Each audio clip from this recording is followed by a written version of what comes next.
All of this energy comes down into the building.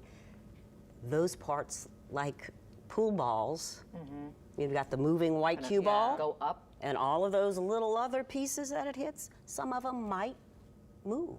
So that's they are going to move. big concern. So that's why we've got that evacuation area. And so you think that the cranes, you know, we've heard it described as like an A, that they kind of are going to come down like this. Is that your impression of what we're going to see today? Yeah, that they're going to try and collapse it together. That's what I think. And then bring it down? And I think the reason why they didn't do it yesterday is those gentlemen on that cage that were setting the adhesives, the explosives, more than likely were also making a visual assessment of the structure. They've never been able to get up close and personal like this the entire time, so they've been operating on a set of assumptions. So now they've got better information, and they probably had cameras on them, and so that's why they went to Plan B. Right. Well, how likely is it that one of those cranes, we see that, like you said, you have an unstable building, and it's an unstable structure. How likely is it that this building, or partial of this collapse, comes down along with those cranes? Yeah. What are the chances it stays in one piece? Yeah. Right. That's a lot of speculation, but if you think about a bullet or an arrow hitting a target, it's a moving projectile at a pretty good speed and a stationary target. There's not a lot of stuff that happens other than it going into the target and the target stopping that energy. This is a little bit different. So again, it's got too many pieces and parts.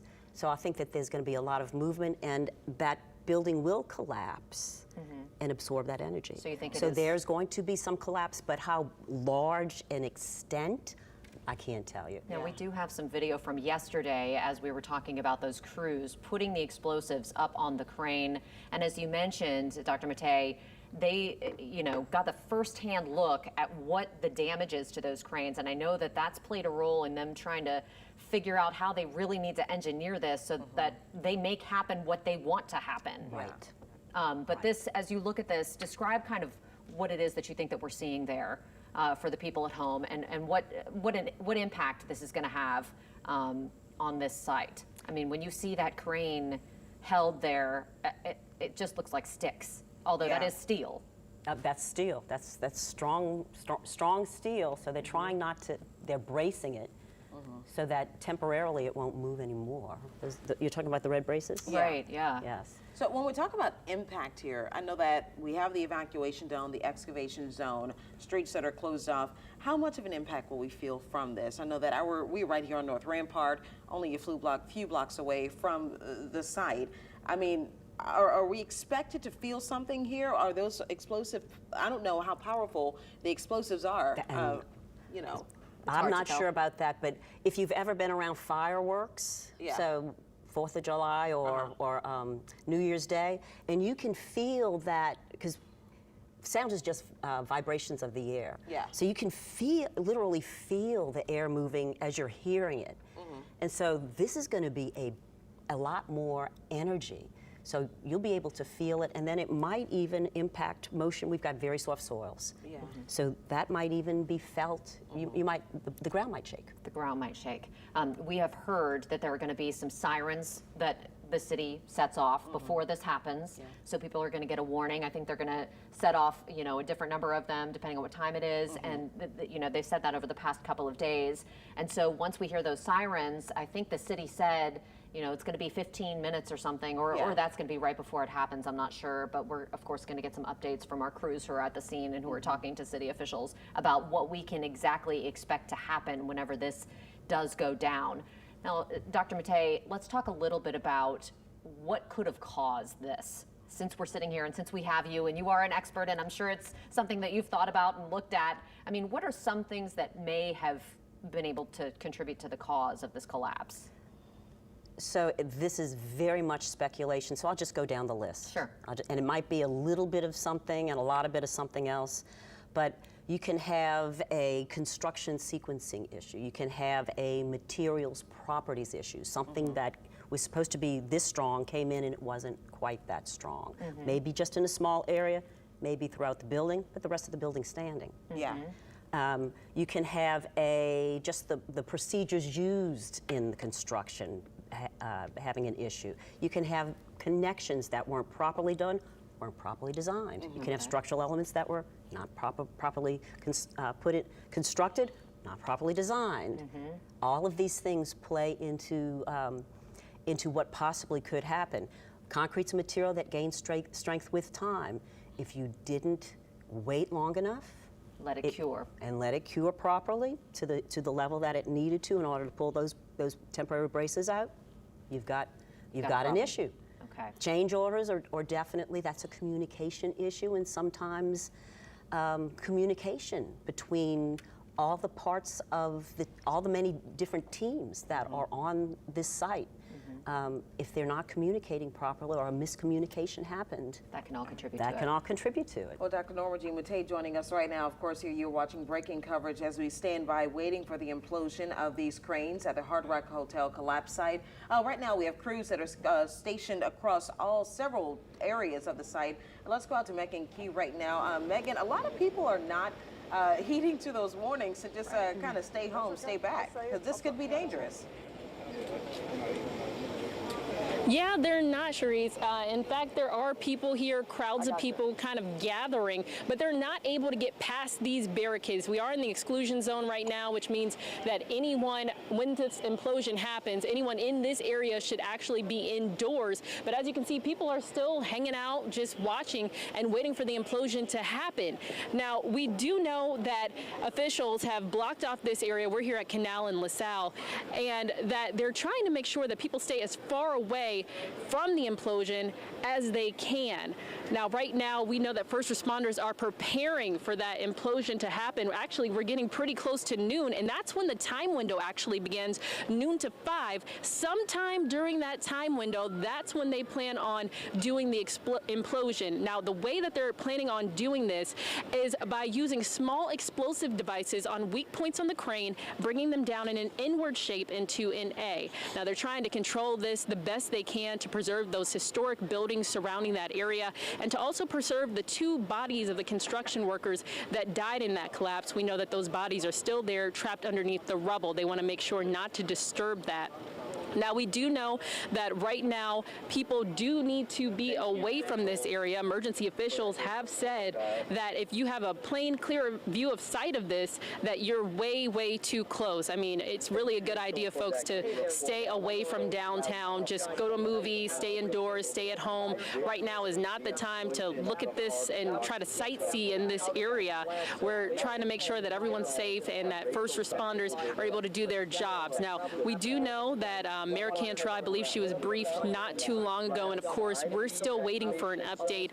We're here on the scene just waiting to see what happens. Now, as I said, the plan is to use those small explosive devices to bring the cranes down in a controlled way, but the fear is, I mean, you really can't prepare for this sort of thing. We have expert engineers in from all across the world, 9/11, OKC, and different parts of the world, and they've all said they've never seen anything like this before. It's a first, and that's why it's been taking so many days. It's taken over a week for them to come up with a plan, a game plan to take these cranes down and to take them down safely. And we also know that, of course, weather is a concern tomorrow, so they're trying to do this in their own time frame so that they can bring them down and they won't come down on their own.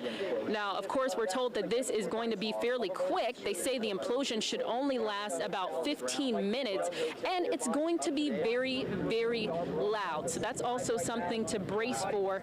We have earplugs out here as well as safety goggles and masks, and we're trying to make sure that, of course, that we are protected as well as we continue to cover this implosion. Now, we do know, anybody who's just tuning in, just to go through the facts, that 3 people were killed once the Hard Rock Hotel partially collapsed last Saturday, that's October 12th, and that 18 people were sent to the hospital. Now, I also spoke with 2 gentlemen who say they were on their way to the gym, walking outside when they got got caught up in all the dust and debris, and they've been having breathing problems ever since. That's also a concern. So people out here, of course, need to seek shelter once they do get ready to do that implosion. And of course, we'll be here on scene covering this for you. So stay with Eyewitness News online and on television for the latest. Reporting live on Canal Street, Megan Key, Eyewitness News. Thank you so much. She's one of our many crews that we have stationed at all different places around that site. We'll check back in with her in just a little bit, as well as our other crews that are out there waiting for the city to implode those two construction cranes that are obviously very precariously perched over that partially collapsed building. Dr. Jean Mattei is with the Civil Engineering Department at UNO, the University of New Orleans. Thanks so much for being with us. And, you know, talk a little bit about the cranes themselves and the location of them and sort of what that means for the stability or instability of that building. Can you tell from the pictures that you've seen? So I haven't really seen a lot of pictures. I've just seen drone footage and then footage from different people's cell cameras. So I haven't really gotten some really good shots. And so I can't really comment a lot about what I think the damage is. But you can see where they place the charges. But we don't know how they're going to detonate them, timing-wise. If it's going to be all or like maybe all at once or implode and then more. What's you know? the best way to do it? If it, you know, just with your expertise, when you have something like this, what's the best way? From what I can see, you don't want them to come straight down. Yes. You know, once they become some type of a spear or some kind of a mass that's more closely, it's tighter, you want them not to come down straight. And if you disconnect them and just let gravity take place, they just come down straight, because we really don't have a lot of wind pushing it. So you would want to detonate one and then maybe slightly behind it detonate another. Where do you want it to go? Push it on top of that building. So onto the other wreckage. Yes, you do not want it to go on anything undamaged. You want it to come down on that damaged building. Well, I mean, saying that, that's what leaves me to wonder, is this going to cause the rest of the building to collapse? Some of it will absorb that energy by crushing, cracking, deforming. But I think it's going to be fairly local. You know, the intact structure is going to handle absorbing that energy. I think it's the pieces that were damaged that's going to, they're the unknowns. Yeah, that makes so sense. they can shoot out like when you rack your pool table balls and you hit with a cue, they go all over. Now, something that I think confuses people about this when you don't see it up close and you don't see it in person is that those cranes don't look that menacing. No. You know, it looks like sticks to people. Yeah. But what are those cranes made of? And what are we talking about when we're talking about this implosion of them that's required? So the counterweight, that little box, you've got the horizontal member, the short part of it, that box on the end, that's 40 tons. 40 tons. Put that into perspective for people. Ton, double it, so 80,000 pounds. 80,000 pounds. I used to drive a Caprice, so that's a pretty big car. That was a smidge over 2 tons. Wow. So that gives you a lot of good perspective. A bunch of Caprices. A bunch of Caprices. So like a bunch of cars that once those cranes come down, are very likely going to come down on the rest of that building.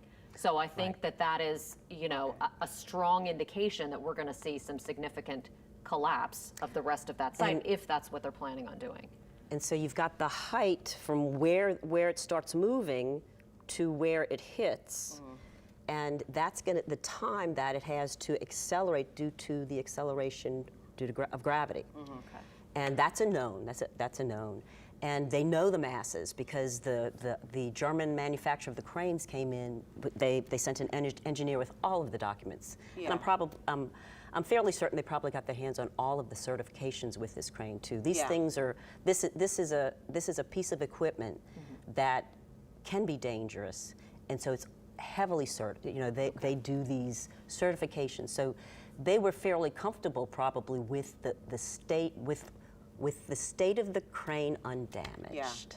and then they had to make estimates of the damage. And now they have better information in some parts. I want you guys to take a look at a piece of video that we have here. Apparently, this is showing sort of an animation of what we hope is supposed to happen here. So obviously, we're seeing these two cranes. And this is what engineers and what we've heard from Mayor Cantrell and Tim McConnell on exactly what is supposed to happen, what they're hoping happens. And of course, it gives some indication as to why they placed certain explosives where they did. So they're hoping, it looks like, that it folds, makes an A, folds, and comes straight down. We don't know, of course, obviously, if that's going to happen. I mean, obviously, this is a fluid situation, so anything can happen when it comes to dealing with explosives. But I had a quick question for you. Leading up to this, our investigative team talked to several people who said that they saw that there were problems that were coming up, you know, as they were building this building. I spoke with a man who also said he started to take a look at the building as it was coming up. And you're an engineer. So you guys are attracted to structures that are being built around the city, of course. I don't know how many times you saw this building as it was making its way up, but did you see anything, any structural changes? I didn't pass it and look. I mean, it's the issues that occurred at the top of the top floors. Yeah.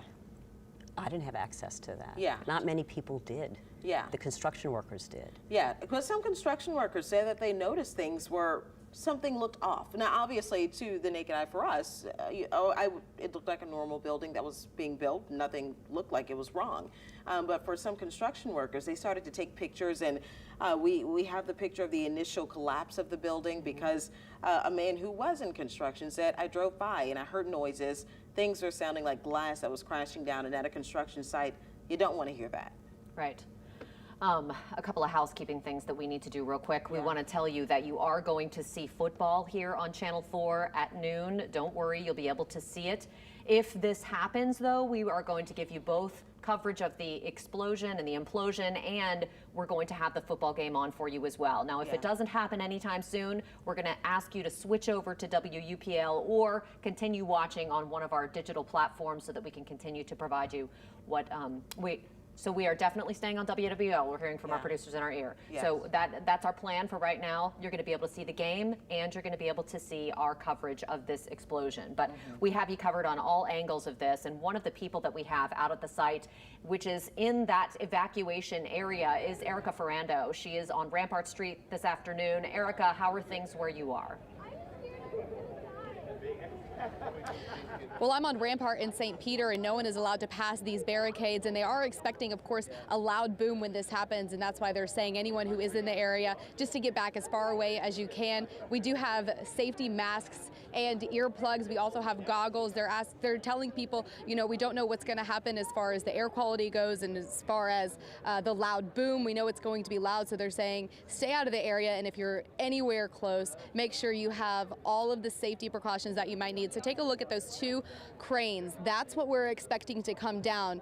Crews over the past couple of days have been placing small explosives all around those cranes, and they're told to expect it to kind of look like an umbrella falling into itself so that it doesn't damage any of the nearby buildings. They're supposed to collapse into the building.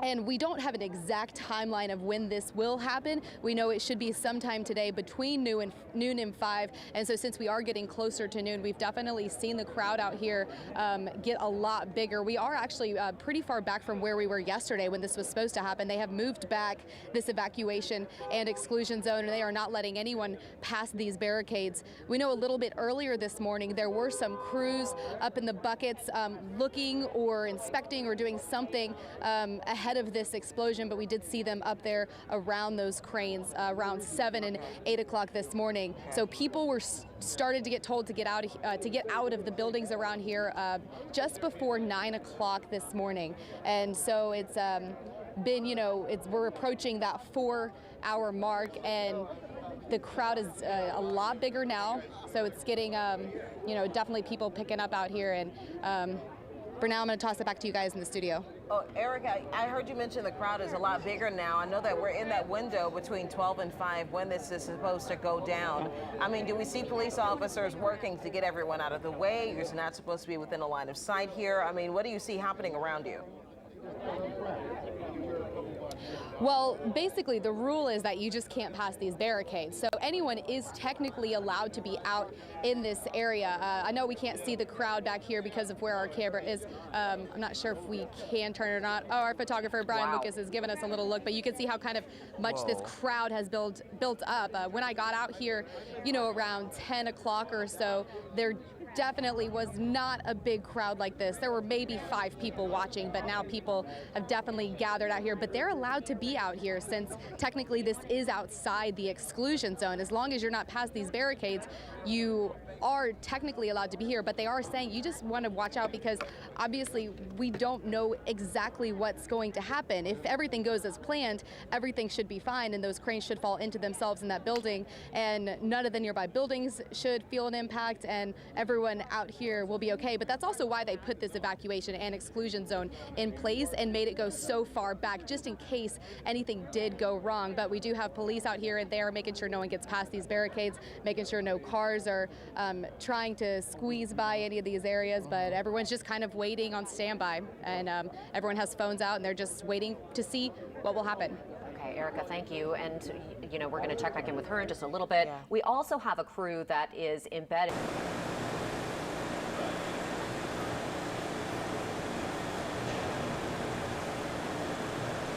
Yeah, you thought it was from my location because I sent a still earlier, so it looks like the same thing. That lipstick came. Hey, I want to focus this camera. Am I hot?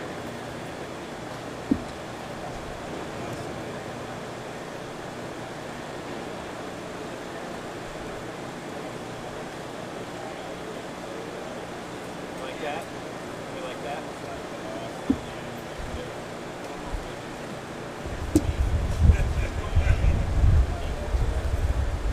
All right, that will be our shot. Okay.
that is.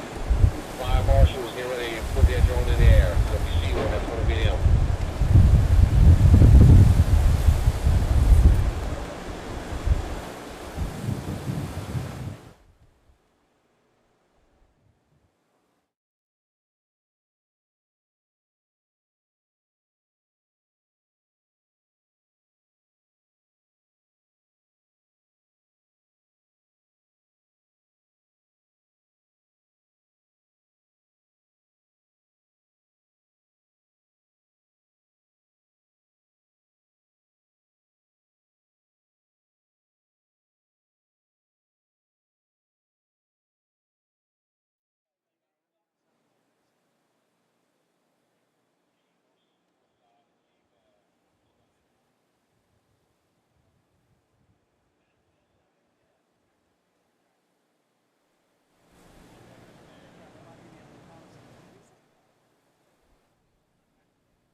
protesting against, but it appears that they may be protesting against this demolition. I'm not sure if you can hear them, but you definitely can see them. And the crowd has gotten a lot bigger, and we know that they have signs and noisemakers out here, but again, can't confirm exactly what they're doing. But just look at how big this crowd is. I mean, it is going back almost an entire block over here on St. Peter. And again, this is right outside the evacuation and exclusion zone, so people are allowed to be out in this area, but no one is allowed to be past these barricades. And of course, they have made this exclusion evacuation zone so big just in case something goes wrong. If everything does go as planned, no one right here hopefully should feel any effects of this. But again, they've been placing small explosives all around these two cranes, and they should kind of fall into themselves and fall into the building where they are. So hopefully none of the buildings nearby will feel the impact of this, and hopefully there will be no other damages to any of the buildings.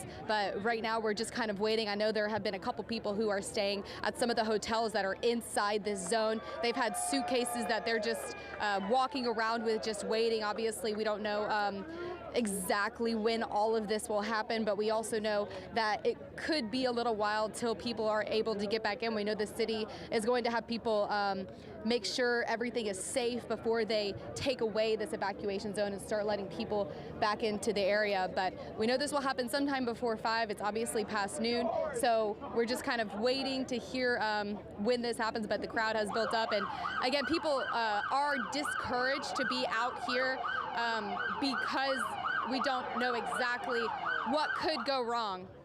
We have our safety masks, goggles, and earplugs just to be safe, but a lot of people out here don't, and they are discouraged to be out here. But again, it has built up, and people are just saying because this is something they just want to see. But guys, for now, I'll toss it back to you guys in the studio. Yeah, it certainly is a historic event for sure, and that's definitely going to get some people out there who want to be looky-loos and see what's happening. Yeah.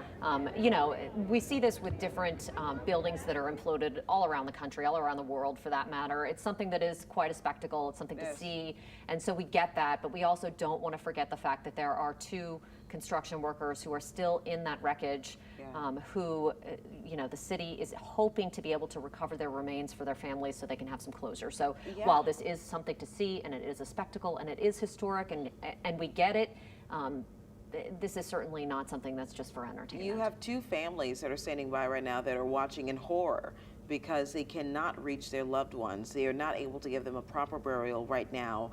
There was, as you mentioned, a ceremony that was held with Archbishop Amond and of course several city council members that they recognized the 3 people that did pass away in this, but still 2 families that are standing by, and one family with a connection to an NOPD officer, right, engaged to an NOPD officer. So this is very serious and heartfelt for a lot of people, a lot of first responders who are out there who've been working day and night attempting to make sure. I think one of the most heartbreaking images we saw was after one of these construction workers who we spoke of right here, I don't want to get his name wrong, so I won't say that, but their families just sitting outside, and they would not leave the site until his body was located. The grandfather. And taken out, taken out of that building, which was extremely heartbreaking. Absolutely. And every restaurant, everyone around wanted to make sure that they have what they needed. They got chairs, they had food, they had people that kept them company, spoke with them, and prayed with them as well. So this is I know that we look at these situations like it's a spectacle, but again, this is still a horrific situation for a family, 2 families right now. Right. I saw, we actually had some coverage on our digital platforms of a mass that was held at the site even just this morning with some of the family members as we anticipate that these cranes are going to come down. And we just really do not know what's going to happen to that site and what's going to happen to the remains of those 2 workers who have yet to be found. Yes. Obviously, our hearts are with them as we await what happens from the city. We are joined on set by Dr. Norma Jean Mattei, who is an expert in civil engineering, and there is going to be a pretty big area where we're going to be watching for debris. If you want to look at your screen right now, emergency managers have 3 perimeters that are set up around the collapse. They need a complete evacuation of the area on red. A little farther out, there's an exclusion zone that's been set up. That's the area that's darker yellow or in orange. In this area, you have to stay inside once we get the word that this is going to happen. The lighter yellow area on the map shows where streets are closed. The boundaries include Perdido, Camp, Charters, St. Peter, and South Robertson streets. and those closures are probably going to be in place for several hours even after this happens. Dr. Mattei, what can we expect in terms of debris flying? I mean, obviously that's why they have these zones set up. So they want the mass to collapse on itself and then go straight down or maybe slightly into the construction site, not into North Rampart. And so there will be some, because part of the structure is going to be absorbing that energy. There are going to be some pieces that move, and pieces that then split off once they hit the ground. They'll split off in other directions. So don't think you can outrun debris. It's moving faster than you can before you even can recognize that it's coming at you. So, and there'll be some dust. So there'll be noise, movement of materials that are absorbing that energy, and then dust. In terms of timing of all of this morning, NOLA Ready sent out, that's the city's text messaging service in an emergency. They sent out a text message at 8:31 this morning, activating that evacuation zone, which they've said during this week that they would do that 4 hours before they were ready to get the thing to blow. So that happened at 8:31 this morning, which would be an indication that right around now would be the time that this might be happening. So, you know, obviously we're just waiting and watching, and you know, once we get the heads up from the city that this is going to happen, we'll of course have it for you right here live. And we also spoke with our Councilman Jason Williams, who just confirmed for us basically that yes, this is still happening today. It's going to happen in a matter of minutes. We don't know exactly when, he says, but the timeline is still on. So we've been paying attention to that. So that's why we're staying here live with you guys here now on WUPL. Take a look at your screen here. The New Orleans Health Department just sent out a tweet saying that the controlled detonation at Hard Rock Hotel will be very loud. The best way to protect you and your family is to stay away until the all clear is given from the city. If you're in the temporary exclusion zone, stay inside. Keep all of your windows and doors closed. Like Dr. Norma Jean Mattei mentioned, this debris will move quickly, and you can't outrun it.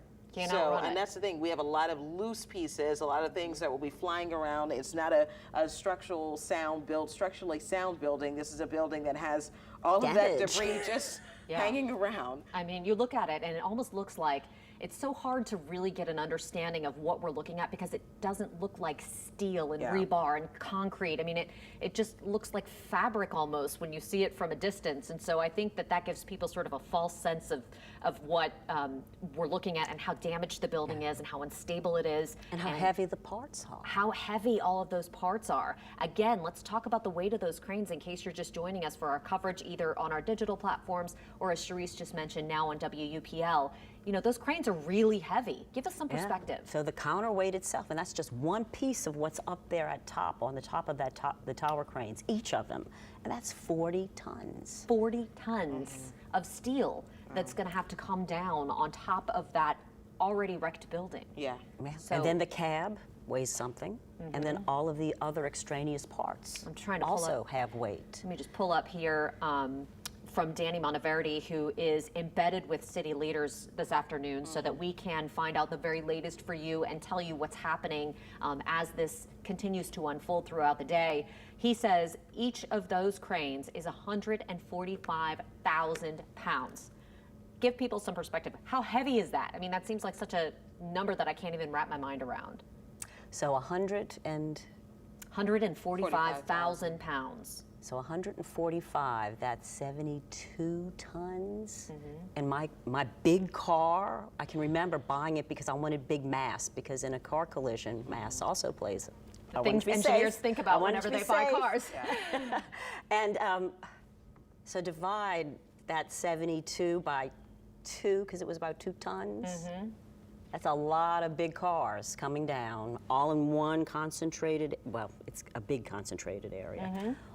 And moving at, by the time I should have run those numbers. I could have guesstimated the velocity. Sorry. Of how much it's going to, no, this is great.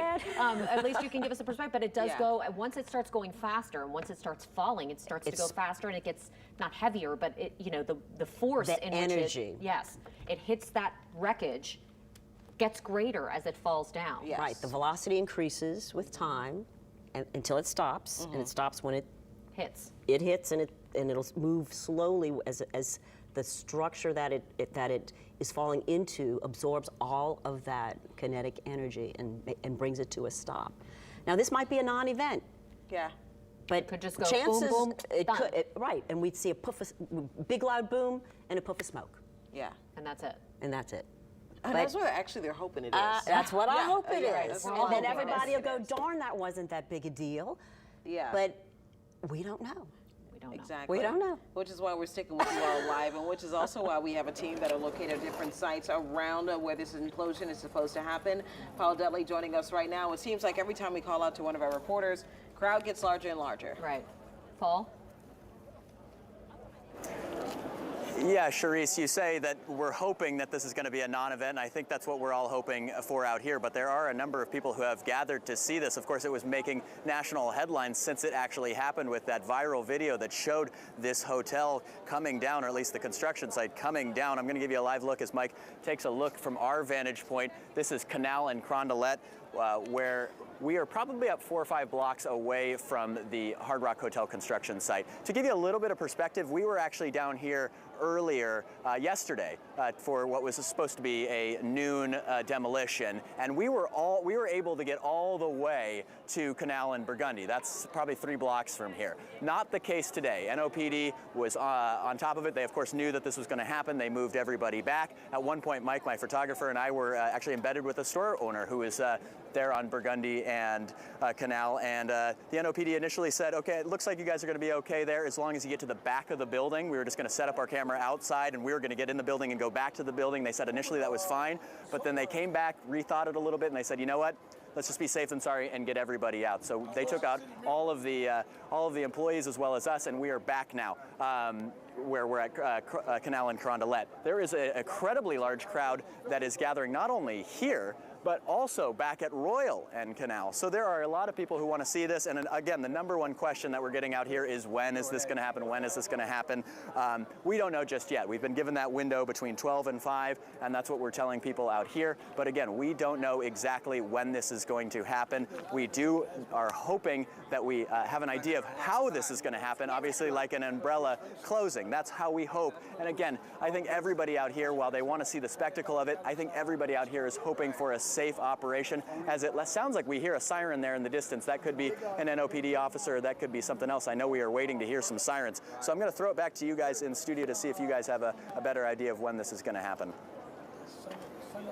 The $50,000 question today is when is this exactly going to happen? I know that about 20 minutes ago, maybe what was that? less, we saw a worker who was still inside that building moving around. We assume trying to get the finishing touches put on their plans for whatever it is that they're going to do to try and get this thing to impact as little as possible as they try to bring these cranes down to make everything stable and secure. I had someone who just, a viewer, of course, obviously, that's watching us, who sent a question to me just now. And when we talk about the impact, we're hoping that the impact is very, very minimal. But Dr. Norma Jean Matei, can you tell me if there are going to be windows? People are worried. They live around the area. Even though this sounds loud and this is supposed to be low impact, will windows be blown out? Will we see anything like that, damage like that in surrounding buildings? Well, you can have windows crack and not even have something impact them that's solid. Yeah. So sound is a wave traveling through the air. And this big explosion is going to push the air, and that pressure can knock out a window. It depends on how old the windows are, I would assume. A lot of factors, but you possibly could have damage to, in particular, windows, because they're thin typically. So that's without any debris hitting it, without just the impact from the sound. Could damage a building.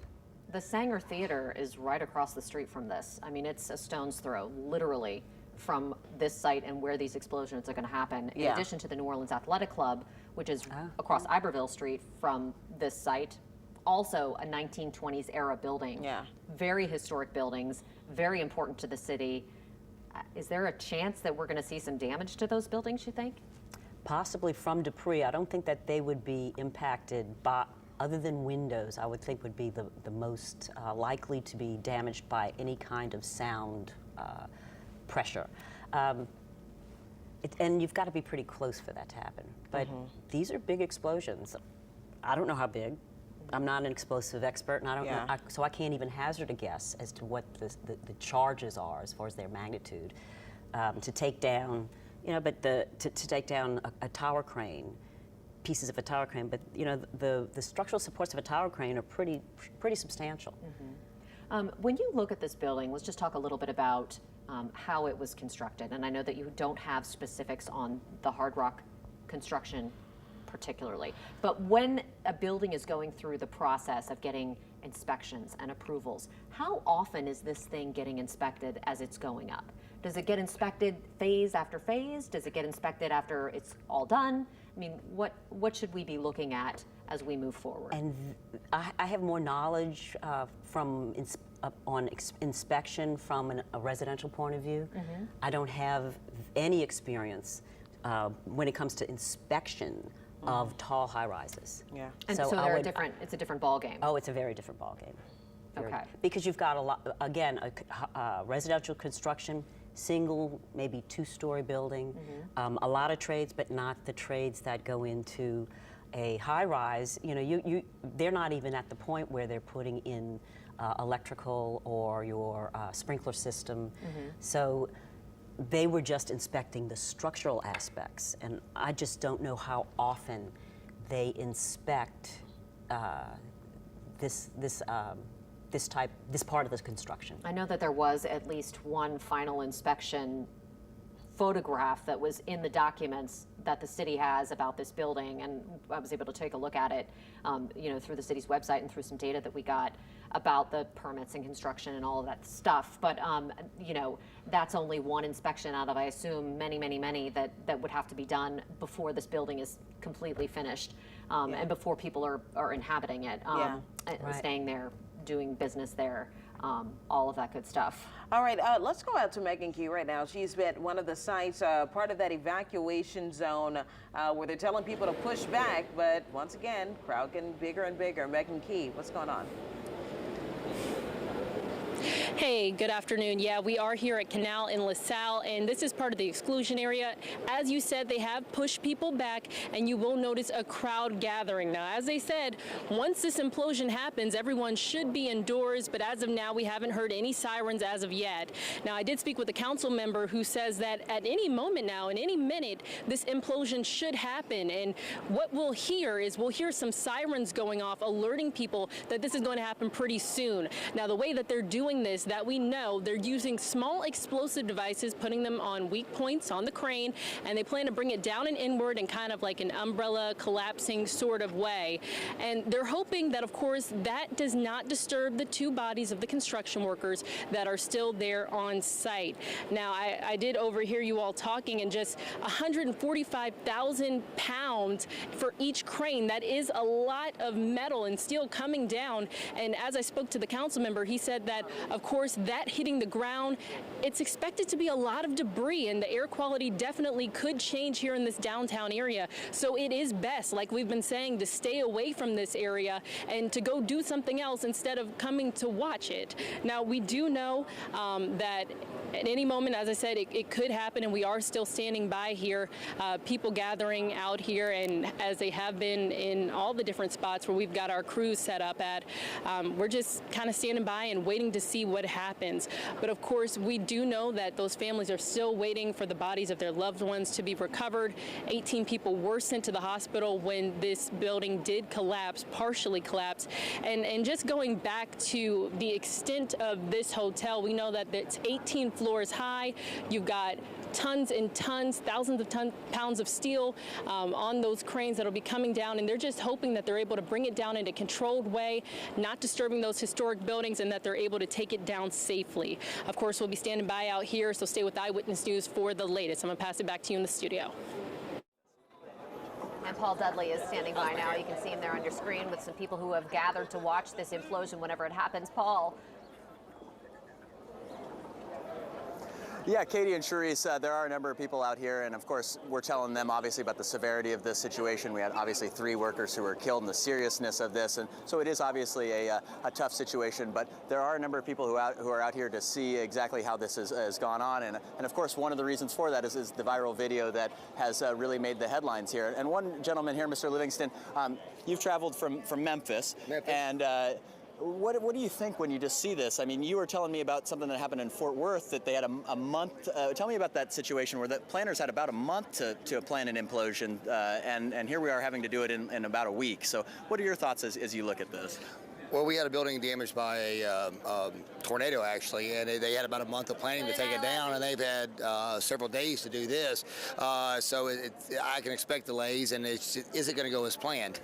Yeah, and so you're thinking about obviously getting in the car and getting out of here, but are you going to stay? Are you going to wait any longer to see this? Or? We'll see. We'll see. This is, for lack of a better term, iconic or historic. Yeah. I mean, the loss of life was terrible, but this is something that will go down in New Orleans history. Yeah, and there are certainly a lot of people out here who are doing the selfie stick thing, and they're trying to take selfies with it, and they don't quite understand the severity of it. You and I were talking about the seriousness of this, and the fact that this is a historic building, and there were so many lives lost. Right. What do you think when you hear that? Well, it's like I said, it's kind of an historic moment. If it goes wrong, there's a lot of history here that's going to be damaged from it. So they got to get it right, And I've heard of situations through covering stories about when an implosion sometimes can happen. Obviously, you want to have everybody far away enough because there's so much velocity. I mean, when a structure comes down, there's so much velocity, and pieces, screws or little straps of metal can come flying out. Have you ever seen that with as far as any of the implosions that you've seen? Or? No, I've never seen that, and I don't know how far they're taking this. Are they just going to take the top of the crane down, or are they taking the whole building, or are they going to try to preserve the bottom? Yeah. What is their plan? And we really don't know. Yeah, I think that they're at this point are trying to hopefully preserve the building,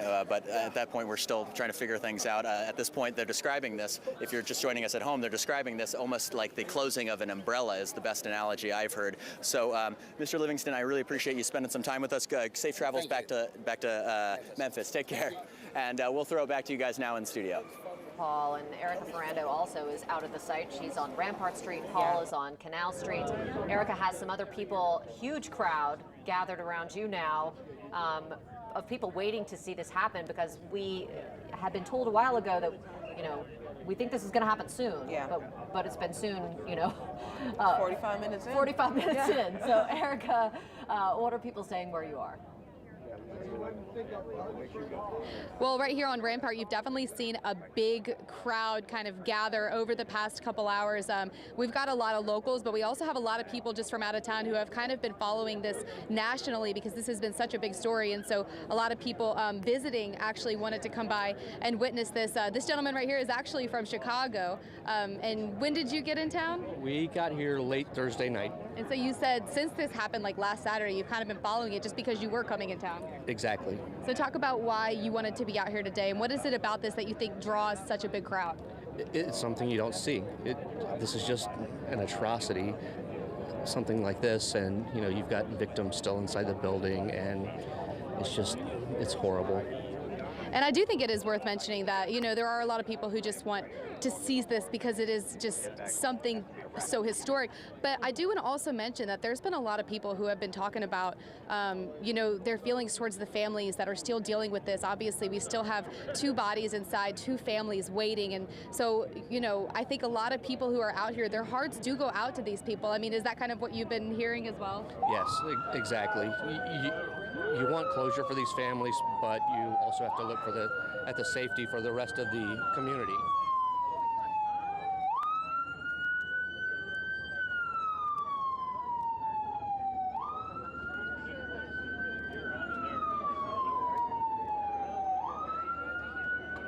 All right, we've had a lot of people have to move out of the way. It looks like this fire truck's trying to get out of here.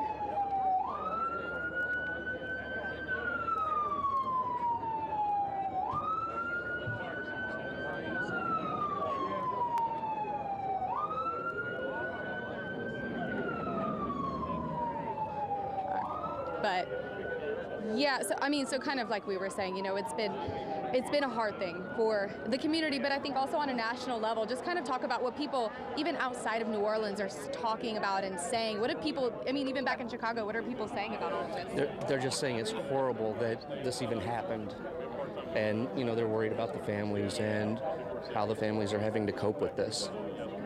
No, it's so hard, and I know one body, Mr. Anthony Magretta, he was one of the construction workers inside. His body was recovered last Sunday, but those two families are still waiting. And of course, we know that the crews, the engineers, have been trying to plan this explosion to where those bodies will not be impacted by this. The mayor has said over and over that their focus is still recovery. They still want to recover those bodies from this building, but of course they want to get these cranes down first, and hopefully that will make the situation safer so that those first responders can get in that building and get to more areas that they haven't been able to just because of all of this devastation and all of the debris everywhere. And the instability of all of this, of these cranes, we have been told from the beginning, could fall at any moment. We've heard experts say that they're surprised that they're even still standing. So now we know those small explosives are placed all over these cranes, and we're just waiting for the moment that the city, I guess, decides to actually explode them, and hopefully they'll just fall right where they are. That's the plan, but that's also why we are so far back and why they have expanded this evacuation zone, so that if something did go wrong, everyone's really far away. For now, we'll toss it back to you guys in the studio. Thank you, Erica. We know that this morning you're looking at a picture right there of a mass that was held at the site for some of those family members who are hoping, praying that their loved ones might be recovered from this wreckage after this implosion happened. So this was a mass, a very somber scene earlier this morning that happened right there at the command center, where family members have gathered, waiting, watching to see what's going to happen with that building. 3 people died in this collapse, remember. Search teams recovered the body of Anthony Magretta last week, and then there are 2 other men who are still in there, still missing, and their family members are wondering what happened to them. I believe we have pictures that we can show you of the 2 men who are still missing at that site. There they are right now. One of those is Anthony Magretta. We know that he passed away. And then we also know that there is another man who is in that construction site, and a third who I believe one of the bodies, they know where it is at the site. The other, they don't even know where the victim is. Yeah. They couldn't get because to it's it. so unstable and they just can't get there. The only reason they say that they know that the body is inside is because construction workers say that they can personally say that this person was in this particular area at the time, but they said search and rescue, urban search and rescue, and they said rescue dogs inside. They haven't been able to locate that third body. Right. It's a very difficult situation for those family members, I'm sure, to try and, you know, really wrestle with the fact that that their loved one is in there and that we can't get to them. And so they're out at the scene along with a lot of city leaders. We saw fire trucks, who Jason Williams, a city council member, about 30 minutes ago said fire trucks and firefighters were doing a final sweep around the perimeter to make sure that nobody was in there. But that was shortly before we saw a worker still inside the building try to get the finishing touches on whatever they have to do. Now, do you think, Dr. Norma Jean Mattei, in case you're just joining us either online or on WUPL, she is a professor in civil engineering at UNO and an expert in all of this. When we see someone inside that building still, what kinds of things could they be doing, do you think, to try and shore it up? Or are they trying to shore it up? Are they trying to make sure that it does what they want it to do? Any idea?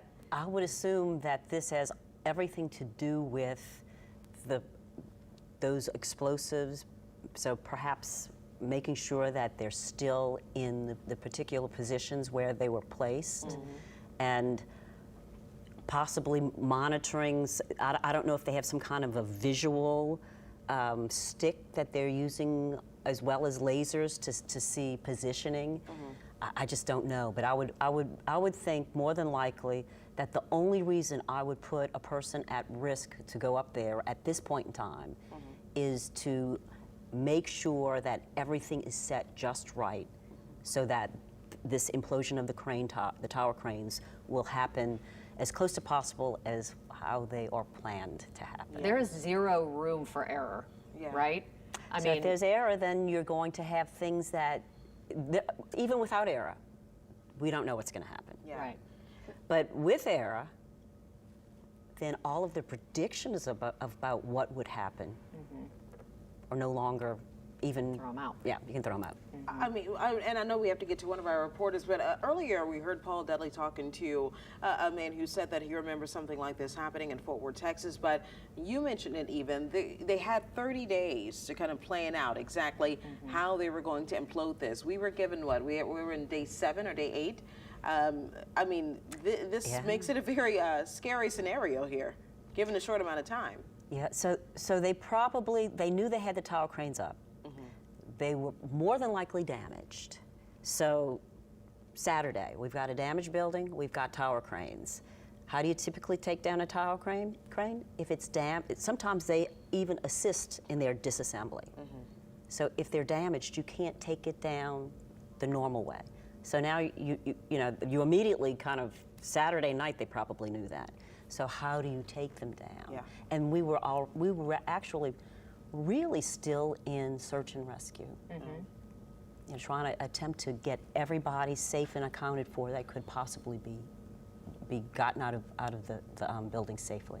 When you say a tower crane, and we're going to get to Megan Key in just a moment, but when you say a tower crane, what exactly is that? Is it inside the construction of that building? Is it in the middle of the building so that it can, continue to assist in the construction? So it can be on the end, and it can be kind of toward the end because you're going to have to take it down and remove it.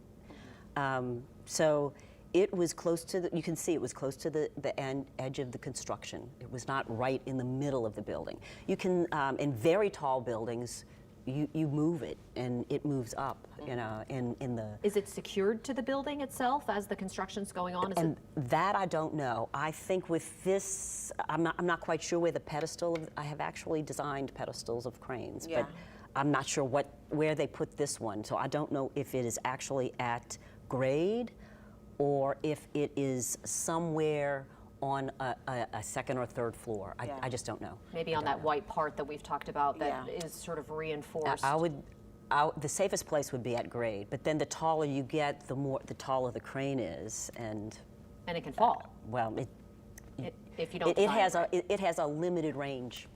That makes sense. It has a limited range. So right now, let's go out to Megan Key right now. She is standing by, of course, a very large crowd that's gathering around. I believe that she has a guest with her as well. Megan, what's going on? Hey, yeah, definitely a large crowd gathering. It seems like as time goes on, more and more people keep coming out of here to watch. Now, I did just learn from city officials that it will be another 45 minutes, they're thinking, before the implosion of these cranes, these 2 unstable cranes, happens. Now, I'm joined by Deacon Martin Gutierrez, and he is with Catholic Charities. He's been the CEO of Catholic Charities and has been with the organization for the last 22 years. He's been here on site providing relief to the families. Talk to me a little bit about that. Yeah, since Saturday of last week, we've had members of our team here providing emotional and spiritual support to members of the families of those who have died in this tragedy, but also to the first responders and whoever is around. It's a ministry of presence, and that's what we're here for.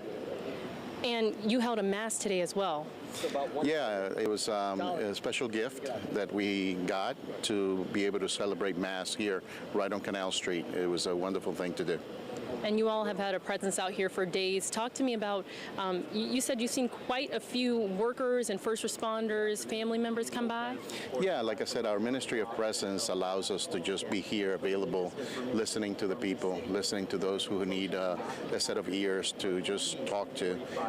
And if there's further assistance that they need, we are able to provide those referrals to counselors and psychiatrists if needed. And I guess what emotional impact have you seen, your presence just on people that were affected by this tragedy? Things like this, tragedies like this can impact people in so many different ways. Just the event itself is, traumatic, but it can also bring back traumatic experiences from the past as well. So it's important that we are here for them. And today with those cranes coming down, that's got to be a big moment for family members and just people who were here when it actually happen. Yeah, especially for those of the two gentlemen who are still, whose bodies are still there. We are concerned about their well-being, and we're here to support them. Is there anything else you want to add? No, thank you. All right. Well, thank you so much, Deacon. I do appreciate you talking with us. Thank you very much. We are, like I said, expecting those cranes to come down in about 45 minutes. That's what we're hearing from emergency officials here at the scene. We are in the exclusion zone right now. The evacuation zone is a few more blocks back. Now, we do still see first responders in the distance, so they are still preparing and getting ready for this implosion to happen. We know that both of the cranes weigh hundreds of thousands of pounds, and that they've, been unstable for days, unstable and very dangerous. We're told that days ago they were planning on taking those cranes down, but they realized that those cranes were even more heavily damaged than they first thought. So that's something that they're keeping in mind as well. Now, something else top of mind is the air quality in this area. We're told that, of course, when those cranes come down, they hit the concrete, a lot of debris could fly. And as I heard one of our experts in the studio say, the debris will hit you before you even notice it. So that's, of course, something to keep in mind. Now, we did speak with two gentlemen who were here on the scene when it actually happened last Saturday. And we're told that they were having breathing problems from the debris getting in their system. So that's just something top of mind that we're thinking about right now. And of course, we do have our face masks as well as our safety goggles and earplugs on hand for when this implosion does happen. We're standing by, so we'll be out here, and of course, we'll be streaming this live on television and online. So stay with Eyewitness News for the latest. Megan Key reporting live on Canal Street. Okay, Megan, thank you so much. And again, you are absolutely right. That debris will hit you before you even notice it. Dr. Norma G. Matei, who's with the Civil Engineering Department at UNO, is with us on set. She is the one who said that a little while ago. This is a dangerous situation. Whenever they start this explosion or implosion, which we're hearing from Danny Monteverde, who is embedded with city officials this afternoon so that we can get the very latest for you. He said about 10 minutes ago that the city is now telling him 45 minutes is the timeline for when they're expected to have this implosion happen. So that's about 40 minutes from now, 30. I don't know. I can't do math. Yeah. I can't do math and talk at the same time. Well, I mean, obviously the implosion happening is one of the big stories that we're talking about, but we're nowhere near this story coming to a close, because afterwards, of course, you have to do search and recovery, and you have to figure out what you're going to do with this building. You talked about there's an opportunity to save the building, what the city is going to allow the owners to do with this building. When is it going to be safe after this implosion happens, just given the fact that you have so much debris and so much damage on one side of that building? When is it really going to be safe for people to go inside and to really assess the damage after this happens? Well, it's not going to be safe. They're going to have to first figure out what changes happened because of these cranes landing on them and changing the situation and creating more damage. Yeah. And then I think that the first thing that they want to do is assess how safe it is, get it as safe as possible, so then they can go back to not rescue, but to recovery of the two gentlemen, and then go into the mode of stabilizing the structure, getting rid of the debris, removing all the debris, removing the damaged pieces that might still structurally be in place but damaged, and get it to the point where you now have a structure that what's left is good stuff. And while that's happening, the owner's going to also at the same time be working with everybody else that they have to work with in order to figure out what is financially viable at this point on in the future for this site. That's a big question, and that's a good question, and that's one that I think a lot of people are going to want to know as we move into the future. Right now, we did a little while ago actually see some workers still inside that wreckage. We want to take a look at that. Yeah, it completely shocked us because we noticed some movement in our live picture and pulled this up. You can see that fluorescent safety vest that someone is wearing inside that wreckage. This is not live right now. This was a while ago. So in case you're just joining us, this is not a live picture. We did capture this live about an hour ago. 45 minutes. Wow. I'm losing track of time. But, you know, this was a while ago. Clearly someone wearing a hard hat and a safety vest, making sure that everything is finished before they can have this implosion happen, which we're hearing from Danny Monteverde may happen around 1:30, 1:45. And it's 2 or 3 people that are there. So let's go ahead and talk about what's going on if you're just joining us here on WUPL here. We, of course, are standing by. We've been standing by since Friday, really, waiting for the controlled crane implosion that is supposed to happen at the Hard Rock collapse site. We've had reporters that have been stationed all across the evacuation areas, which have been expanded. So far, we heard this morning that police have evacuated all of the buildings that are surrounding there. So the apartments that are above the Sanger Theater, I know we had parking garages. You have restaurants like Palm and Pine who are very close, very close to that situation. And Erica Ferrando is standing by with us on North Rampart right now, where it seems like, Erica, we go to you, a huge crowd gathers. You said you've seen protesters out there. There's obviously a lot of people standing by waiting for this to happen. Well, and of course, this is such a historic event, but people out here are also talking about how their hearts have been going out to the families, and they just want to be out here to see it. There are locals and visitors in town that have kind of gathered out here. Those protesters that we saw a little while ago, it looks like they have left, but there is still a pretty good crowd out here. So here's a live picture of these 2 cranes that, of course, we've been talking about for a little over a week now.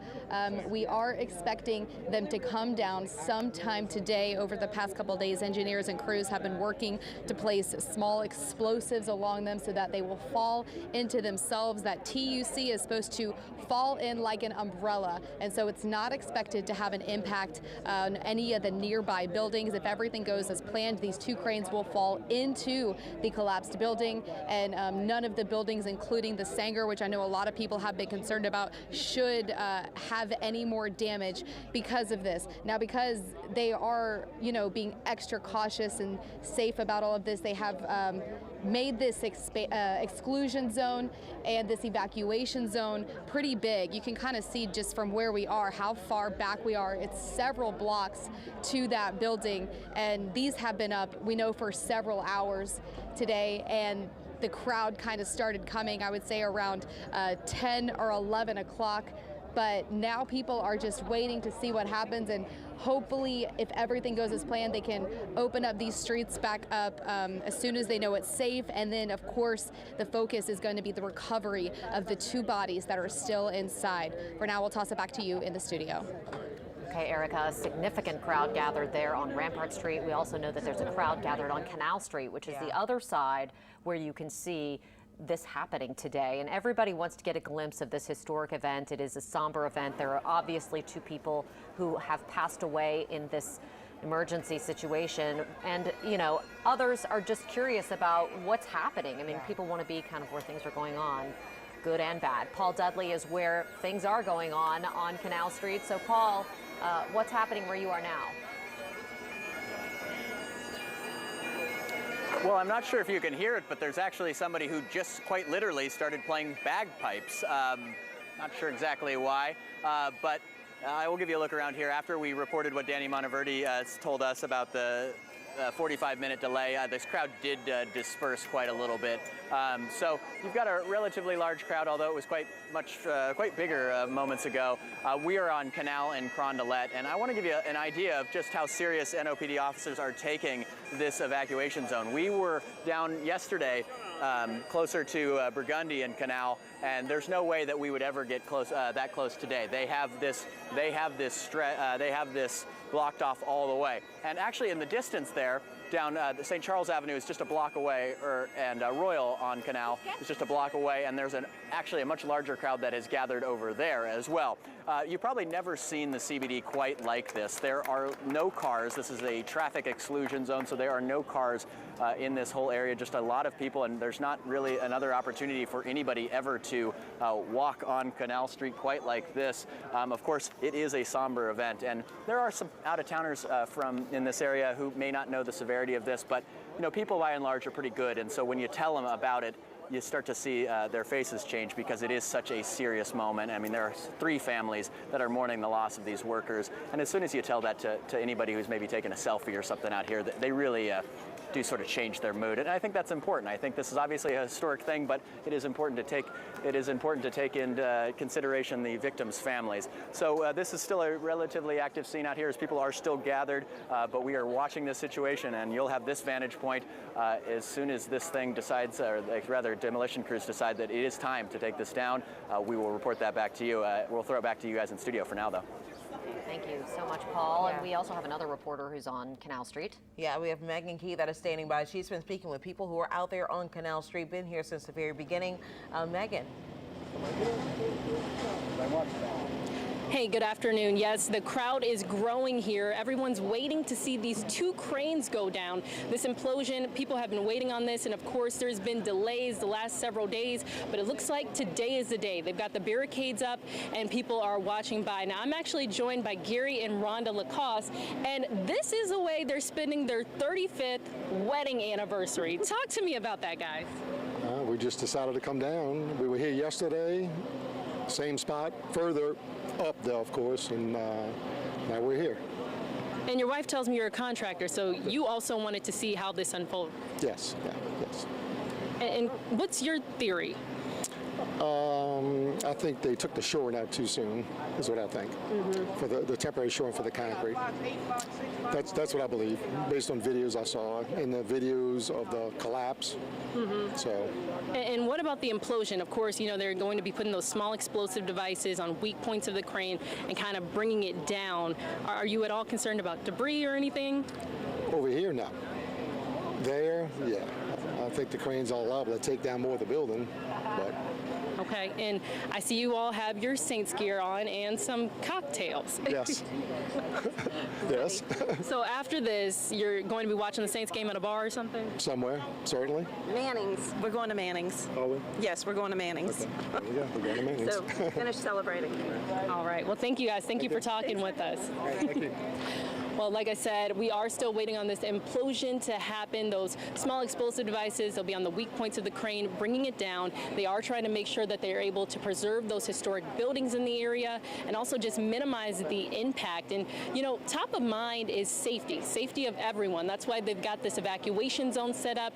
They've got this exclusion zone set up, and they're taking precautions. We know that before they do this implosion, they will be having a siren. A siren will go off, and people will hear it so that they can alert them to that. Now, we do know this implosion is going to be very, very loud, and that's why we've got safety goggles as well as face masks and earplugs on hand for when that happens. And of course, Eyewitness News will be here on scene. We've got crews surrounding this entire site, so stay with us for the most up-to-date updates. Reporting live on Canal Street, Megan Key, Eyewitness News. Megan, of course, everyone is waiting, watching, wondering when this is going to happen. Yeah. People, some of them with cocktails, all along the site because it's New Orleans and that's what we do. But of course, this is a very somber scene given what happened there. Yeah, workers who narrowly escaped the Hard Rock Hotel collapse have been telling us their harrowing stories this week. But eyewitness investigator David Hammer spoke to one worker with a unique story of heroism. Oh my God. When the Hard Rock Hotel collapsed October 12th, 50 construction workers were trapped on the 17th floor with no stairs to get down. So that was when we find out like we have to jump to get down. Iron worker Belter Bermudez said panic set in as they stood at the edge where the floor had buckled. I'm sorry for the people, but I pushed some of the guys like until I get to the 15th floor. He had to jump again to get to the solid concrete base at the 8th floor. We have to jump again from 8 to 7, more than 10 feet. Finally out on the street, first responders ushered Bermudez and other survivors behind yellow police tape. But he quickly realized it wasn't over yet. When I turned my head and I saw my co-worker's helmet, and he was waving his hand like, help me. And I say, Enrique's over there. He said he argued with the firefighters to let him back in. Because my friend doesn't speak English, I need to translate for him to be treated like immediately. And they took him to the hospital, thanks God. His friend Enrique had taken this video of another worker named Albert trapped under a fallen steel beam. That's when I went back to the building again with the firefighters. Bermudez said he knew how to get to Albert. We wasn't able to help Albert because all the debris and the metal don't let us to go against Mr. Albert. Albert, he get out by himself. But along the way, Bermudez said they found another co-worker, Derek Pate, with a broken leg. They called Pate Goody. We find Woody trapped, and we rescue him. After 17 years in New Orleans, the Guatemala native said he feared for his life, but couldn't leave without risking it again for his friends. David Hammer, Eyewitness News. Oh, the Hard Rock Hotel collapsed again on that particular day. I mean, of course, those 2 people were killed along with 3 people, were killed. We learned not only about Anthony Magretta, but another man that was engaged to an NOPD officer. And there is a third body that has yet to be found. They had, of course, search and rescue dogs that went through that building searching for those bodies. One body has been located, while that third body, of course, has not, been located. So we're continuing to follow along with the situation. This controlled implosion was supposed to happen on Friday. Of course, it was moved to Saturday. On Saturday, again, moved to Sunday.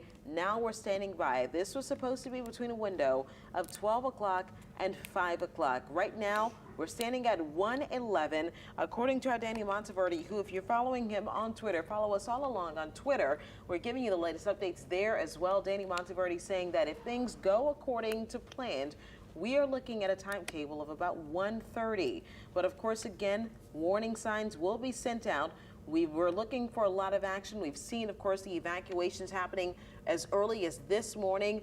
Now, the thing is, when those evacuations started, they were supposedly supposed to happen. This implosion was supposed to happen about 4 hours after the evacuation started. Obviously, we're not on the same timeline anymore. Right. That first alert saying that the evacuation order was in place, that it was being sent out. We received that via text message at 8:31 this morning. So we're looking about an hour after they had estimated before we were able to, get this thing imploded. But Danny Monteverdi has been with city officials. He's been embedded with them this morning. He's getting firsthand updates, and he's now able to join us by phone. He's on Canal Street. Danny, how has the mood been with those city leaders? Well, frankly, for everyone out here, it's just kind of a wait-and-see morning right now. We don't have any details yet about what the holdup is, but again, keep in mind they said this could happen anywhere, essentially from noon to 5 o'clock today. So it's just kind of a holding pattern right now. What I can tell you is we've seen this morning a few instances where, and I think we may have shown some of that video on air just a short time ago, of people going through the building, state fire marshal, drone flying overhead. So it looks like they're maybe trying to do final checks. The one thing we have heard a lot of city officials say these past few days is they don't want to rush this. They say safety is their big concern. So it appears it could just be last sweeps and checks that are happening again in those upper floors, very near where this building collapsed. We saw people in hard hats and safety vests walking around. Now, I can tell you, too, in the actual evacuation zone down there, there are few, if any, people. And that's essentially, picture the area that's barricaded off, essentially from the Sanger to the hotel, and I mean the lake side of the Sanger, all the way up to the hotel. There's essentially no one around on the ground. The only people you do see are first responders, city officials, and they've actually all moved back about a block or so from where they have been most of the week. So it's kind of a eerie sight almost along Canal and Rampart right now. Really just no one out, no cars around, and little noise other than generators really for the equipment that these workers need to help run things like lights at night and that sort of thing. Well, Danny, a quick question. I know you mentioned generators. Everyone obviously testing their generators because the overall impact, we don't know what the overall impact will be on the surrounding areas, including here at our station. We are, again, down the street from there. I know that Energy, I believe Energy has been working ahead of time, hopefully helping to stop some of what could be possible blackouts after this happens. Or are you hearing anything about that or any changes going on with that or possible impact to local buildings? No, and what we did hear earlier in the week was they were essentially making all preparations as far ahead as they could. Now, from our understanding, it sounds like this is kind of a worst case scenario for the city. If anything happens to fall further onto the street, it sounds like, from our understanding, is there are many city utilities that kind of run along the Rampart corridor near Canal Street. If you remember a few years ago when they were reinstalling the streetcar line along Rampart, there was a big work scene at the corner of Canal and Rampart where they were putting in the turn for the streetcar to get to and from Canal. Part of the reason that took so long was because of all these underground utilities, and so they are concerned about that. There are gas lines under there, electric lines, and Chief Tim McConnell with the fire department said the other day, one of the concerns they have is that if something goes terribly wrong, essentially all of the French Quarter could lose power. Now, that is an absolute worst-case scenario, but it is something that's on the minds of city officials and energy crews as well, and they are doing what they can to try to protect that from happening. They said they've gone so far as to put things like mats down on Rampart Street to try to prevent anything like that from happening. Yeah, I mean, that is a very precarious situation and obviously a worst case scenario in terms of the impact that this could have on the surrounding community. I mean, we're talking about the city's most historic heart. I mean, this is the French Quarter. It is an area that is full of this history of the city. It's loaded with buildings that are old. One of our civil engineers from the University of New Orleans is with us on set, Dr. Norma G. Matei. And, you know, when you think about those utilities that Danny just mentioned, what is it that comes to your mind? What are the questions that you have and concerns that you have as you hear those preparations that have been taking place? So there's a reason why these are placed underground, and it is to protect them. And because we are a city that traditionally our major risk is wind. Mm-hmm. So you don't want to have as much of your utilities as possible. You want underground to minimize impact of wind damage due to high winds from a hurricane or tropical storm situation. So they're all buried, and you typically choose certain corridors for major supply lines. Yeah. Mm-hmm. And unfortunately, Rampart's one of them. Yeah. And so you've got a lot. It's not just electricity. It's water, it's telephony, it's other communications, it's cable, it's your storm drainage, it's your sanitary sewer. Mm-hmm. So you put them deep to protect them, mm-hmm. but who knows how? This is a lot of weight. And so if for some unfortunate reason this doesn't go as planned, or you see that big old steel beam swinging around, mm-hmm. if it comes down and spears and just unfortunately goes through a water main, mm-hmm. or an energy main line, you got another problem. You got another problem. Yeah. We've seen that dangling on that crane. Yes. That's a steel beam. Yeah. When we zoom in on that shot, a lot of times you may have caught that, but it looks like something that's tiny, that's not a big deal. That is a huge steel beam that's dangling from the crane. Mm-hmm. So that's not to be taken lightly. No, it is not. And so it can, hopefully it'll land somewhere on the construction site. Mm-hmm. And then we won't have to deal with these other subsequent damages. Mm-hmm. It's terrifying. All right, let's go out to Erica Ferrando, who's standing by right now. She's near one of the evacuation zones where the crowd has been gathering, everyone anxiously waiting to see this happen, including us here in studio, Erica. Well, right here on Rampart, we definitely have seen a big crowd, and I would say it's probably started building up around 11, especially around noon when we heard that this could happen anytime after that. People have been following this, of course, locally, but also nationally. There's a lot of people from here that are out here to watch this, but we've also been speaking with a lot of people from out of town who have been, watching this on the news back home, and they're visiting New Orleans this weekend and said they just wanted to come see this. Of course, everyone has been talking about their feelings towards the family and how they are hoping that this eventually could bring those families some closure if they're able to recover the bodies after these cranes come down. This is a live look at these two cranes that we are expecting to come down anytime this afternoon. We know that they've been placing small explosives all over them, and hopefully it'll come down like an umbrella. If you look at the T, that's supposed to fall into itself, and the goal is that these cranes will fall into the building and not have an impact on any of the buildings nearby, including the Sanger Theater. Of course, that historic building, people have been asking questions about it. The goal, of course, is that it won't have an impact on those. I spoke with one man who is actually a maintenance worker at the apartments above the Sanger. He was talking about how he's been out of work for a week, and he's hoping that it won't be any longer if this hopefully doesn't damage the Sanger Theater even more. We're standing by, still just waiting. A lot of people have still asking, when is this going to happen? Of course, that's the big question of the day.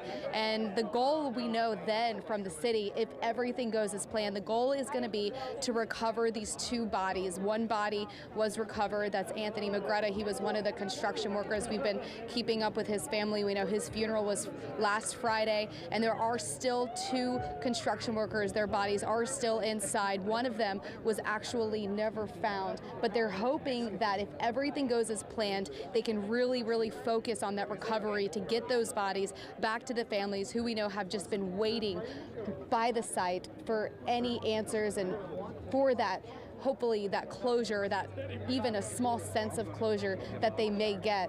But we're still just waiting, and people are still just asking, when is this going to happen? Of course, it's been a very fluid situation since Friday. It was supposed to originally happen Friday, and since then it's just been kind of a fluid situation as they have still been, I guess, double checking everything and making sure that everything is going as planned. Of course, this is such a different situation that we're dealing with here. Some of these engineers were brought in from all over the world and all over the country to make sure that they do exactly what they need to do. And if anything doesn't go as planned, that's why we have this evacuation zone. So hopefully everyone still will be safe because we are so far back. For now, I'll toss it back to y'all in the studio. Erica, thank you. And emergency managers have set up 3 perimeters around that collapse. They need a complete evacuation of the red area on the map. They called for that at 8:31 this morning. A little bit farther out, there's an exclusion zone that's been set up, and you can see it on your map there. It's the darker yellow area, kind of orangey, that's on the map. In that area, you have to stay indoors once we hear those sirens go off. The lighter yellow area on the map shows where the streets are all closed. The boundaries of that area include Perdido, Camp, Charters, St. Peter, and South Robertson streets. The city anticipates keeping the restrictions in place for hours. All right, again, plans for this hotel to go back more than a decade. Developers announced plans to build the hotel in 2007. They wanted new construction at the site of the former Woolworth building, a historic building, to be 18 stories tall with a hotel inside, along with 62 condos. The project came to a halt in 2013 when one of those developers pleaded guilty to fraudulently billing a state Katrina recovery program. He served nearly 2 years in prison. Well, foundation work on the project started in 2016. Construction on the lower floors followed in 2018. Then 1 week ago, the construction site, you see it here, partially collapsed, killing 3 people. 18 others were hospitalized, and actually 18 people were taken to the hospital by ambulance. Several others, dozens of others, were actually taken themselves to the ambulance, and to my understanding, majority of those people are now out of the hospital. Thank goodness for that. Yeah. But it seems that this project really has had problems from the start. Yeah. That we just talked about, and that is everything from problems with, funding, contractors, and then now, of course, we see construction.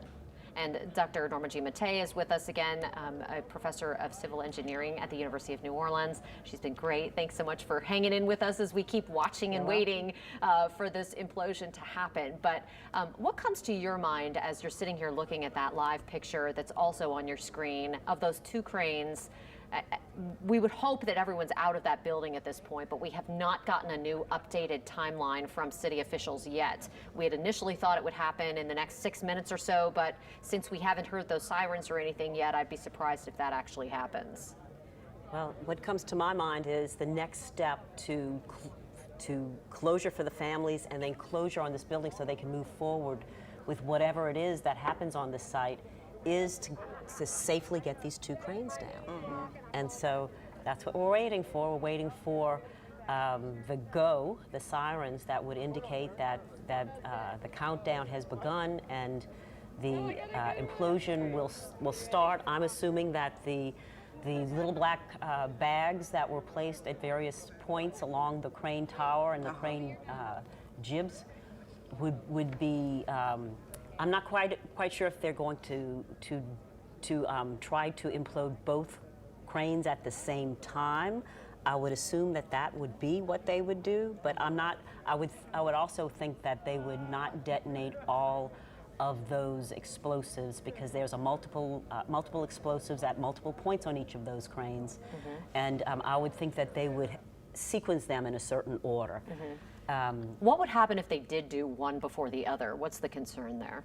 Well, the concern for me is that it coming down would possibly and probably damage the other one.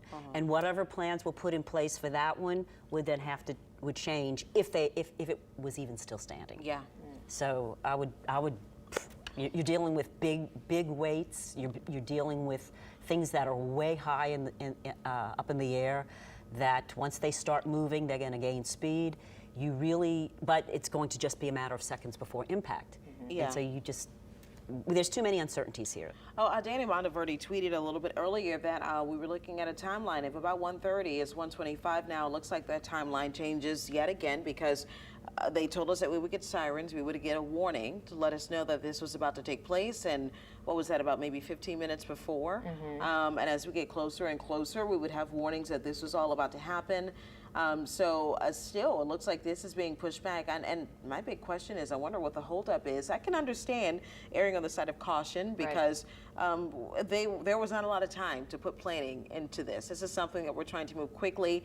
Initially, we were trying to do this very quickly because we were concerned, of course, about a tropical system that was in the area that did come our way, but did minimal, if Thank any. goodness. Yeah, and thankfully did minimal of any damage to the area outside of maybe moving the cranes a couple of feet back and forth. But it's that movement for days. That's what had everyone so concerned, and everyone was so worried about the fact that it's on its own and it's kind of moving just a couple of inches. Just imagine a big gust of wind, strong enough to blow this one over. So that was something that we obviously were worried about, and now we're standing by and waiting for these cranes to implode. But clearly, we still had people that were inside. Again, mind blown that there were still 2 or 3 people that were inside of the building. We still don't know how they got up there. I don't see the gate or the cage that took them up there initially. So hopefully they're making their way out safely, which you said, you don't think it's a good idea that they were up there in the first place. Well, actually, I think that they're probably with the company that is doing the implosions. The implosion, yes. And so they're probably making some last-minute checks, make sure everything is secure, because we've had 24 hours. They've set these things, some of them, the first ones, more than 24 hours ago. So let's make sure one more time that they haven't moved, because that's going to affect how these things, how they predict these things are going to then ultimately come down.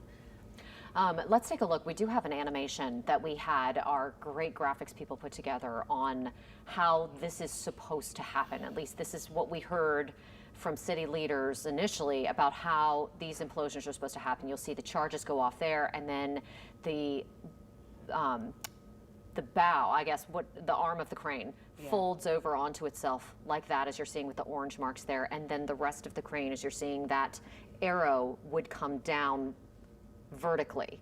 And so that is how both of these cranes are expected to collapse on themselves and then collapse down, trying to minimize the impact on the damaged building. I think that they want to be able to get in there at some point to try and find the bodies of those 2 workers that are still missing at that site.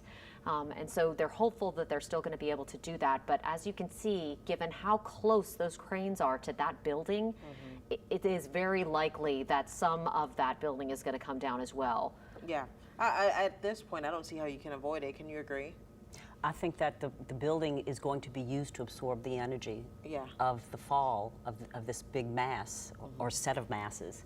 And so, yes, you're going to have some damage. The question is how much damage, and you want to minimize, you want to have it just spear through with just dust. But we've got a lot of loose parts, and so those can be set into motion and become projectiles. Okay.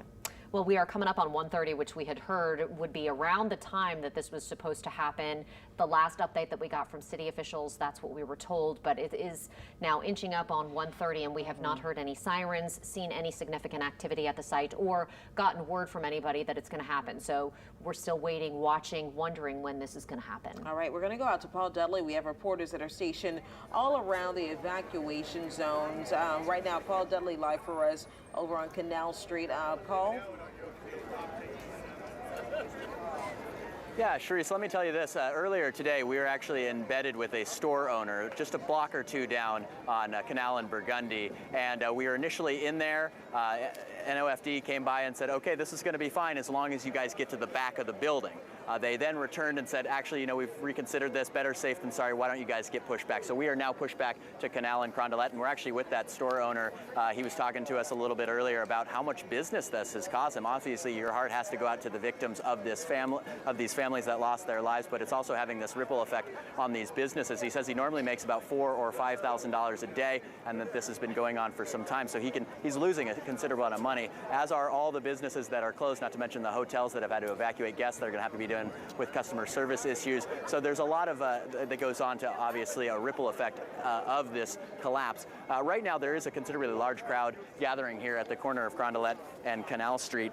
I wanted to give you an idea of what we're going to expect here. So the sound, I think, is the first thing that you're really going to notice. It's been described to us as a very loud sound similar to a firework. So if you're going to have to be outside, we've got our earplugs and so on and so forth. And the other thing that you want to watch out for is the air quality. Megan has done a great job getting interviews with some of our emergency personnel who have said that the air quality could change as a result of some debris that is going to be coming possibly from this. Again, we don't know. People have been coming up to me all afternoon and saying, when is this going to happen? And the best bet we can say right now, although Danny has reported it could be in this 1:30 time frame, best bet we're sort of telling people right now is kind of between now and 5 o'clock is probably our most honest answer at this point, because we just don't know. We're not officially, we're not totally in the know on when this is going to happen. And there's a very complex situation. So there are a lot of moving parts when it comes down to this. So those are just a couple of things that you can expect. There is a considerable amount of people out here who want to see this. Obviously, there are a number of historic buildings that are around this, including the Stanger Theater, but emergency personnel have said that they're going to do their best to make sure that those buildings aren't affected, and I think everybody here is hoping that exact same thing. So we will throw it back to you guys in the studio for now. All right, thank you so much, Paul. And of course, many of those crowds are just waiting like we are to see if something's going to happen. We've been told that this is going to happen this afternoon, sometime between noon and 5. We got an updated timeline from Dana Monteverde that said this was supposed to happen at 1:30. Now 1:30 is come and gone. So we're hoping that things are going to progress in just a short order here. Megan Key has been reporting for us all morning and afternoon long, waiting on Canal Street to see when those cranes are going to come down. Megan, what's happening where you are right now? Hey, everyone's just waiting right now, standing by, waiting to see when this implosion will happen. As you can tell, groups of people are gathering. We just continue to see more and more people coming out here as time goes on. You know, any moment now, any minute now, we are waiting for this implosion to happen. We've been waiting for days for this to happen because days of delays. This was initially supposed to happen on Friday. It got pushed back to Saturday, and yesterday we found out that the cranes were actually more damaged than they originally thought. So they pushed it back to today. So that's what we're waiting on. Now, we do know the method that they plan to use to take these cranes down. We know that it's over 100,000 pounds. Each one of these cranes weighs over 100,000 pounds, so that's a lot to factor in. Also, the size of the building, 18 floors. The height of the building is 18 floors high, so that's something else they've got to take into consideration, and the impact that it'll make when those cranes do hit the ground. Now, something else we are thinking about is the debris and the air quality that will come from those cranes hitting the ground. As I did hear some experts in the studio say, that debris is fast and strong, and it'll hit you before you even know it. So that is something that people are keeping top of mind. Now, we are here in the exclusion zone. We know that this area, first responders have been saying that once that implosion happens, everyone in this zone should be indoors somewhere. The evacuation zone is a few blocks back, closer to the Joy Theater and closer to the site where it actually happened. Just recapping a few facts for people just joining us right now. We do know that the Hard Rock Hotel partially collapsed last Saturday, that's October 12th, around 9:12-ish in the morning. We know that 3 construction workers were killed on site. 2 of their bodies still remain trapped under that rubble. So that is something that first responders are keeping top of mind.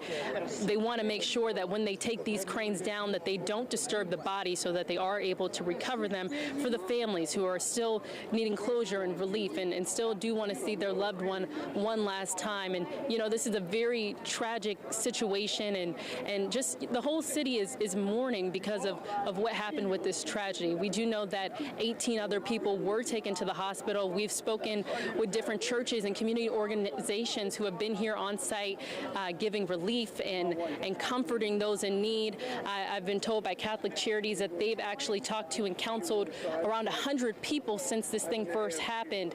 And you know, they're just here for the families and offering relief. And of course, we're going to be out here monitoring this, and we'll be here just waiting to see when this implosion does happen. So stay with Eyewitness News online and on television for the latest. Reporting live on Canal Street, Megan Key, Eyewitness News. All right, Megan, thanks so much. A lot of people, we mentioned that the crowds are starting to thin out around where Megan is, because I think a lot of people are just kind of with a waiting game. We don't know anything right now. Erica Ferrando still out there in North Rampart. Now, you still have a big crowd that's around you. A lot of people still standing by. What are you hearing from people out there? Well, and of course, a lot of people are coming to this area on Rampart and St. Peter because we do have a pretty good view of these cranes. But I do want to remind people that we have been told from officials in previous press conferences that if you are in line of the site, if you are in line of the site of these 2 cranes, then you are too close. They are really encouraging people to stay back, but a lot of people from here and from out of town are, of course, gathering around here. They say this is something historic happening in New Orleans and something they want to witness. People who are here from out of town are saying this is something they've been following on national news, and of course, being here, it's something they want to see. But of course, a lot of people are sending their condolences to the families that are dealing with this. We know that there have been 2 families that are still waiting for any sort of closure. Some family members and friends have been waiting out on the site for days. We know one body was pulled, Anthony Magretta, on last Sunday, but now with this happening, hopefully the next step would be bringing some sort of closure to these 2 families that have been waiting. The mayor has been saying over and over that the focus is going to be recovery. The goal today is to get these cranes down, and that they really want to be able to get in there and get to both of those bodies that still have not been recovered. One of them, we know they know where that construction worker is, and the other one, we have been told, is still missing. But because of how dangerous this is, it's so unstable. They've been saying from the beginning that these cranes could fall, and they're very unstable, and some engineers have even said they're surprised that they're actually still standing. That's why first responders have had to be very careful when they go into this building, and they have been going in there. We know that they've been searching in some very dangerous areas trying to find these bodies, and hopefully once these cranes come down, they can take that next step and maybe get to them so that they can bring these families any sense of closure. Now, the big question of the day, of course, is when is this going to happen? Originally, it was supposed to happen Friday, then yesterday, and there was a big crowd out here yesterday, too. Of course, the evacuation and exclusion zone has been expanded since yesterday, so we're actually actually a good ways back from where we were yesterday and where that big crowd was, but still a big crowd out here today. People have been waiting outside for hours to watch this, and hopefully if everything goes as planned, everyone over here is far back enough. But of course that's why they put these evacuation and exclusion zone is in place, is in case something doesn't go as planned. We are far back enough to where hopefully everyone will be safe. They are warning people about the sound they will hear and the possible effects on the air quality. That's why we have masks and earplugs, but now it's kind of just a waiting game. We know it will be sometime within the next few hours, but of course not exactly sure when this is going to be. Guys, back to you. Erica, can your photographer spin around and show that crowd at all for us? Yeah, let's show this crowd again. It's because you can hear them. It's a very big crowd, and it's yes, and it's been getting bigger. And you know, I will say some of the people that are out here are actually people that are staying in the hotels that are inside this exclusion zone. They aren't even able to check in. And so some people out here are actually carrying suitcases, just kind of waiting. And of course, for them, they're, you know, in town visiting from somewhere else, and they're just waiting to check into their hotels. And, you know, they don't know when this is going to happen like the rest of us. And so a lot of people are waiting for that. And of course, even when this does happen, we don't know how long it's going to be that this exclusion zone and this evacuation zone will shrink back down. But yes, it's a very big crowd out here, right here on Rampart Street. So it's And, almost we an are evacuation actually point seeing for it get people. even a little bigger as we go. Yes, we are outside the evacuation zone and the exclusion zone. The evacuation zone is actually a couple blocks down, and then right here is the exclusion zone. And what that means is that people can be inside these buildings that you see, but they're not allowed to be out on the sidewalks or out on the roads. So that's what that means in case, I guess, any debris falls or anything like that. But people are allowed to be inside for a couple blocks right here. Erica, as Erica just mentioned, it is going to be loud when this happens. Yeah. Very loud. And the health department, the head of the New Orleans Health Department, tweeted this a little bit earlier. The controlled detonation at Hard Rock Hotel, again, like we just said, it's going to be very loud. The best way to protect you and your family is to stay away until the all clear is given from the city. If you're in the temporary exclusion zone, you have to stay inside. Keep all of your windows and doors closed. That's from the health department from the city of New Orleans.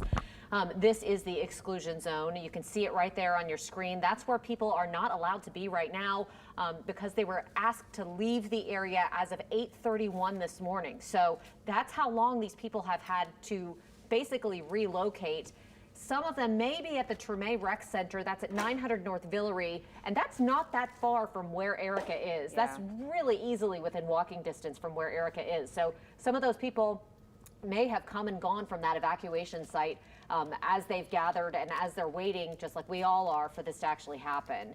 This video that you're seeing on your screen right now is workers that were inside the wreckage earlier today. This was about an hour ago, maybe more. I can't remember now. I think it was about 12, so maybe an hour and a half ago. Yeah. But around these the time are we thought the explosion was supposed to happen. around 12. So you can see that there are some workers or rescue workers or people with the explosives team. It's really unknown who they are and what they're doing in there. But that was about 12:30, 12 o'clock today, 12:15, something around there. So that's definitely not live footage of people inside there. And then we heard that the fire department had actually done a sweep as well around the perimeter to make sure that was clear. That was about an hour ago. Yeah, so all indications show that this is still happening. It's happening. This is still happening today. I know that it's been put off for 2 days now. All of the steps are being taken prior to for this to happen. So it's just a matter of when. We already know that this is not going to happen towards the evening time because Mayor Cantrell during a news conference has once said that she will not allow any explosives to go off in the city, whether big or small, in the evening time. This is something that she won't allow. So we're looking at a window between 12 and 5, and we're about 20 minutes until 2 o'clock right here. So within a matter of 2 to 3 hours, we could expect this to happen. We just don't know an exact timeline. Something that Paul Dudley said a little bit earlier, and we have Dr. Norma Jean Matei joining us here.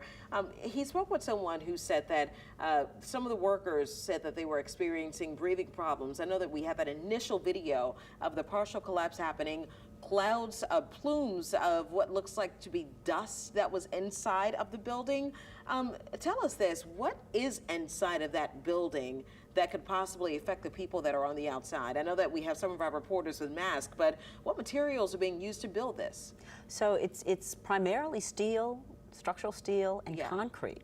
And concrete is cement and sand and aggregates and other admixtures. And so cement can be very drying. So if they got the dust, concrete dust, it can be drying. And so they may want to try to moisturize and maybe use some type of a saline solution, and I'm not a medical doctor. Yeah, of course. Is there something that could cause any lung issues or long-term health issues? I would say that if you if you're a worker on a construction site, you're used to working in a construction type of environment, and those quite often are dusty.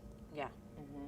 When we look at this, I mean, we've seen those huge crowds that have gathered on Rampart Street, Canal Street. Are they at any risk, do you think? I mean, they're outside this exclusion zone, so you would think that that's the safety zone. Yeah. Now, I haven't run any numbers, but I would assume that the officials have set boundaries where they think that everyone is safe.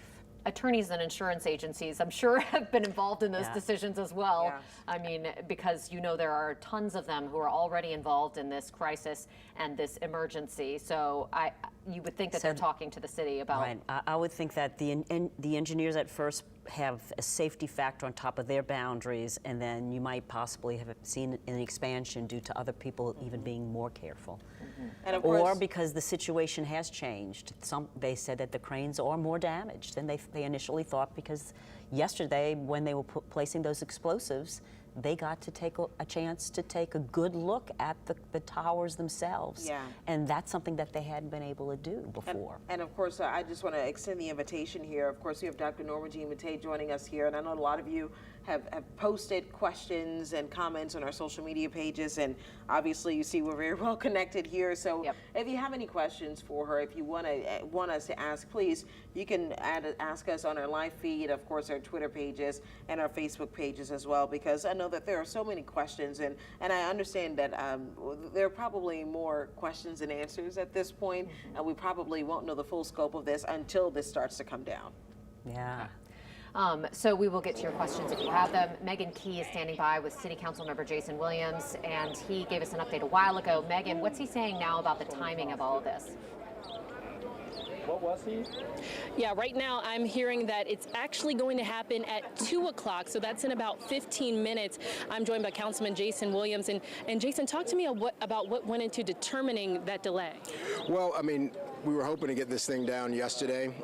It was too much of a dangerous situation. They could not get the explosives where they needed the explosives to be to make the cranes come down upon themselves, so it was pushed back to today. Initially supposed to be 12. 2 other precautions had to be taken for air quality, and also another sweep of the building itself to make sure that no one had snuck into that, causing further harm to life. So that puts us at about a 2 o'clock demolition time. And the situation is stable, although these cranes and this building is not stable. Due to the work of the mayor and our first responders and the experts that are here, I believe we've got a stable situation. And we're hearing that the same method to bring it down in an A shape, like an umbrella coming in, that's still, upon itself. So yeah, if you looked, you've got 2 huge arms that are tons each, that if this thing did not fall in upon itself, could be projectiles going any direction. And we absolutely don't need that to happen. So what we've got is a situation where the experts have determined the critical areas to weld into those cranes, plant explosives there, set them off at strategic times to make sure this thing falls in upon itself. The other big part is to make sure they don't collapse down on the bodies that are still inside, because we are still focused on recovering those bodies to get them to their families so they can have true closure. Do we know now that everyone is out of the hotel? There's been another sweep. I don't know if you were able to see, but the first responders just came back from that sweep, and that happened at about 12:30. They want to do one more sweep to make sure that no one, as you can see, there are tons of people out here that want to get a look at what's going on, and we had to make sure that none of those folks did not themselves get beyond the barricades and get close to that building. And so that sweep has been completed. The air quality control testing has been done as well. All those things are in place to make sure sure that we know what the air quality is afterwards, and we're ready to go at 2 o'clock. And I know we're in the temporary exclusion zone. Do you know, I know we spoke a little bit earlier about the sirens going off. Do you know if these people out here with us, if they'll be asked to go indoors? It is ideal for everyone to get indoors. You don't know, I mean, what we're talking about is using explosives to blow up something that weighs tons to fall into an area where there's already loose concrete. So air quality, eyes, sound. This is not a fireworks show. This is a dangerous situation, although experts are involved in it. We are in a small urban footprint, so I think it is ideal for people to get as far away as they can or inside of a building once those sirens come on. Is there anything else you'd like to add? I'll just say that the people of the city have really stepped up in an amazing way. Organizations like VC Poor, our restaurants and our hotels have been donating and bringing food and water on a regular basis, so much so that there's been leftover food every single night, and the folks from VC Poor have been taking it to homeless shelters to make sure that nothing goes to waste. From what I heard, the whole Red Cross came up to try to assist with food and other things, and they basically saw that it was all squared away by New Orleanians taking care of New Orleans. And I just think, New Orleans is probably one of the most special places on the planet because of how we treat each other, especially at our worst times. And this tragedy is one example of that. Yeah, the city definitely knows how to come together. Absolutely. Thank you so much, Jason, for talking with us. We appreciate it. And of course, as he said, we're expecting 10 minutes from now. That's when we're expecting this implosion to happen, this crane implosion. So we'll be standing by and we'll be out here. So stay with Eyewitness News online and on television for the latest. From Councilmember Jason Williams, this is happening at 2 o'clock. Yes. That's the plan right now. That's in 10 minutes. So in 10 minutes, we're expecting these implosions to happen, at least to hear the sirens, and then we'll see what happens after that. Our Danny Monteverdi has, of course, been with city officials all morning long, especially since the very beginning of this, really. And he says everyone is right now getting into place. This is for sure going to happen. We think at 2 o'clock, those sirens are going to let everyone know when you need to get out of the way. You want to be inside. Of course, I don't know if we can put our evacuation map up. We already know that the evacuation area, everyone is supposed to be gone, but there is that area where people are supposed to get inside because, like we mentioned earlier, that debris, it's going to move fast, it's going to move quickly, and there's a lot of debris that is hanging out outside of that building. So we get Danny Monteverdi that's on the phone right now. Danny, can you give us a full update here about what's going on? I know that you're with city officials now. What are you seeing and hearing right now? Well, what we're seeing right now is no one on the streets.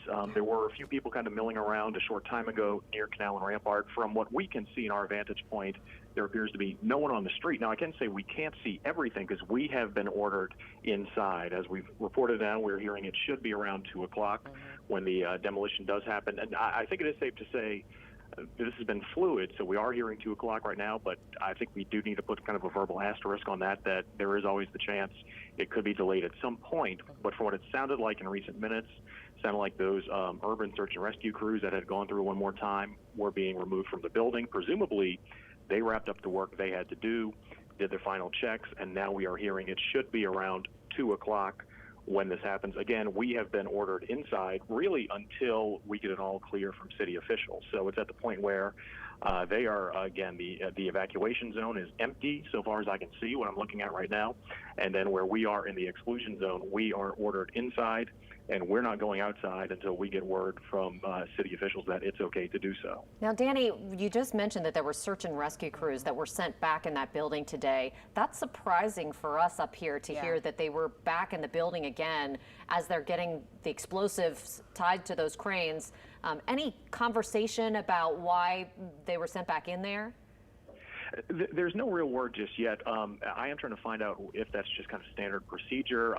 They do keep very, very close tabs on who gets into this building right now. You are not going to get in that building without going through one checkpoint, essentially, to put it in the simplest terms, signing in.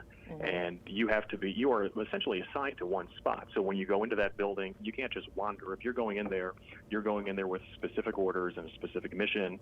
And so, again, we are trying to find out what exactly they were doing. Again, presumably, and we'll try to find out for certain, but presumably they were doing one final sweep to make sure there was no one left in there.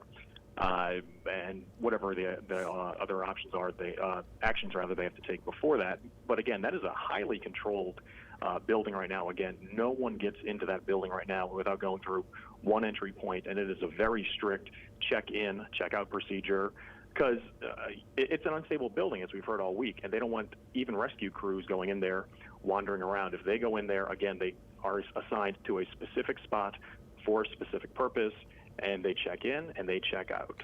All right, well, Danny, tell us this. I know that we may be aware, but for those who are just joining us, both on our social media pages and on WUPL, when this does happen, can you give us a timeline of what is expected to happen immediately after? Well, at that point, literally, we are going to wait for the dust to settle. Yes. Then at some point, as soon as that happens, they're going to try to start cleanup immediately. Now, there will have to be briefings with the mayor and that sort of thing to make sure everything is all good, everything is all clear, it went the way it was supposed to. But again, to boil it down in the simplest of terms, as soon as the dust settles, as soon as people can get out there, then immediately you're going to start seeing the cleanup of this work. That's really kind of the simplest way to describe what's going to happen once the demolition happens. And again, at some point, we should be hearing 2 minutes out some warning sirens, and then again 15 seconds before it happens, another set of warning sirens, and that'll be it. So that's the procedure that we're expecting right now. We're about 6 minutes out right now. It is 1:54 on our clocks here in our studios. So, Danny, we're going to hear one set of sirens. How long out? 2 minutes out? Our understanding is yes, 2 minutes out, they'll 2 have a set minutes. of sirens, and then again at 15 seconds to demolition, another set of sirens, and then it's just the countdown from there, and that's when it's going to happen. And from what we're told, these are going to be loud sirens too. It's not going to be anything you can miss. They're saying there will be very loud sirens. Again, just on the off chance that someone is around, someone's in the area, that is the warning to get out right now. Okay, Danny, thank you so much for your reporting. We're obviously going to be in touch with you as this is progressing and happening. Another person that is out at the site for us, one of many crews that we have covering this today, is Paul Dudley on Canal Street. Again, we're about 3 minutes out, at least if this timeline plays out as we're hearing it's going to now. Paul, what are people saying around you? Well, a lot of people have been complaining about the timing of this, and I'm no civil engineer, but I can tell you with some certainty this is a very complex project here, so you have to understand that this is unprecedented, and we've never quite seen anything like this before, and so that's why you're going to see some changes in that timing. The other thing that crews have been working on is obviously the utilities. That has been since this happened. They've been shutting off gas, power, and sewage in the general area here. As for what you're seeing now, there's a crowd that has gathered here at Carondelet and Canal. This is about a block away from the actual mandatory evacuation zone that starts at Dauphine, just a block away. And there are a handful of NOPD officers and some crews down there on that block, as well on both corners of that block. Here, what you're seeing is just a large crowd, and you just got to hope that we're far enough away so that no debris can come down Canal Street and potentially impact us. As far as air quality is concerned, you got DEQ out here. I spoke to them yesterday.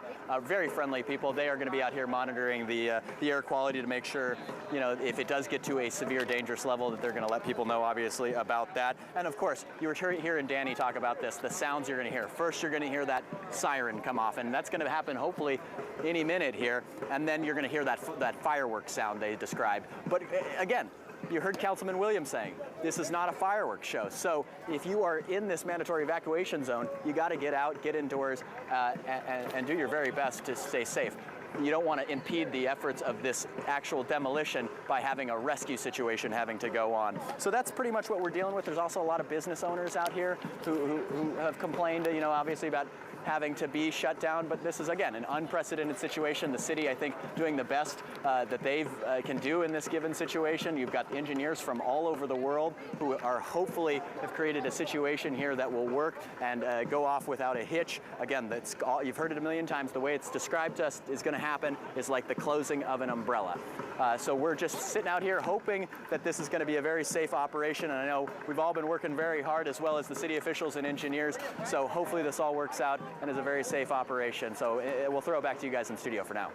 Thank you so much, Paula. We've had some questions from Yeah. people online who have questions about what exactly it is that we're going to be looking at in the next few minutes. Nola Dabina just actually tweeted us, said, could someone explain about it not being a blowout, not an explosion, but an implosion? Just kind of to clarify that some people are expecting it to blow up, but this is an implosion. It falls kind of into itself. Right. So we're using explosives, and we're detonating explosives to implode inward, not explode outward. Okay. That's what we don't want. That's what we don't want. Is to explode outward, because as you know, Dr. Norma Jean Mattei has mentioned over and over again, everything at that site can be a projectile, and they don't want it to go anywhere. They don't want it to pierce things around the city. They want it to stay on the site so they can then remove it safely. We have another question here. They're asking, can you confirm they are only targeting cranes and that this is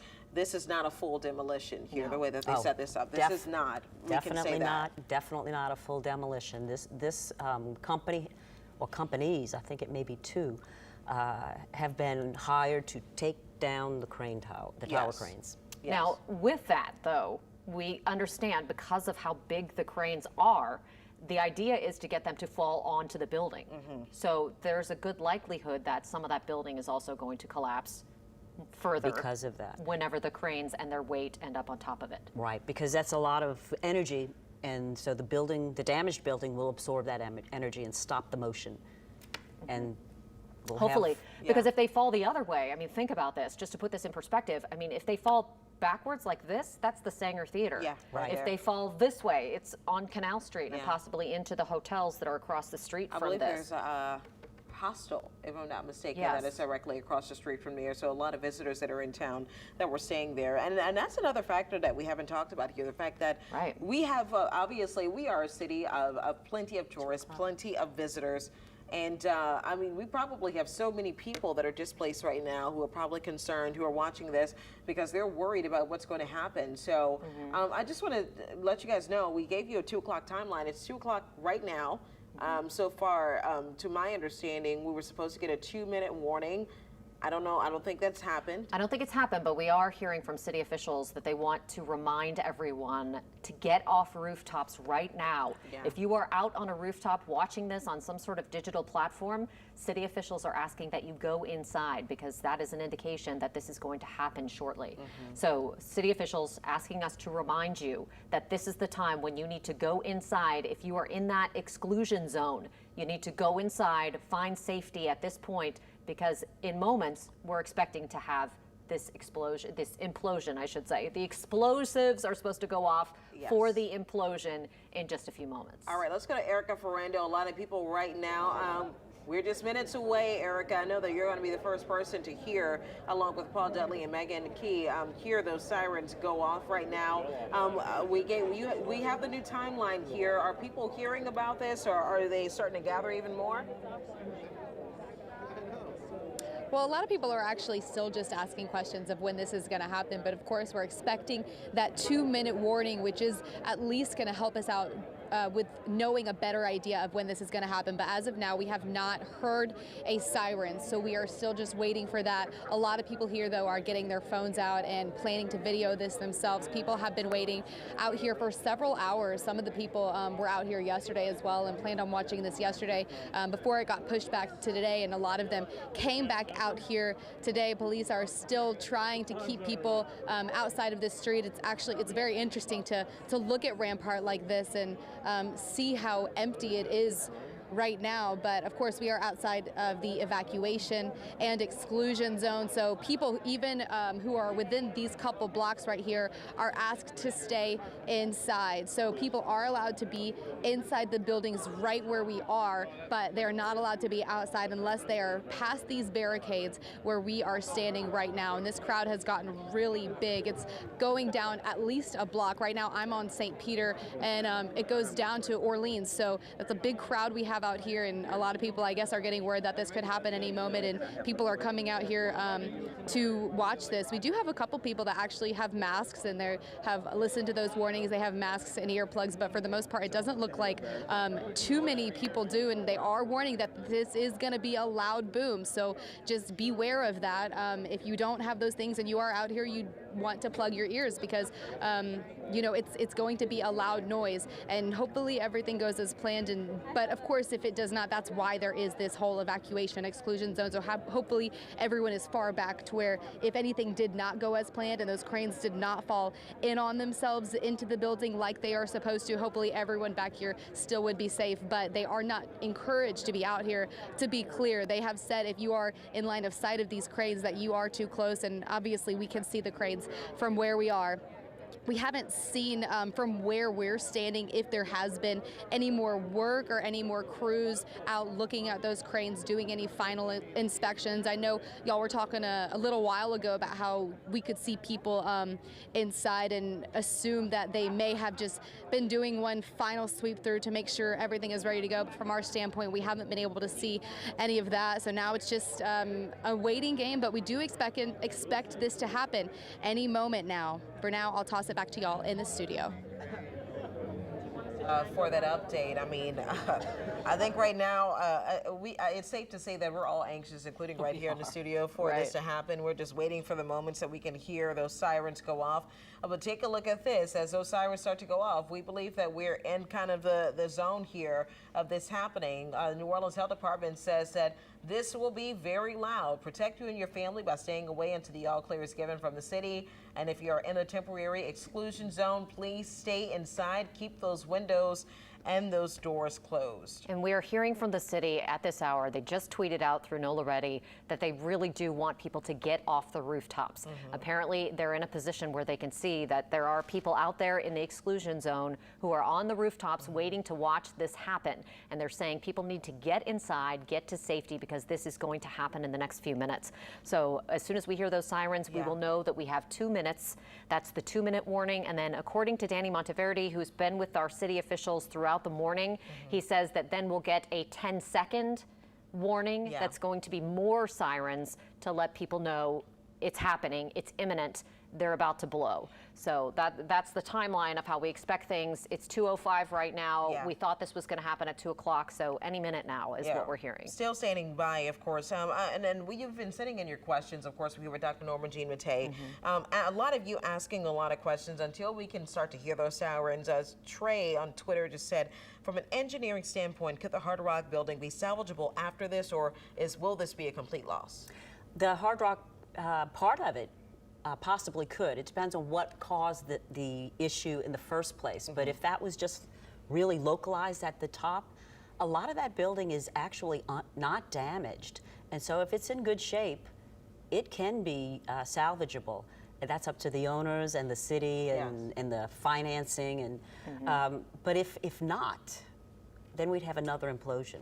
Yes. That's more what than we would likely. have to do? Yeah, more than likely. I mean, you can take, it's a building this size, it's probably cheaper to implode. Yes. Than to sit there and try and tear it down. Right, piece by piece, that takes a long time. Yeah. Okay. Our Megan Key has been out there all morning long. She's keeping a very close eye on what's happening from Canal Street, and she's joining us now with the very latest. Megan. Hey, good afternoon. Yes, the crowd is growing here, and it looks like this implosion is about to happen pretty soon. You can notice that workers have actually moved back. They've got their masks on, and people are getting ready for this implosion to happen. Now, we know that there's going to be an emergency siren that goes off a few minutes before that implosion happens, and we haven't heard anything as of yet, but we know in moments this is expected to happen, that these two cranes, these two unstable cranes, are expected to go down. Now, each crane weighs over 100,000 pounds, so you've got to think about that impact of that crane hitting the ground and the debris that's expected to spread as well. Now, we know that first responders are out here and they're monitoring this area. They've got the barricades up right now, and people are watching. They're waiting to see these cranes go down. We've been waiting for days for this implosion to happen, but over the days we found out that these cranes were actually more damaged than originally thought. So right now we're just waiting to see when this happens. We've been told 2 o'clock. It's now past 2, and we're thinking that any moment this should happen. We were told some of the holdup with this implosion today first responders had to check every level of the Hard Rock Hotel to make sure that nobody snuck in that hotel zone. And they're also saying that people that are in the exclusion zone on the rooftops outside need to be indoors. They do not need to be outside for this. And of course, we're standing by and we're just waiting for this to happen. So stay with Eyewitness News for the latest. We'll be here when it happens, streaming it live on television and live online. Reporting live on Canal Street, Megan Key, Eyewitness News. Said it a bunch of times, but the city officials are saying that this is going to happen momentarily. We should see, or hear rather, at the site some very loud warning sirens before this goes off. Those are expected to hit 2 minutes before the implosion. And then we will get another round of warning sirens at the site 10 seconds before those cranes and the explosives go off. Now, here's the thing. We're not expecting, or we're hoping, I know that some people, I think, are expecting a spectacle here, but we're hoping that it is not a spectacle, that this just goes off without a hinge. We're hoping that it doesn't live up to the expectation of being something that's major, that's huge, because that makes it more of a dangerous situation for all of us in the surrounding areas. Let's go back on the phone with Danny Monteverde. Danny, we're about 10 minutes behind the 2 o'clock kind of timeline that we said. What's going on around you? Well, again, we're going to be inside until this is all done. We are having the city ask us to try to help get word out for people to get inside if you're on the streets in the exclusion zone, and to get off of rooftops if you're in the area. It sounds like maybe that's part of the problem. We are trying to get some clarity on that, but that might be part of the issue. Again, though, this has been a fluid situation, but it sounds like they are very near the time this is going to happen. And when we spoke last time, just a few minutes ago, we talked about USAR, the Urban Search and Rescue crews that were going in. We do have an update on that. They came out about 20 minutes ago from a final live sweep and a final escort check with the demolition crew. So that's what the Urban Search and Rescue folks were doing just a short time ago when they were in the building. One more sweep of it, and also escorting out members of the demolition crew. It's all part of the process that's expected to happen. It's sort of like they're going through the checklist. So one of the things on that checklist apparently is do a sweep of the building. Is that correct, Danny? That's right. That's right. Again, it was to do a sweep of the building, and apparently there are or were members of the demolition crew inside, presumably doing the final preparations in there. And so it sounds like that last piece was making sure, again, everyone was out. As we said just a few minutes ago, this is a highly controlled building right now. You're not getting in or out without going through one checkpoint, checking in, checking out. And then it sounds like, again, this is just another safety check to make sure there's not anyone in there when these detonations happen. You all were told to come inside as well. Isn't that correct? You're not outside anymore. You're having to be inside the building with cameras left outside to capture what happens. That's right. That's right. Yeah, like I said, we will be inside until, that's really just the simplest way to put it. We are inside now, and we'll be inside until city officials give us the clear to go out. And that's really kind of where we stand right now. Yeah, so Danny, right now on our live camera here, we're seeing some construction workers. Actually, now they are in the evacuation zone. They have stood back. So are you hearing some chatter of this coming up anytime soon? I know we said 2 o'clock, but obviously, again, it's 2:11 right now. So are you hearing some chatter that just kind of any moment now that this is happening? And we're looking at a live look right now of a construction worker with a mask on, standing in the evacuation zone. Everybody has their eyes on the building. That I can't answer right now. From my vantage point, I cannot see that part, and at the moment I'm away from a computer to monitor the broadcast. But again, in terms of when this will happen, it really has just been a fluid situation. I know it's not the answer a lot of people want to hear, but again, the fact that they are ordering people inside now, off the street, off of rooftops, I think it's safe to say it is fairly imminent at this point. And we will try to get more clarification, but it may just be to do final checks to make sure there's no one where they shouldn't be, and no one out on the street, no one on rooftops. And so, but again, those the evacuation and exclusion zones are in effect now. And so, that appears to indicate that this is imminent. Danny, are you getting any sense of where the mayor is right now and where the decision makers are? Are they in the same location that you are? They are in a different location. We haven't seen them today, but from what we understand, they've been, meeting all morning to try to, make sure everything is happening the right way. They're nearby, but in terms of where they are in particular, they are not in the same location we are.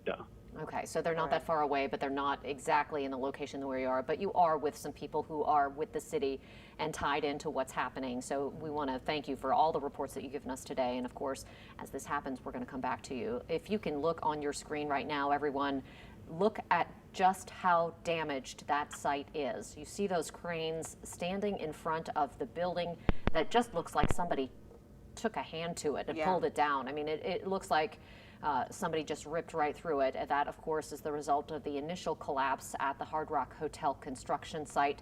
That material that you see hanging there is right next to the cranes that are scheduled to come down in moments. Now, outside of our Danny Monteverde's reporting, we've been seeing tweets from Nola Reddy. We've been following online right now of warnings, again, to get off of rooftops. Take a look at your screen. The exclusion order now in effect for the Hard Rock Collapse crane demo. Stay inside and off of rooftops if you are within the orange zone that you see right there on your screen. Demolition noise can damage hearing if outside. Of course, would you say that another warning would be to stay away from windows as well, too? I would stay away from a window. Yeah. So because, I mean, of course, we were talking about the impact. Yeah, unless it's a bulletproof window. Yeah. Which I don't think they have many of those downtown. But, I mean, take a look right here on your screen. Everyone, we're getting all the indications that this is happening any moment now. And I know that a lot of people are following along with us, anxiously waiting. I can tell you that inside of the studio, we're just waiting to hear the sound because we were within an earshot of everything that's happening down Rampart Street. So we should even hear the sirens that are going off from inside of our building if they're as loud as they indicated them to be. Right. We can hear rain when it rains inside this building. So when we're in the studio, so hopefully we'll be able to hear those as well and know when this is happening. Again, the idea is a 2-minute warning from those sirens and then a 10-second warning is what we expect to hear. Paul Dudley is going to be one of the people who are going to hear it up close and personal. He is on Canal Street and has been throughout the day. Large crowds have gathered on and off at that spot. Paul, how are things where you are now? Yeah, the crowds are really starting to widen out here a bit. There are probably 100 people that I can see just in this general area. I'll give you a look around here. This is Canal and Carondelet. And one of the reasons why we've been pushed back, we were actually over on a storefront earlier, and NOFD said, it's probably best for you guys to just get a little farther back. And so they've moved us back here to Canal and Carondelet, just a block off of the mandatory evacuation zone. You can see a number of emergency personnel that are closer, but not much closer. As you look down the street where I'm sort of looking, you can't see really much beyond Dauphine. People generally getting out of the way here, and that's could be a sign that this is going to get underway here. Again, there is a timing thing, and people have, said, well, why does it take so long? It's a very complex operation that we're dealing with. As I said earlier, it's unprecedented. And one of the things, the reason that you see us being moved back here is because there is that chance of debris. That at any time that there's an implosion with that much force, you have to think these are steel and screws that have the potential to fly. We're not saying that that's necessarily going to happen. We do appear to be far enough away, but NOPD, NOFD not wanting to take any chances, so they've moved us a considerable amount back here. I do want to just give out a number here that has been super helpful to me. It's 888-777. Just remember 3 8s and 3 7s. Text the word Hard Rock, one word, and you're going to get all sorts of updates. That's what I've been telling people out here, and it seems to be, it's a great resource for the city to keep people updated. And to mention that thing about staying away from the windows, that was something that was mentioned earlier, very important. When we were in that storefront, we actually, NOFD said, well, this will be probably fine if you get away from the windows. They then came back and said, it's probably best if you guys get away. And the other thing I want to mention is utilities in the general area of the Hard Rock construction site have been shut off. We're talking sewage, power, and gas. And you've been seeing a lot of gas trucks over the last few days just taking care and making sure that those are shut off. As for what is going on out here, you've got a number of tourists who maybe have seen the video online. Some people have come up and said, well, what's going on? And as soon as you mention that viral video that just about everybody has seen. They go, oh, that's right, I did see that. So there are a number of people out here who want to get a look at that, and many of them tourists, but a number of locals who have come up to me and they said, you know, we want to see this because this is a potentially historic thing. You've got the Stenger Theater that is nearby, Lowe's State Theater as well. So there are a number of historic buildings that are nearby, and so that's why a number of people are out here to see exactly what goes on. So we are following this story, and it does appear that this could be happening any moment now. So we'll stand by and throw it back to you for now. Still kind of waiting, watching, waiting for the big kaboom to happen, if you will. One of the areas where people are also standing by, waiting, watching is out on Rampart Street. All right, that's where we go out to Erica Ferrando right now, and that crowd continues to gather. A lot of people waiting to hear, waiting to see what is going on out here and when this will happen. We're now 17 minutes behind the expected time, but of course, you guys will probably hear it first, the sirens that will go off outside before it happens. Well, we're definitely expecting to hear it. We are right here on Rampart in St. Peter, so as soon as those sirens go off, I know we'll be close enough to hear them. And there have been a lot of people from New Orleans, but a lot of tourists and visitors who are actually out here to witness this. The crowd out here has really been growing since this morning. People started getting out here pretty early. We have a few people. You both said you've been waiting for about 3 hours. We have this gentleman who's actually from here. You're from New Orleans, got your Saints gear on, and you're actually from Orlando, you said. So you've been waiting 3 hours. Talk about what the past 3 hours have been and why you wanted to be out here to witness this. A lot of delay. They keep pushing back, but you know, understand that they have to be precise about how they do things. I think everybody's really curious because this is something we haven't seen before, and a little bit compassionate about the family members as well. And you're from Orlando. I assume you're not going to be in New Orleans for too long. Why is this something that you wanted to spend some of your time to do? Because when I was planning this trip and coming, I saw this on the news, and then seeing that this unfolding while we're here, we have to be here to see how it's going to end. So. And we are out here past these barricades, so presumably everyone out here should be okay because they set these evacuations and exclusion zones so far back so that if anything didn't go as planned, we would be far enough away to where we would be okay. So we're just waiting any moment now. I guess we're kind of just waiting on this siren. We're supposed to get a siren that's going to be like a 2-minute warning. And what are you guys expecting? Hopefully minimal, effects. I mean, we are very far back, so I think, everybody's safe, and hopefully it'll go as planned and everything will be fine and everyone will be safe.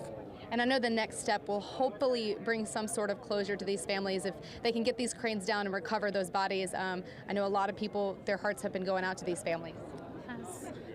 From what we've seen in Orlando, that's what we're hoping that the recovery process can start immediately from that.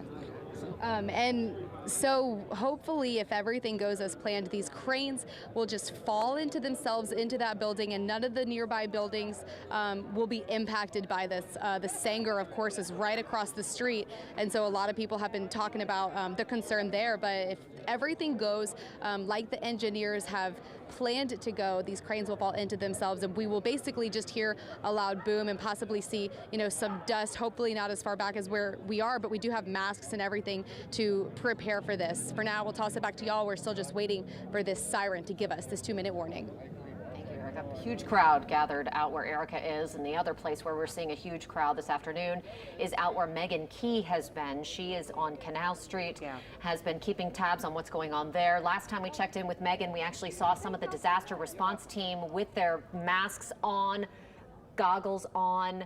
A final sweep, we're hearing, is underway right now. Once again, we heard that happened an hour ago from Jason Williams, but apparently there's a final sweep that's going on to dot all the I's and cross the T's, right, Megan?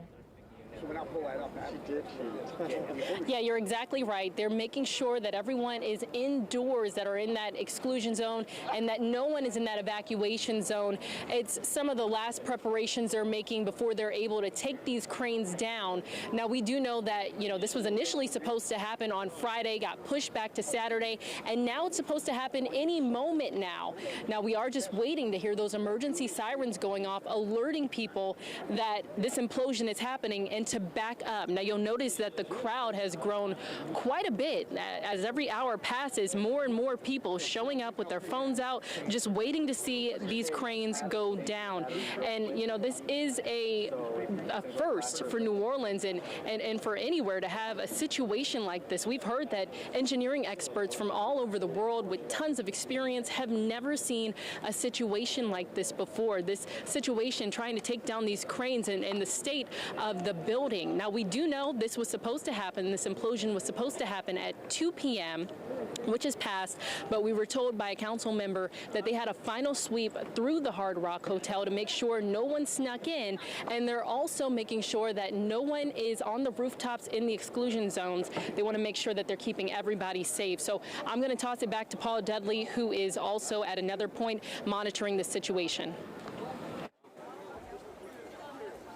Yeah, I'm actually on Canal and Carondelet here in the Central Business District, and I'll tell you, I haven't quite seen the Central Business District like this ever before.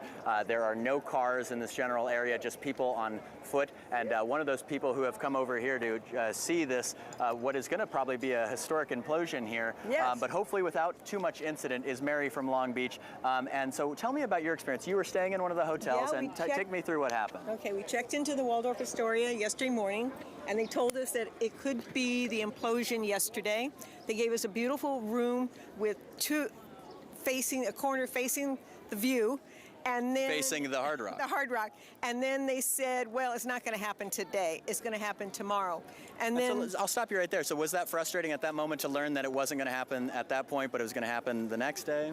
Well, we took it as an opportunity to start walking around because the streets weren't blocked.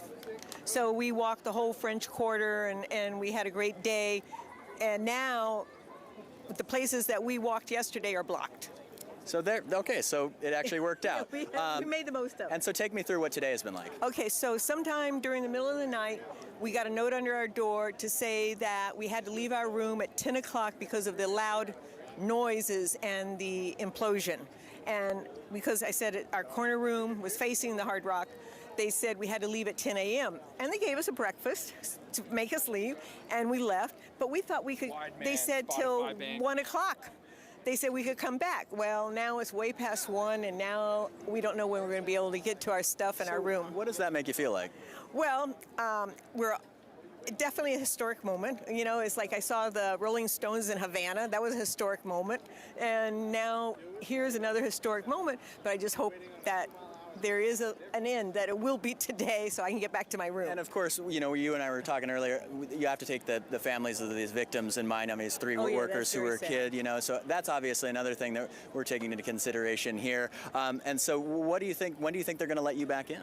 Well, I hope right after the demolition, if there isn't a dust or cloud storm that's going to happen, that the streets will start to be opened up and we'll be able to walk back to our room. And do you have any concerns sitting where we're sitting, roughly 4 or 5 blocks away from the Hard Rock construction site? Yeah, I was thinking about the dust, the eyes, just inhaling, because there's been so many catastrophes where the danger is later after you breathe in that terrible dust. Yeah. So we'll see. Yeah. We're here.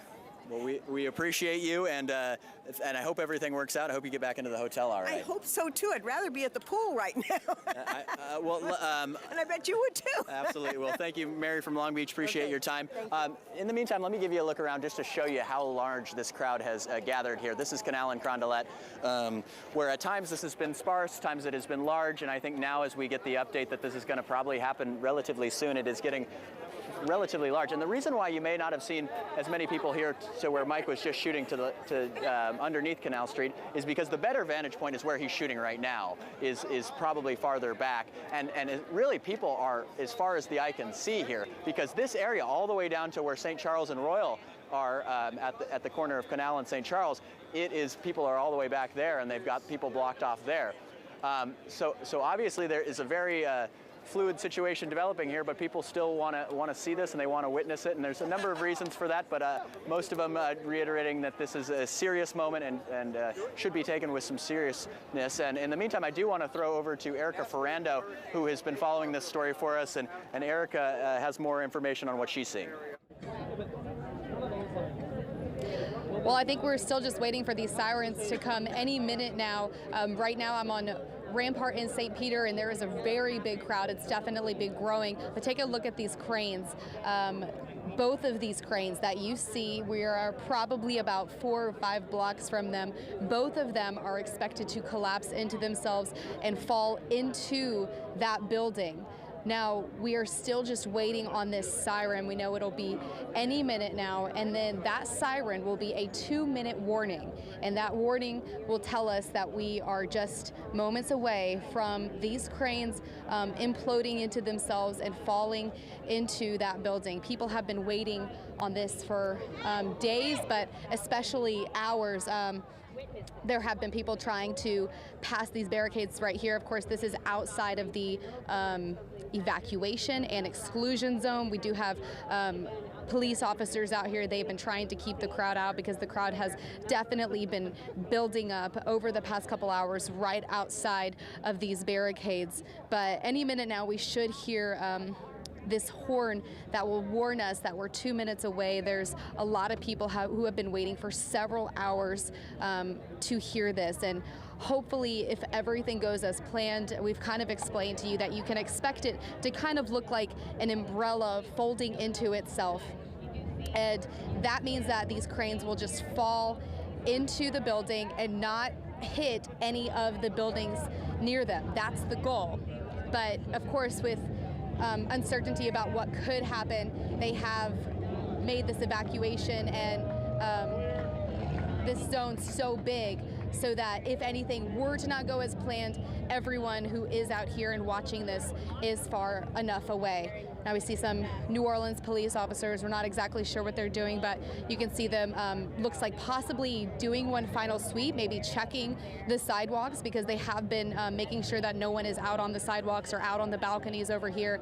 Where we are right now, what you can see, these couple blocks right here, this is the exclusion zone. So this means that people are allowed to be inside these buildings, but they're just not, no, these right here, these buildings right here, people are allowed to be inside of them, but they're just not allowed to walk out on the sidewalks or be out on the balconies.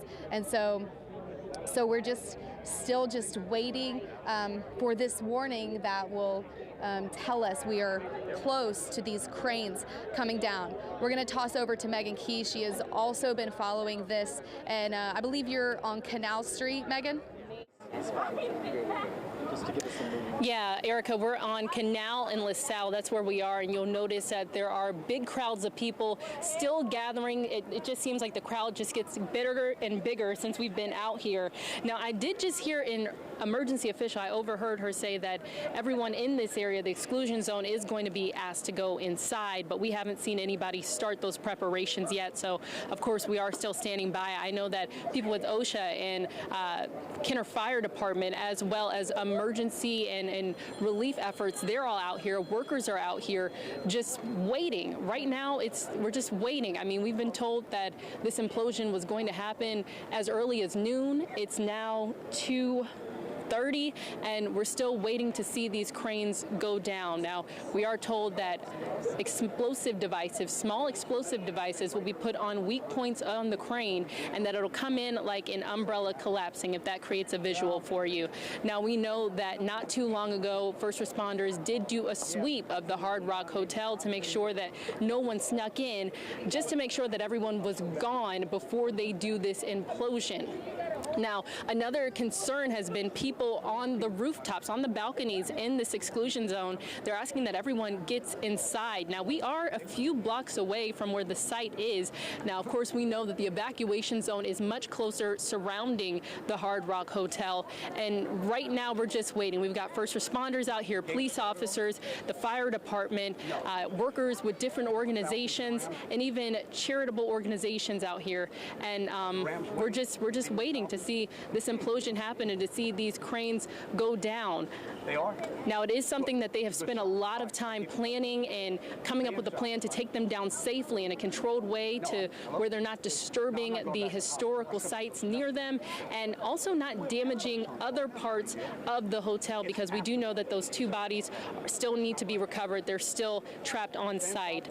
And of course, we'll be here. We are just waiting for this implosion to happen any moment now. We expect to hear those emergency sirens sirens go off, and then not too long after that, the crane should go down. So stay with Eyewitness News because we'll be monitoring this. Reporting live on Canal Street, Megan Key, Eyewitness News. Thank you so much. We'll get back to her in just a minute. And Danny Monteverde has been with city officials this morning. We understood at 2:21 that was the 5-minute warning. It's, of course, been longer than 5 minutes since that. So this is very much a fluid timeline. It's worse than watching a hurricane come in. I'll tell you from personal experience, that is painful. And this is painful, too, to wait and see when this is actually going to happen. It's a situation of hurry up and wait. Right. And that is exactly what we've been doing literally since Friday. Hurry up and waiting for this thing to happen.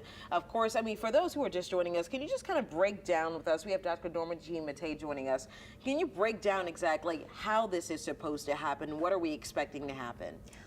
So once they start the countdown of when they're going to start explosion 1, I'm assuming it's not going to be all at the same time. I'm assuming that both planes are going to happen, though, at the same time. Okay. So I think it's going to be primarily the explosions to collapse the top boom into the crane tower, and then separate the tower, and then it'll fall into the building, but hopefully just inside the building footprint. So they're hoping it'll just kind of not. And then, right? Now, they don't want it to do this. Yeah.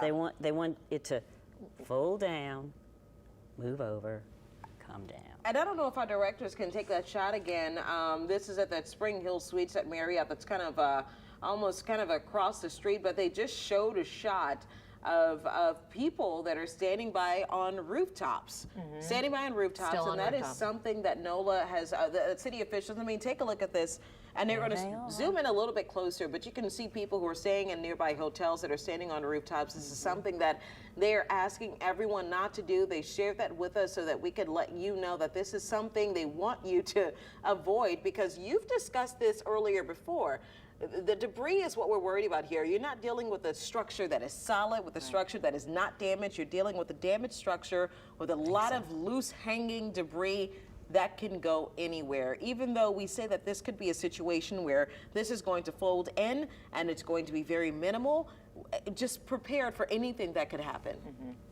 Your daughter actually had a really good thought about this. Her daughter is texting her as we're on set, and she actually had a great analogy about what we hope is going to happen. What'd she say? So both my daughters are engineers, and so my youngest one just said, "It's a new metaphor, Mom. It's like trying to direct how a late-stage game of Jenga will come down, but you're playing on top of a pile of Jenga blocks from a previous game. Right. And also, you're using explosives." Yeah. So that really does give us some good perspective from a game standpoint about what they're working with and why it's taking so long for them to get this moving. I mean, this is a very dangerous, precarious situation. If anybody has ever played Jenga, it's that game of little tiny blocks that are up in a tower, and you start pulling one after the other out of it, hoping not to topple the tower. And so once it does topple, there are those little blocks all over the place. So trying to, have an explosion over there. It's a great analogy. It was a good analogy. All right, Danny Monteverde joining us on the phone. He's been embedded with city officials all morning long, obviously standing by waiting for this to happen. Danny, it's 2:35 right now. Well, it is, and what we are understanding is that police are doing one final sweep of the area in that exclusion zone. It sounded like they were going through almost block by block by block by block to make sure officers were checking in. And I actually think we are hearing one of the horns right now, so we may... If I heard that right, again, we are inside, so we can't hear too well. All right, Danny, let me interrupt you 1 second. I think they said that we can hear sirens. Yes, we just heard the sirens. Right, 2-minute warning. And so that's what we are hearing now, the siren for the 2-minute warning. Again, as we were saying, it sounded like the delay might have been just, again, really very systematically going through street by street by street, checking with each officer. From Channel 4's Eyewitness News, this is breaking news. We are covering the planned implosion of the Hard Rock Casino Hotel, not casino, but the Hard Rock Hotel destruction site. Yeah. It's an implosion. We're interrupting the game for literally 2 minutes. We'll get you right back to that just as soon as possible. But we've gotten a 2-minute warning that this implosion is going to happen of those 2 cranes that are towering above that collapse site. Apparently, we just heard sirens. I don't know if my producers can put up some sound here, but we are trying to hear the sirens. Apparently, according to our reporters that are located on several blocks, they are located on several areas around the evacuation zone. We are being told that you can hear sirens. We were on the phone just a couple of minutes ago with Danny Monteverdi, who said that he also heard some sirens as well. We're trying to get that up for you, but we are down the street from the collapse site. We haven't necessarily heard it inside of the studio, but the sirens are supposed to indicate, again, the 2-minute warning that this is supposed to happen. There were supposed to be sirens for a 2-minute warning, and then we get it down to just a couple of seconds, and then we will see those 2 cranes, hopefully, if all things go well, come implode and fold into each other. And then calm down, move over, calm down. Okay, so the alerts apparently we're hearing from our reporters and our crews out at the scene that they're happening simultaneously in different places. Yes. So this is not something that's happening all at the same time, but they're doing the alerts right now for the 2-minute warning, and then we're expected to hear another warning 10 seconds out. So 10 seconds before those explosions take place, and there we go. Wow. It's happening right now. They folded down. Oh, one did not go as planned. Goodness. Oh no.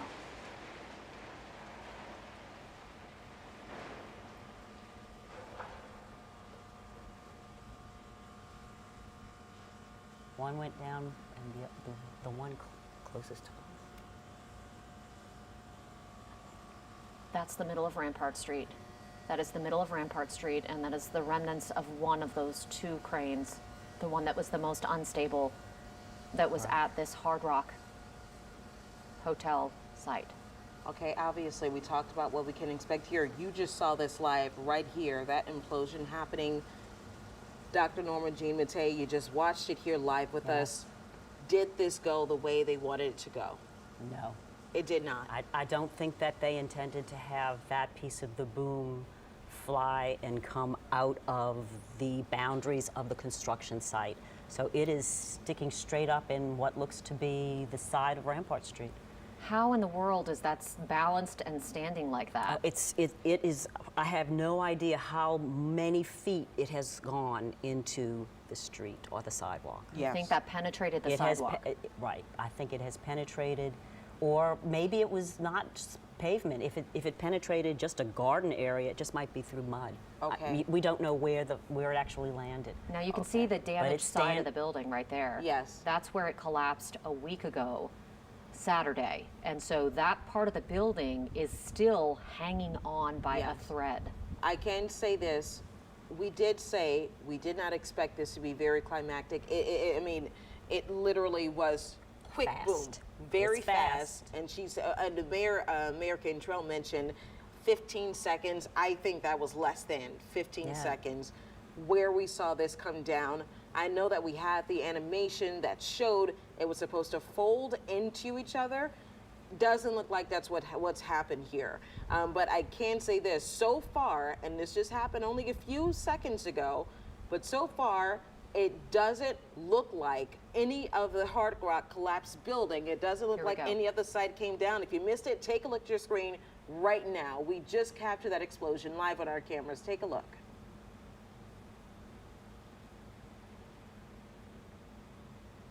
That video's rolling. There it goes. Oh.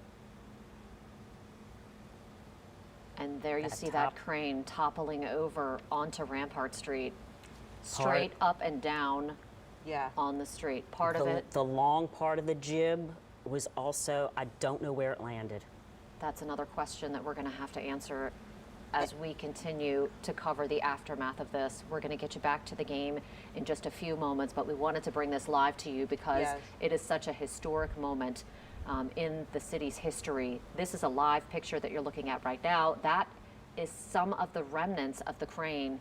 Is that what they wanted to do? Is that what they had hoped? Dr. Norma Jean Mattei with UNO is with us. She's a civil engineering professor there. Is that what they had hoped happened with both cranes? I would think that they would have even wanted it to come down even further. Yeah. So that's still a little bit unstable, it looks Right. like. They're going to have to see what they're dealing with that cab that's sitting still hanging in the And air. also take a look at this. It's gone on to the side of the building that was not damaged, if I'm not mistaken. It's folded over, and I don't know if we can kind of replay exactly that explosion, but it looks like part of that crane went to the side that was not damaged. So now do we have another factor to worry about here? That's hanging off the side of the building over Canal Street. Over Canal Street. That's another factor we have to worry about here. And that boom was actually a wild card in my mind, and I didn't want to say anything about it because I am not an explosive expert. But it's now hanging off of the side of the building. But they'll have to remove it. Somehow. Somehow they're going to have to take that part down. Now, after seeing this implosion rather, excuse me, and seeing where these cranes landed, we know that this is not what they planned. I don't think so.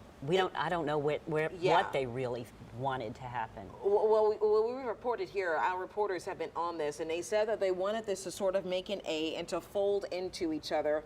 That is not what we see happening right here. While they are folding, one is collapsing one way on Rampart, the other now hanging over Canal Street. Is this going to make their jobs harder to get inside of that building, or what are they dealing with here, just from an engineering perspective? So the one furthest from Canal Street, I think, is not going to impact. And again, I'm just looking at the same thing that you're looking at, so I really can't tell anything in a detailed way. But it's the piece of the crane that's leaning on the remaining tower and on the undamaged portion. This is another perspective on the actual explosion and implosion there. You see that crane just tumble onto Rampart Street. The question is, how do you take the rest of this down now? I mean, the mayor has said over and over again that they wanted to be able to get in there and safely look for the bodies of those two workers. The building remained as it was pretty much, it looks like, after the explosion. But what do they do now? Well, the front crane is not located. It's going in reverse. Yeah, there's the reverse. Yeah. Will they roll it again? Yeah, I think we're standing by and it's going to roll again. You can see actually where they place the explosives. My phone, I will tell you this, my phone has been going off several text messages I'm receiving right now. And this is from people in Lakeview. People in Lakeview are telling me we were getting out of the truck, my parents, they said we were trying to get inside. We heard this explosion all the way from Lakeview. This implosion all the way from Lakeview. I'm getting several messages about that. So, and which is really funny. We're within earshot of it, but we're inside of the studio. Didn't hear much over on this side. Didn't hear it at all. Yeah, you know who did though? Yes. Erica Ferrando. Yes, and Erica is live for us. She's outside of our studios. Erica, can you, give us an update. You're standing out there. What was the reaction as soon as we heard that implosion happen? Well, yeah, right here on Rampart, we definitely saw and heard everything. It was a very loud boom. A lot of people, a big reaction screams out here, but wasn't so loud to actually hurt your ears. But we did see this crane actually fall onto Rampart Street, and it's kind of unclear how it's standing up right now. But we haven't heard from city officials yet on if things went as planned, but it definitely doesn't appear, based on what they have told us in the past, that this is what they expected the crane to do. We were told that the cranes were both supposed to fall into themselves to the bottom of the base, and it looks like this one is still just standing on Rampart Street. It's kind of hard to tell how steady it is or if it could fall, but we also know the evacuation is still in effect, so they're still trying to keep people out of the area. But then if you look at the other crane, there was also part of the crane still on top of the building, and it doesn't appear that that was the plan either. So we heard the explosives go off, and you can definitely see the effect of it, but it's just uncertain as to what the city is going to do now. You have this one crane that basically looks like it almost bent in half and broke in half and just fell straight onto Rampart here. And so you can see there's some crews down there, some police officers, just I may be evaluating the situation, trying to maybe figure out what to do now, but it just appears to be standing there. And so that was a very unexpected reaction from these explosives. The second one, we're not exactly sure what happened with that one either, but you can see that it's still up there. And from what we were told, it sounded like they were supposed to fall into themselves, but there's definitely not the T that you were seeing before. Both of these cranes were like in a T, and obviously they're not anymore. Part of them, you can tell, fell onto the building itself, adding to some of that debris and demolition. And now a lot of people have started to leave, but there's still a pretty good crowd. Now we're just kind of waiting to hear from city officials on what they plan to do now. We don't know how long this evacuation will be in effect, but we did just get an alert from NOLA Ready that said that they are still under this mandatory evacuation. They're not letting anyone pass these barricades either. No one's allowed to be even in the exclusion zone right here. People are still asked to remain inside. So we're just waiting to hear from these city officials on what the plan is for now, but that's what we're seeing. And obviously a dramatic crane just standing on Rampart Street, something we definitely did not expect to see out here. All right, Erica, thanks so much for that update. I mean, everyone's a little shocked right now because, again, I feel like it's almost back to the drawing board because this is not the way we thought this was going to happen. Right, and one of the things that the city has been saying over and over again is the exclusion order is still in effect. Apparently, people are trying to get through the NOPD's barricades and try to get down to the scene. So that exclusion zone still in effect in the city of New Orleans. Danny Monteverde has been with city officials. He's joining us by phone. Danny, I assume this is a big concern for city officials to try and keep people away from this debris and out of that area where that precarious crane is still hanging over Canal Street. Yeah, you should hear the radio calls right now. People are trying to get into this area. If you can hear this, stay inside. They're not telling you this for any reason. It's not a safe area. We don't know if this happened the way it should have happened, so stay away. It looks like, from what I can see, there may be debris on the lower part of the upper floors that is precarious. You may not think you're nearby, but that debris can fly any which way, and when it falls high, it gets fast, so stay away from the area. That is frustrating police and firefighters right now. If you're in the exclusion zone, stay inside right now. We can't stress that enough. Don't make it worse. I mean, this is a difficult enough situation for city workers and the administration. And in fact, I'm seeing debris fall right now, so that's the key. It's still falling. If you're listening to this, stay inside. They're not telling you this for their, for their health. They're telling you this for your safety. Stay inside. There was a piece of debris on the Rampart Street building that just fell.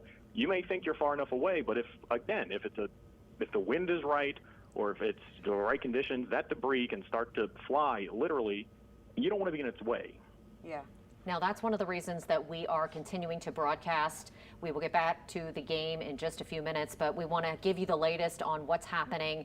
As Danny just mentioned, debris is still flying around. The dust literally has not settled on the site, and it's going to take some time for that to happen.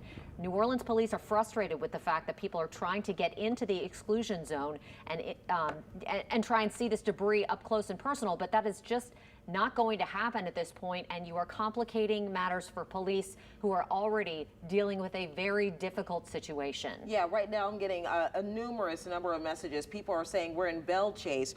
We are over in Lakeview. We're now out in Gentilly. Everyone heard this blast go off, even though it seems like it's not as huge of a blast, but everyone heard this going off. So obviously it's having a major effect. One of the scariest things I think we saw, and I'm thinking about this, I don't know if our reporters can get a shot of that rooftop that we saw over by the Marriott. We saw several people on the Spring Hill Suites standing on top of a roof. NOPD does not want that to happen, because if that does happen, you can get injured. That debris can go your way. This is the result of those explosives going off on those two cranes. One crane now sort of dangling over Canal Street, another falls on Rampart Street, which is right down the street from us. I believe we're going out to one of our reporters, and I'm sorry I didn't hear my producer, Megan Key. She's out on Canal Street right now. Megan, can you kind of give us your reaction? What's going on around you right now? And do we still see people that are still trying to kind of get a glimpse of this on top of rooftops?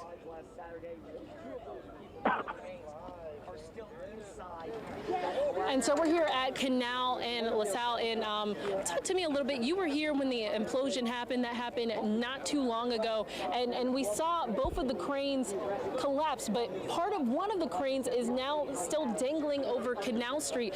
And you said you had some concerns before it happened. Yeah, I was really concerned that like it was going to fall into the building, and like the whole rest of the structure was going to fall down. But then when it did happen, I saw it kind of got hooked onto like the corner. I was like, man, is it going to just fall right on Canal Street and like destroy a bunch of stuff like there? Like I don't know. Yeah, I was terrified though. And then it was very loud, and were you expecting that as loud as it was? It was. Yeah, I was expecting it to be real loud. It sounded almost like a shotgun, like super close to you or something like that. It was crazy loud. It like almost shook the earth when it happened. Okay. And you have been waiting out here for how long to see this? I've been out here for about an hour and a half. Okay. Mm-hmm. Well, thank you for talking with us. Yeah, a lot of people still here in this area after the implosion happened. Now, I will say, even though we are blocks and blocks away and we're in the exclusion zone, close to almost out of the exclusion zone, but we are still in the exclusion zone, I will say some debris has flown this way with the wind. In fact, I could actually smell some of it, or you could kind of smell some debris from I would say the construction site and things like that in the air. I want to say a few minutes after the implosion happened, which is why I still have my safety goggles on. I have my face mask around me, and those earplugs did prove to be helpful because it was a very, very loud bang. Now you'll notice we still have first responders and emergency workers here on site. It seems the crowd has sort of fizzled out since the implosion happened, but that was not the case just minutes ago. A lot of people out here waiting to see what was going to happen, and now, as you can see, one crane still remains, and part of it is still dangling over Canal Street. So now we're wondering and asking the question, where do we go from here? And does this present another challenge, a greater challenge for first responders to get that crane down? Megan Key reporting live on Canal Street. We'll continue to monitor this, so stay with Eyewitness News for the latest. All right, Megan, thanks so much for that update. Of course, Danny Monteverde has been standing by with city officials. He just posted this: pieces of debris still falling off the Hard Rock at times. That is a concern of officials. Stay inside until they know it's safe. My partner in crime here has definitely reminded you guys here, you got to stay inside. You definitely have to, because I think a lot of you don't believe that you're very close to this, but this can kind of come your way. Danny is some ways away, and he's still starting to see debris in this area. Mm-hmm. Yeah, and those explosions that you saw there knocked a lot of stuff loose. And I think that is another concern, is that if it didn't blow off right at the time that those charges went off, it could still fall off of that building at this point in time. Mm-hmm. In the studio, we've been joined all throughout the day by Dr. Norma Jean Mattei, who is a civil engineering professor at UNO. When we see that piece of the crane dangling over Canal Street, I think a lot of people are wondering, how likely is it that it could fall, and what can we do to get it off of there? And that is a good question. Yeah. So they'll have to go in and assess what the damage is to the building where it's now sitting. So they've got part of that horizontal piece of jib lying right on the Canal Street side. That luckily is a piece of the construction site that seems to be not damaged, and so they'll probably be able to get to it with a little bit more assurance that they're dealing with a structure that is not crumbling and that is not as damaged, and so they've got less uncertainty, because the whole issue surrounding how to safely do search and rescue, how to safely take this crane down, has been wrapped around how much uncertainty has there been. The instability. So lots of uncertainty, lots of instability, we don't know where the damage is, we don't know how the crane's damaged. To be honest with you, I don't even know what they would call success. Mm-hmm. Yeah. If they don't have damage to the adjacent buildings, in particular, the historic buildings, they might, and if say this is good, they might say this is maybe not great, but this is really not that bad. I know that Danny Monteverde mentioned that city officials, and you're getting another angle, by the way, of this collapse. City officials will give an update exactly after they figure out or kind of reconvene after this happens. So we're hoping to hear from city officials, because I know the big question is kind of what's next here. You have a crane that wasn't on the Canal Street side, now hanging over the building on the Canal Street side. How do you get that down? I know that we have the Rampart crane that's right here that came down on the street. And also, we don't know how to safely get that down. What's the next step here? Obviously, this situation is going to drag on a little bit longer than we initially anticipated, and I know that they are probably kind of trying to beat the clock. If I'm not mistaken, we may have some wet weather that could come our way that could impact this, and now you don't know how unsecure that debris is in that area. You know, we could see things starting to slide down, and this is just pure speculation, but you could see anything happen at this point. Right. So Dr. Mattei, if we didn't have the situation with the cranes, how would you take that site down in general? If we were taking down the building? Yes. I would implode it. You would implode it? Because it's too big to take down piece by piece. What concerns me the most right now was we've got the counterweights down. Those were the heaviest pieces. But there's one cab still up there and attached to that piece that is hanging on the Canal Street side. I don't know what the weights are of that piece. And again, I don't know how more damaged that tower is holding up that cab, which is connected to now a piece of jib hanging on the building on the Canal Street side. So there's a lot of uncertainty again here. If you imploded the whole thing, what would happen to that crane and where it is? I mean, if they decided, okay, we're going to have to take the whole thing down, what happens to that crane at this point? Would it also just come down? It would come down. Well, again, when people implode buildings, you heard the gentleman from, I think it was Memphis, say that they had a building that was damaged and they imploded and they had a month.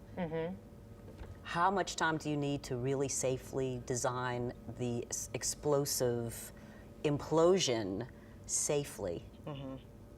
That's a great question. That's a great question. I don't know the answer to it. A lot of people asking this on social media, and also we getting emails about this one. I mean, I know that you don't know exactly what the next steps are, but judging off of what you're seeing right now on your screen, can you say that this has made a bad situation worse? I don't think I would call it bad situation worse, because I believe, and again, it's just from what I can see here in the studio, that the two heaviest components and one crane is down. Okay. So it's that we still have the cab, see the little white part? Yep, up on and the right-hand side of your screen. we still have that long horizontal part of the jib hanging over the Canal Street side. That's, for me, and again, I'm not seeing anything else, so there might be something else that's bad that we can't see from our vantage point. This video that we were just taking a look at really shows the progression of those explosions and how they were timed. It really sounded like one big boom. Yes. It happened so quickly. Yeah. But this slow-mo video really shows you the sequence and order in which they blew this up. You can also tell that they used smaller explosives, obviously, on that jib part of the crane, the L part that's sticking out over the building. Smaller levels of explosions happened on there, and then where that big white puff of smoke is where they used a big charge, and that's what took the cranes actually down. Wow. Yeah, the tower part. The main tower, right. And the pedestal, is that what you're calling it? You yeah, said you could call it a pedestal, you could call it the main tower of the tower crane. Okay, and so that slow-mo video really does give us a good indication of what the plans were for it and how, you know, the whole thing came down. I think we're going to re-rack that video and show it to you in just a second so you can really get a good glimpse of how this happened. Here we go. See the towers go for, or the jibs go first on the top to make those A's collapse onto each other, and then the big explosions at the bases of those towers to try and make the cranes go down. I am shocked looking at that, that it did not affect more of that structure. I'm really surprised that it didn't affect more of that structure. And remember, there's a lot at stake here. This is the historic French Quarter, so you do have a lot of buildings that are surrounding this, including the Saenger Theater that is right next door, in which I'm very interested in knowing if, just seeing some of the debris that came down, if any of that debris hit the building that was next to it, because we do see a lot of debris that is actually coming down. So I'm just happy to say that I hope that there are no injuries. We know that we saw some NOPD officers out there. They were standing far enough back, but I don't think people hope that people knew that this would happen.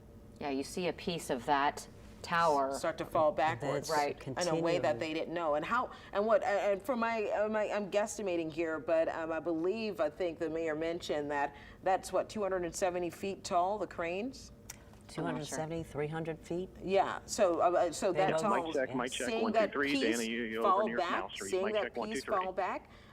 It sounds like we're going to get to Danny Monteverdi in just a second. Right now, he's out there. He's been with Mayor Cantrell's office, and I know that we're standing by hoping to hear from city officials on kind of what is phase 2 of this. So we have Danny right now on the phone right now. Danny, where are you right now? Have you stepped outside now that this is over? What are you seeing? No, we have not been allowed outside just yet. We are still inside until we get the clear from City Hall officials. From what we understand, environmental folks are checking air quality right now to make sure it's okay to go outside. But again, what we're seeing from our vantage point, I don't know if we can punch the shot up that we've got from the Tulane building in the control room, but we are seeing again what you've seen for the last little bit now. One crane, the top of it standing up in the middle of Rampart Street. The other crane, the boom, sort of just precariously dangling over Canal Street right now. And it's hard to see kind of with the naked eye. We had a pair of binoculars up here. There are things like ladders hanging from the top of this building by ropes. There are pieces of debris that are in those baskets that kind of go up the side of the building. They could fall at any moment. So it's just not a stable environment right now, it doesn't look like. And so again, I think emergency officials are slowly starting to go out, take stock of the scene, see what's happening, and at some point today, we will get an update from city officials, but I think it's safe to say that won't be anytime soon. It's going to be a little while before we get that update. All right, Danny, this is a situation that is, I think officials are really just trying to assess the damage at this point and figure out what's going on. Something that you talked about just a second ago was that part of the crane that's dangling. Those 3 steel boxes at the top of that building apparently are the elevator shafts. Yeah. And so that's what they're sort of hanging on. That might be a good thing because those are pretty stable, it looks like. Mm-hmm. What do you think, Danny? Yeah, I mean, that appears to be what's helping to keep that boom up right now. It is, again, you can see part of it is kind of mangled and twisted, about a quarter of the way out. But beyond that, and it looks like that's what's holding up the rest of the crane as well, is that elevator tower right there, where it's my understanding too that that would have been the machinery for the elevators would have gone up there if the building had been completed, and so. That does appear to be the case right now. Presumably, as we were told by officials earlier this week, the plan was to have the towers both come down. We just looked at a video here where we are that we slowed down, very slow motion, and I think we are trying to get it to y'all at the station. And it looked like that crane did start to drop, but then that arm caught on that part of the building, again, where the elevator machinery should have been. I don't know if it's hanging there right now. The rest of the view is kind of obstructed. But I think it's safe to say that's a pretty precarious situation we're finding ourselves in with this particular tower right now. Again, the other one, the lower part of it just kind of poking up out of the debris, and again, the top half fell backwards onto Rampart Street, and we can't see from where we are yet if that hit the Sanger at all, if it hit the building behind it, or what it hit. The question also, too, is what happened to Rampart Street? There's going to be a lot of questions about that, too. Well, I mean, and Danny, please stick with us. I mean, this is why we had those evacuation zones, because it was the big question of this could all go terribly wrong. Which just from the naked eye, we don't know if it went terribly wrong, but we do know that wasn't supposed to happen. Having it fall on Rampart Street, you don't know if it reached any of those buildings. Danny, I don't know if you're around city officials right now. Are we hearing any chatter of kind of reconvening here and maybe hearing from the mayor about kind of what's the next step here? At some point we will. Now, it's our understanding that whether this went off without a hitch or whether there were issues, there was going to be a briefing the mayor was going to get after this happened. So presumably she is getting that briefing right now, or if not, it's the engineers trying to figure out what happened, what worked right, what didn't work right, where do we go from here? And at some point she will get a briefing, and then at some point there'll be a press conference.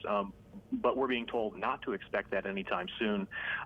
Again, just with us kind of eyeballing this as laymen, it doesn't appear it went entirely as planned. And I'm not trying to be sarcastic there or flippant. It doesn't look like it went as planned. So I'm sure that the demolition crew, the engineers are all kind of gathering right now to figure out what happened and what didn't happen and why did it happen this way. And so it's going to take them a little bit of time to figure that out, and then they have to present that to the mayor.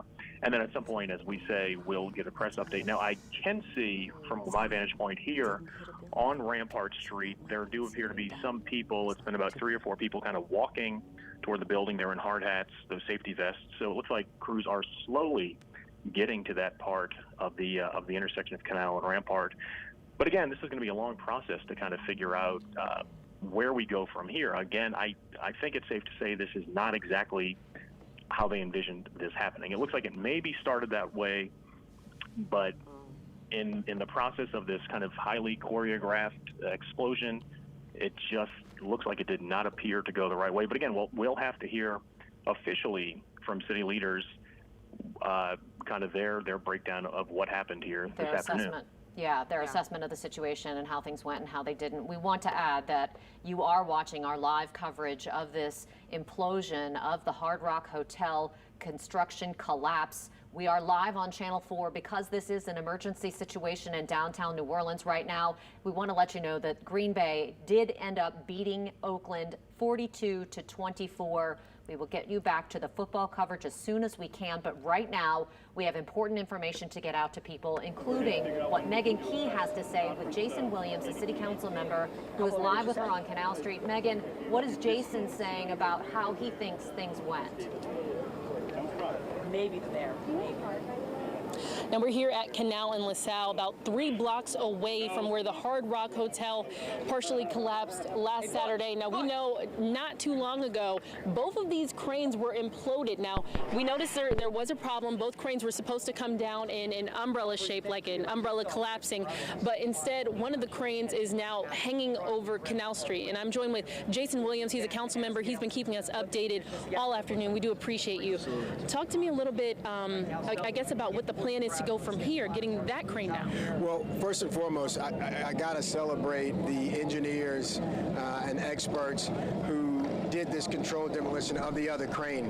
That was the biggest issue facing the city of New Orleans. It was hovering above Rampart Street, which just underneath the asphalt is the main gas line that feeds the French Quarter.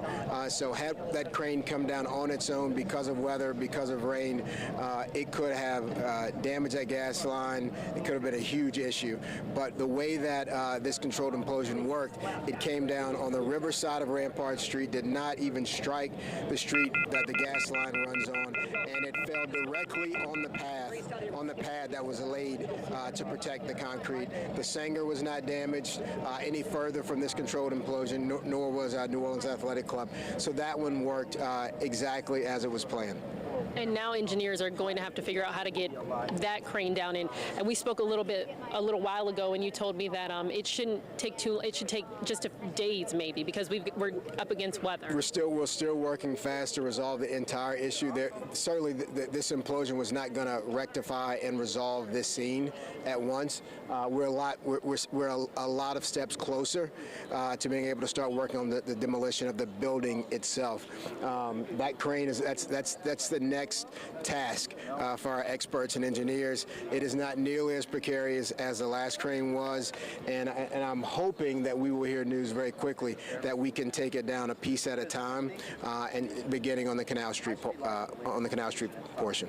But before you can begin the recovery process, you've got to make sure that crane is down. We've got to make sure that the site is safe for people to go into in turn before we can try to even send someone else in to risk their life to recover the 2 bodies that we hope we can recover.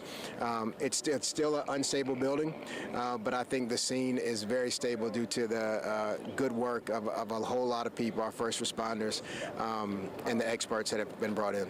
And the way that the cranes fell, do you know if they avoided the area where the bodies are, where you believe they are?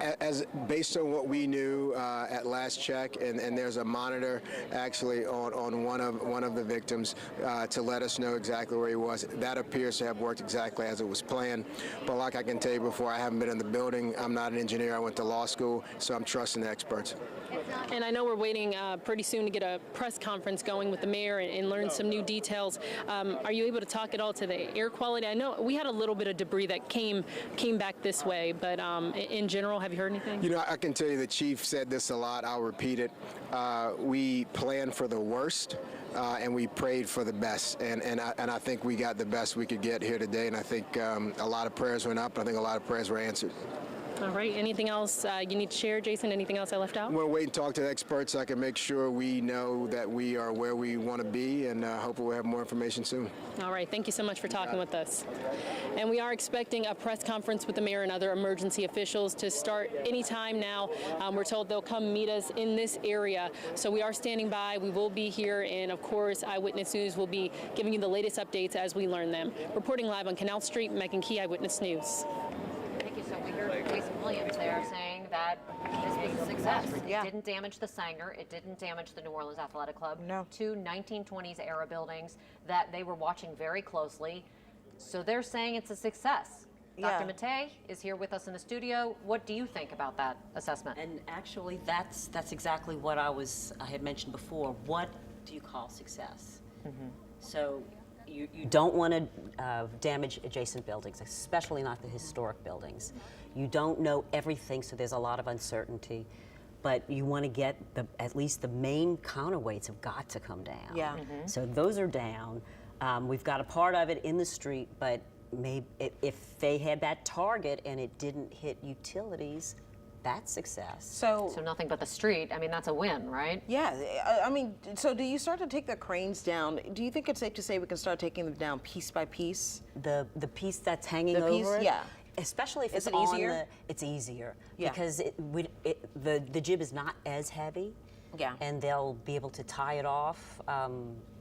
So if 'cause it's stable still, enough. it's still a separate piece. Okay. So you want to tie it off and be able to take pieces down. So if that wreckage is safely. stable enough, then you can kind of dismantle it. Right. And Yes. like Jason just mentioned, take it down piece by piece and get it out of there so that we're not in this situation, so that it's not dangling over Yeah. Canal Street I and don't putting know people if, at risk. Yeah, I don't know if they want to go the explosives route again. No, they don't want to do this again unless they're imploding the entire building, you don't think? Okay. Okay, so, And that I don't know. And tell me this, I know that we may have lost our picture, but there it is back up. Initially when this all happened, there were two cranes that were brought in to assist with getting these down. They said at that time they couldn't do anything with the cranes. Obviously, we haven't seen them used. Do we think that they can kind of go back into motion now? How would you handle this? That's exactly. They're now able to, because it's lower.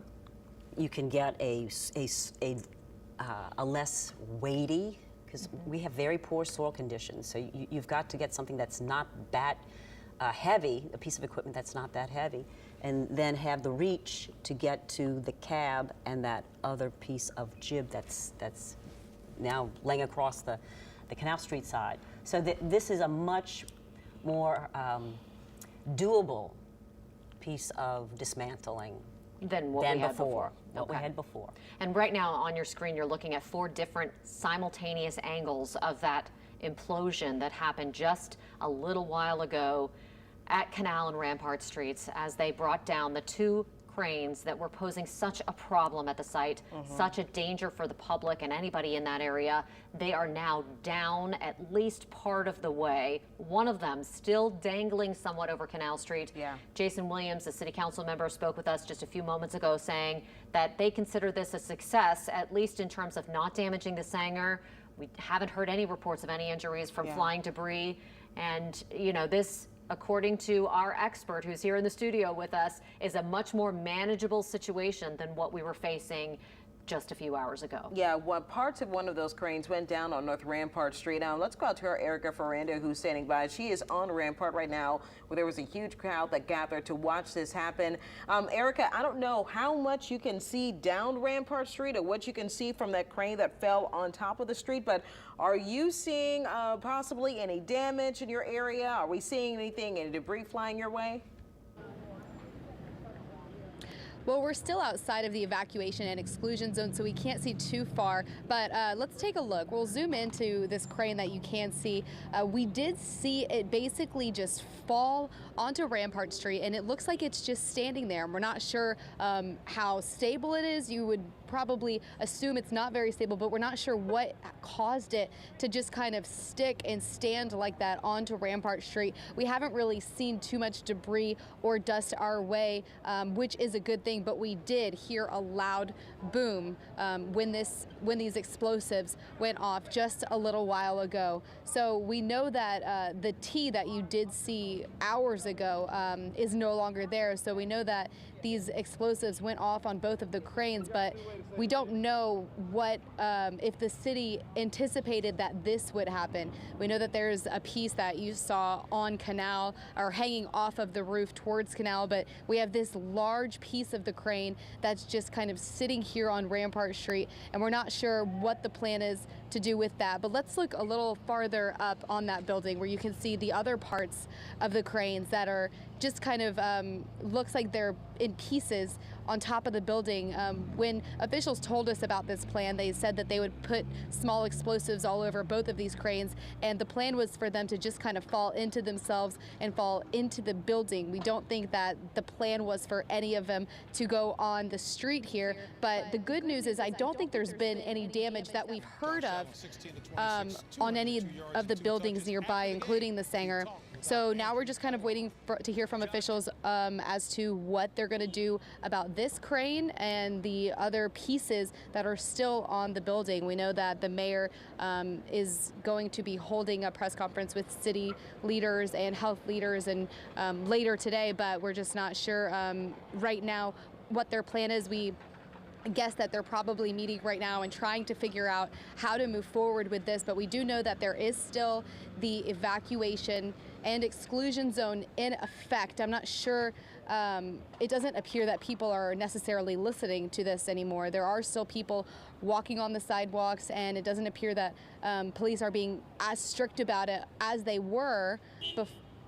Oh, the exclusion order has been lifted. So you can see that these people are now able to get to certain parts of the French Quarter that they were not able to get to before. The exclusion was just lifted. And so that means people are now able to walk. You can see where they're walking down just about a block away. They are now able to walk in this area. Before, they were not able to come outside of the buildings. They could be inside, but the exclusion was just lifted. So people are now passing the barricades and able to get to certain places, because we know there were quite a few tourists who weren't able to get to certain hotels that they were staying at. People who live in this area weren't able to get to their homes for the time being, but now you are seeing the crowd kind of pick back up in this area past the barricades, different than what we were seeing just a little while ago. All right, Erica, thanks so much for that. As Erica just mentioned, we just saw the tweet. Katie Moore just received a text message as well for those who signed up for those alerts saying that the exclusion order, not the evacuation zone, not to be mistaken, the evacuation zone still in effect because, again, still a very fluid situation, but an exclusion order just sent out by NOLA Ready saying it's lifted for the Hard Rock demo. So if you're within that orange zone, within that orange area, you can walk outside of your homes. This exclusion zone was for people that were set to stay inside as this implosion was happening. Of course, they were worried about debris that were going into the area, worried about anyone being injured.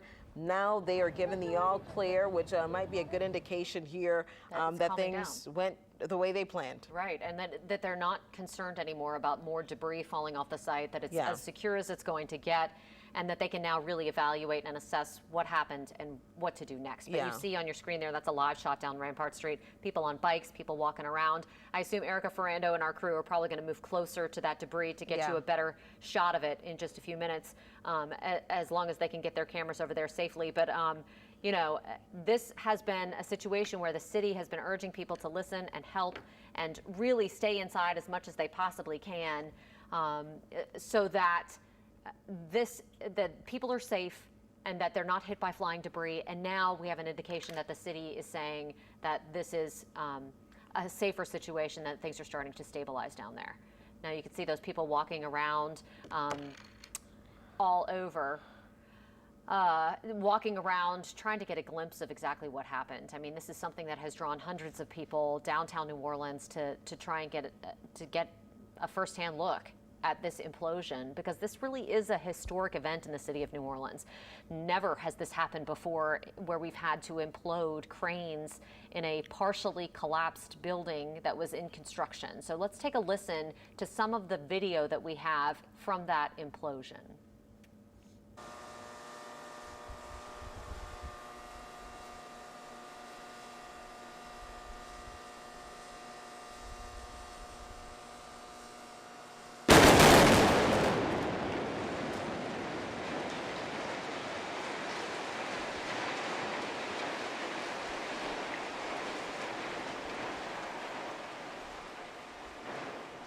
So that's it. Two booms. You hear two distinct booms, and then those cranes come tumbling down. Now, when we watch that in slow motion, you could really get a sense of just how they timed it out, with the boom exploding first and then the rest of it. So you heard those two distinct booms that happened just one right after the other to get the crane to fall where they wanted it to go. And I know a lot of you watching right now are wanting to get back to football. We told you earlier, Green Bay over Oakland, 42-24, so that is the score for the game.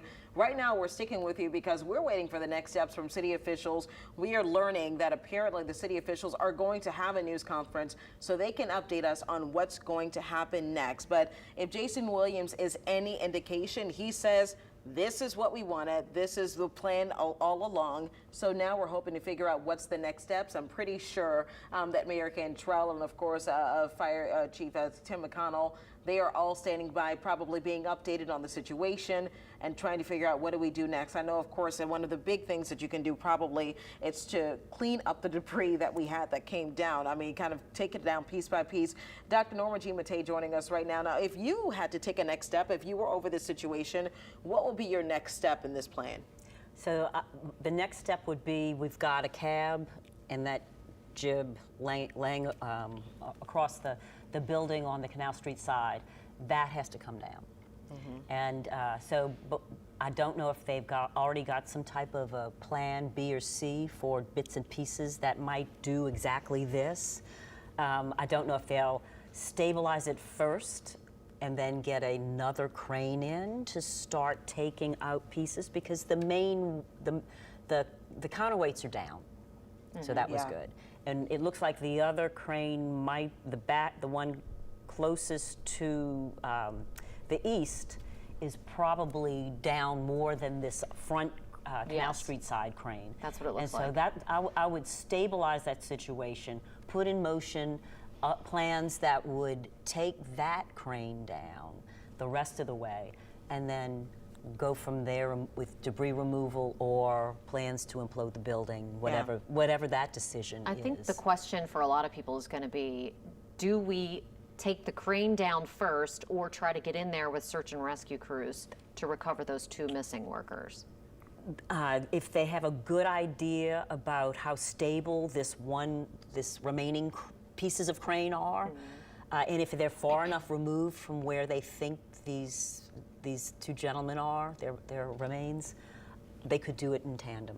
Or they may decide, I would want to stabilize this crane though before I put any people in the building. You do not want to, you want to keep people safe. You do not want to have another casualty. Yes. No more loss of life for sure is going to be a top priority for the city and for everyone who's just going to be keeping a close eye on this as they continue to get rid of it piece by piece. Yeah, because one thing we do want to remember, we do have two families that are watching this with extremely heavy hearts because two of their family members are inside, one not located, the other they do know where the location is of this victim, but apparently they can't reach it at a safe angle. I don't know if we're at the point, and we all don't know really if we're at the point where first responders or urban search and rescue can walk inside of that building and get them out safely. I don't know if this is a good or a bad situation here where we can get in and finally kind of get moving forward on this, but you just witnessed it here live, and really it was shocking for all of us in here. It imploded the way that city officials wanted to happen, but of course I don't think they planned for that other piece to fall onto North Rampart. We don't know. No. Or did they? And Yeah. with something like this, that where there's so much uncertainty, you've got really, really good, you've got really, really bad, and then you have somewhere in between. And I think that the feeling is this is really toward the spectrum of good. Yeah. Well, that is good. That is good news for sure. We need some good news out of this Yes, we situation do. at this Yeah. point. That's definite. When you look at, Dr. Mateo, when you look at that side of the building that collapsed and you see that concrete that's looks like paper, when you look at it from the outside and from a distance, it just looks like sheets of paper that are bending over the building. How dangerous is that situation? So once they do recover the two bodies and stabilize this crane, they'll be able to then stabilize that structure. They've had personnel in the building during search and rescue, so obviously they think that it is stable enough to do that, because they wouldn't have done any of that without some type of an assurance that those people are not in extreme danger. Okay. And so taking it down, though, is another. You've got to be careful when you start removing these pieces and parts that are not stable.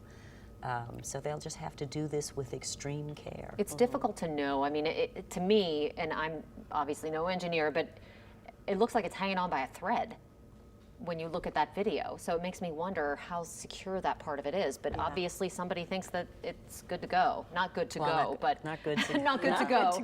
Let me just dial back on that a second. But like, good enough to where they can put people in there and try and search for these And workers. they may have put some temporary braces in also to stabilize pieces. That's true. That's true. Well, Megan Key has been standing by throughout the morning and afternoon on Canal Street as we waited to see what was going to happen with this implosion. She is going to join us now with the very latest from where she is. Megan, how are things where you are? Are people starting to move around?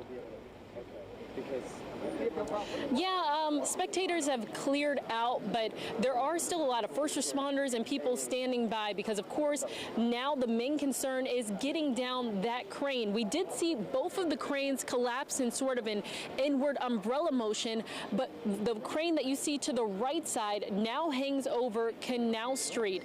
Now, I did speak with Jason Williams not too long ago, and he said now they're on a time crunch. They've got to get this crane down because now we're about to deal with some weather that's coming into our area pretty soon. We're expecting it as soon as tomorrow, so that's top of mind. And you'll notice it's dangling over Canal Street, and that area has a lot of historic buildings. That area is a part of Canal Street that a lot of people like to venture to, and so now that we know it's going to be barricaded, this area is going to be barricaded for quite some time until they're able to get that crane down. I also learned that before they can start the recovery efforts, they've got to get the crane down. They've got to make sure that it's a stable situation inside that hotel before they can even start searching for the two victims' bodies, two of the construction workers that died. We've got to remember their bodies are still in that hotel site underneath the rubble, and family members still waiting to get their lost loved one back. So that is something that's top of mind. We do know that we're expecting a press conference to happen any moment now with Mayor Toya Cantrell and NOFD, other emergency responders that have been on the scene all week long since this collapse first happened last Saturday. And right now it is, people have cleared out. It was a much larger crowd out here a little bit earlier, but as you can see, it's really just first responders. We're out here right now just monitoring the situation, and again, it's just something that we're watching, continuing to monitor. I'm going to pass this on to Erica now, who's at another point, I believe, on North Rampart.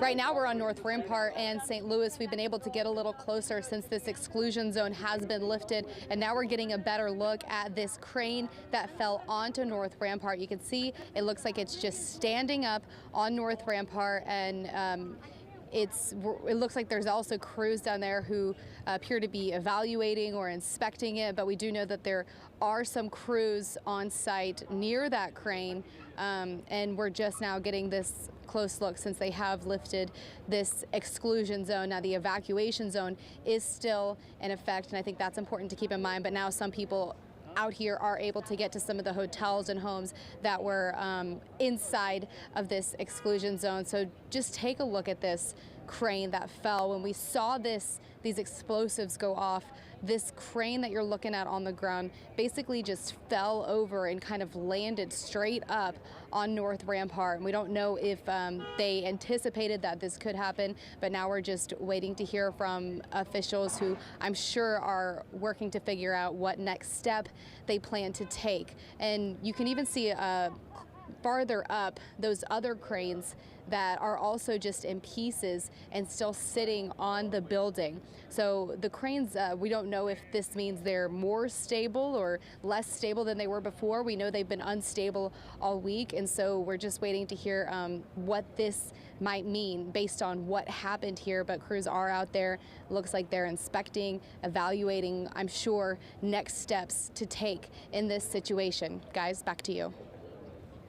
All right, thanks so much for that, Erica. Of course, we have Erica standing by, Megan Key and Paul Dudley, as well as Danny Monteverde. They're all giving us different angles of this, and I know that city officials were very close by monitoring the situation. We're just wondering if they're kind of getting this together, maybe regrouping so that they can present to the public what their plan is next. But if you're watching live right now, just joining us, we just witnessed the implosion of the cranes that were on at the Hard Rock Hotel collapse site.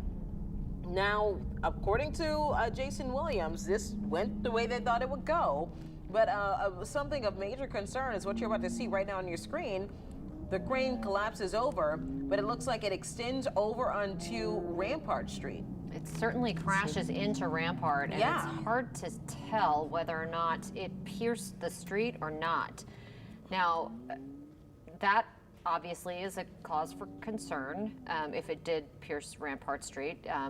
Again, one of the reasons that they were very careful and deliberate about how they did this explosion and where they did it is because of all the utilities that are underground and the impact that they could have had. We heard, I don't remember which city official said this, but you know, they had to make sure that they didn't knock out power for the entire French Quarter. Yeah. When they did this, so. But they took those precautions, They did. Leading They up did. to it, and we've been covering this since day one. I mean, they've been taking every single precaution, just thinking of how big this could be. So, of course, we've watched Energy step in. They've been taking a look at the water situation, making sure things were secure, everyone was out of the area so that no one was hurt. But in all the indications, we saw this a little bit earlier, and we said this a little bit earlier, rather, that this could be not a whole lot of nothing, but it wouldn't be as large and massive as some of us, some people may have thought it would be. Right. We wanted it to be on a smaller scale because obviously smaller scales means smaller, even less problems happening in this situation. Anticlimactic is good. Yes. Exactly. In this Yes. scenario, so that's good. That means that things happened the way that they wanted them to happen, at least in part, and now we can figure out where to go from here. And we're expecting to hear from city officials in just about a half an hour about how they think this went, what's next, what's happening with that evacuation zone. Remember, as we're sitting here speaking, there is still an evacuation order in place for a smaller area around the hotel. The exclusion zone where people were supposed to go out inside, not stand outside and watch this, that's been lifted. People can go outside and walk around. They cannot go in this evacuation zone, however, and we know that there are a lot of people who are affected by that.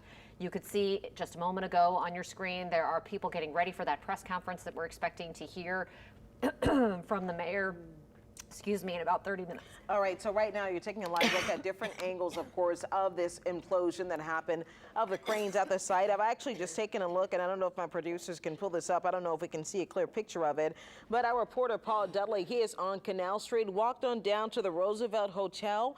He says that at least one window in the Roosevelt Hotel was broken during that blast, but again, no one was hurt. We were trying to figure out exactly if we would experience any damage in the area. Now, across the street, again, you see right here on Rampart where this is going down, where that crane is going down. We don't know if we're going to experience any damage in any of the surrounding buildings so far, according to Jason Williams. We haven't seen any damage at the Sanger Theater, which is directly across the street. But let's go ahead back to Danny Monteverde. He's been standing by, of course, embedded with city council and officials that are with the city, kind of monitoring the situation as well. Danny, I see you standing there with Jason Williams. Kind of give us an update on what we can expect to happen here. What's going to happen next moving forward? Right. And yeah, that's right. We are here with Jason Williams. And Jason, tell us what you know so far and what do you know about where we go next? Well, I can tell you we had two big issues. The two cranes that were suspended in the air with bad weather coming. One of them looming over Rampart, which you know contains the gas line that feeds the entire French Quarter. So if one of those cranes came down on its own and struck in the wrong spot, it could be detrimental to the French Quarter and, of course, detrimental to the city. That came down exactly as it was planned. In fact, it did not even hit the downtown side of Rampart Street. It came down on the riverside, exactly landing on the padding, the wood planks laid out by the experts who were handling this controlled demolition. So the Sanger wasn't damaged. None of the debris hit the roof of the Sanger. None of the debris hit New Orleans Athletic Club. So the most precarious crane came down exactly as planned and as hoped for. Now the second crane, as you can see, did not come down completely. So there's still another job that needs to be done. That situation is being assessed right now, and hopefully it will. We will find out that they can either take it down coming from the Canal Street side, but I'm going to wait. You know, I went to law school. I'm not an engineer. I'm going to wait to hear from the experts about what the next step is. We were hoping to get first responders back into the building to recover the two bodies that are still inside so we can get them to their families. But we got to make sure that the structure is safe enough to do that. And so I think it's safe to say right now, no timeline yet, because you still have to get people in there and figure out what is safe and what's not. Well, you know, I think we're still working on a very quick timeline in terms of making sure that we get this other crane down before that bad weather comes in. That's still an issue. Heavy rain. As the chief has said over and over again, the water not only acts as a weight, it acts as a lubricant, and so the situation is still volatile, and we want to make sure that anything that is loose and could come down on its own, we take down in a controlled fashion. All right, Councilmember Jason Williams, thank you for your time. I appreciate it, man. And so again, you hear Jason Williams right there talking about what he has seen, what is next, and again, we're just going to have to kind of take a wait-and-see approach for some of this. We are expecting behind us at some point in the near future, again, like today has been, it's very fluid, but at some point today, some point this afternoon, I should say, with the mayor and fire chief will give an update with a press conference about what happened just a short time ago. We see a lot of people behind us right now, first responders gathered up and kind of meeting, and those are the people in the open. So behind the scenes, I'm sure those meetings are happening as well right now to figure out what exactly happened. But again, if we can take a look at this vantage point, we are taking a look at that crane up there. And as we talked about a few minutes ago, up at the very top, that crane is sitting kind of perched on top of what we understand would have been housing for elevator machinery. Now, it does look like one of those steel beams maybe snapped a little bit, and so there's apparently, I'm assuming there's some damage to that part of the building as well. I'm sure that'll all factor into the engineers' work with getting that other crane down.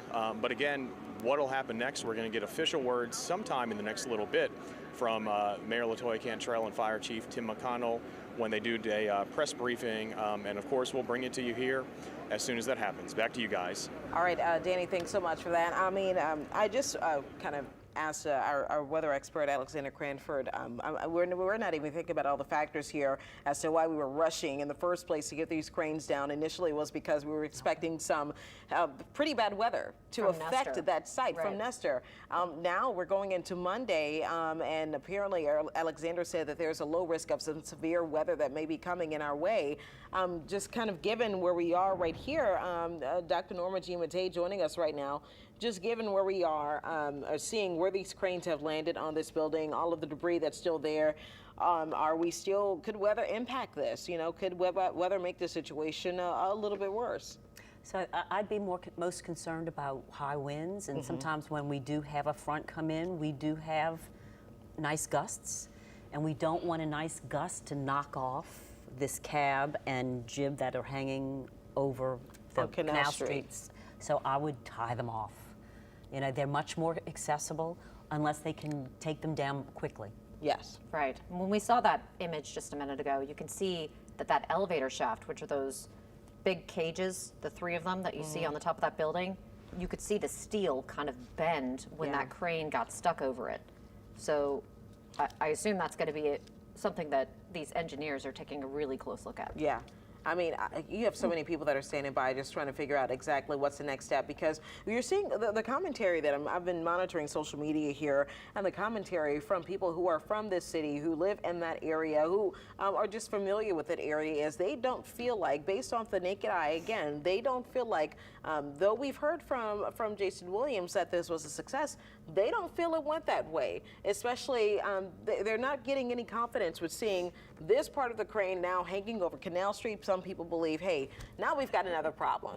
But again, I don't know if we still have, the city brought in those 2 cranes to assist initially. I don't know if the city still has that here. Hopefully we're going to hear from the city officials in about 20 minutes. I don't know if they still have that together or if they still have that here. But it looks like you said that those 2 cranes that were initially brought in the beginning about a week ago could be of some assistance here. If they do have, well, it may be that they could not use them because they were just too large and too heavy, but they can get another crane in, if that was the case, that is more capable of handling this job, because this is very different from the original emergency dismantling. Yeah. You know, those pieces are not as heavy. They're So you could now take those much apart. lower. Oh, that's true. So this opens up a whole multitude of options that they didn't have available to them before. So will they just hang chains and lower this? I have no idea. You can come up with all kinds of different ideas in which to lower this piece that is is still hanging there. Yeah. But there are ways to handle this. Yes. This is more manageable than what we had a few hours ago. Tremendously much more manageable. That boom, is that less difficult to work with? Is it than the actual main part of the crane, the main tower of the crane? Is that boom easier to So we've got dismantle? we've got the cab, that white thing. We've got part of the tower, and we've got part of the boom or the jib, and the counterweight's gone. That's the heavy piece. Now the cab weighs something, and all these pieces weigh something, but they by far weigh a lot less, and they're much lower. So they're much more accessible. This gives them a lot of different options that they did not have before. If you're just joining us, that's what happened. Just a matter of well, has it been almost, an hour ago? That's what you lose track of time once you've been sitting here. We've been waiting for this to happen since before noon hit. Then it was pushed back to 1:30, 2 o'clock, and here it is. Those cranes, that implosion did happen according to Councilman Jason Williams. This is happening the way that they intended. Obviously, he said that there's still some work to do because one of the cranes, as you can see there, didn't completely come down as they had intended. So hopefully they're coming up with another plan. I'm sure they've been looking at this from several angles, and everyone's been watching it. See, we didn't hear that, the screams that were coming from the people that were standing by watching this. That was something we definitely wanted to hear. And I can tell you this, we did get an update from the city, NOLA Ready. They are talking about the excavation zones.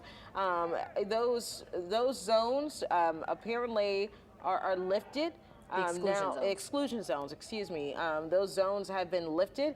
Of the evacuation zones are still in place. So if you're in the surrounding area, they are still in place, but the exclusion order has been lifted. That is right there on your screen. That is the area that is shaded in orange, but those streets still closed off right now. We haven't heard of them opening streets back up, but those exclusion zones have been lifted. So immediately after, we saw some people sort of walking around where barricades would initially be, starting to get a little closer look. I'm hoping that our Erica Ferrando got a little bit closer as well so that we can see. The big question I had was watching that crane come down on Rampart.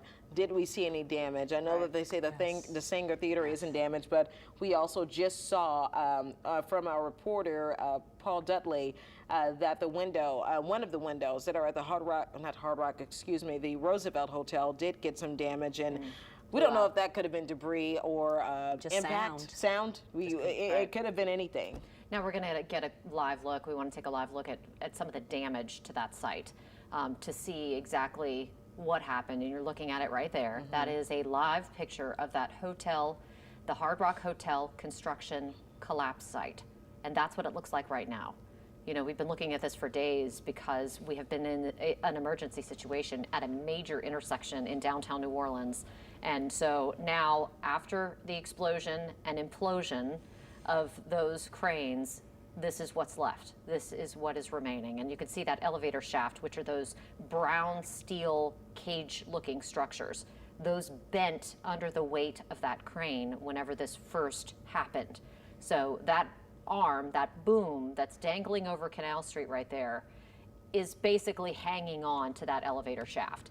And you can see the main tower of that crane as we pan over across the building toward Iberville Street on the Rampart Street side of this collapse. You can see what's left of the building. Now there is that crane, and the main tower of the crane that was closest to, that's on Rampart Street, that's closest to Iberville Street. You could see where it snapped. So the explosives clearly just snapped that crane right in half. That's unreal. That's what they wanted it to do. Yeah, you can see where it's charred at the top, and it looks like it just, cut it right off. And so the rest of that crane fell onto Rampart Street, and I'm sure we'll get a look at that in just a minute, but fell right onto Rampart Street. This is a live shot of Rampart Street. We're gonna zoom in just a second so you can see what it looks like where that tower is. Our Erica Ferrando has been out there all day, and now they're a little bit closer to where that damage is. Take a look at that. That is what hit the ground on Rampart Street after those cranes. The explosions went off, they imploded, meaning they collapsed together in on themselves, and this actually broke off of the main tower of that crane that was closest to Iberville. This is Rampart Street. Wow, and of course, Jason Williams, we heard him earlier say that no power lines are down, and just from this viewpoint, this vantage, it doesn't look like any power lines, and I don't know if our cameras can go back zoomed in on this, but it doesn't look like it pulled anything down. No. So I mean, I guess that's a win for those who are working to get this down safely. But again, of course, he said the big question now we have to figure out how we're going to get that crane that's hanging over Canal Street down, and how do you do it safely? And also, you have to think about another phase of this. Again, we have to remember we have two bodies that are inside of this building.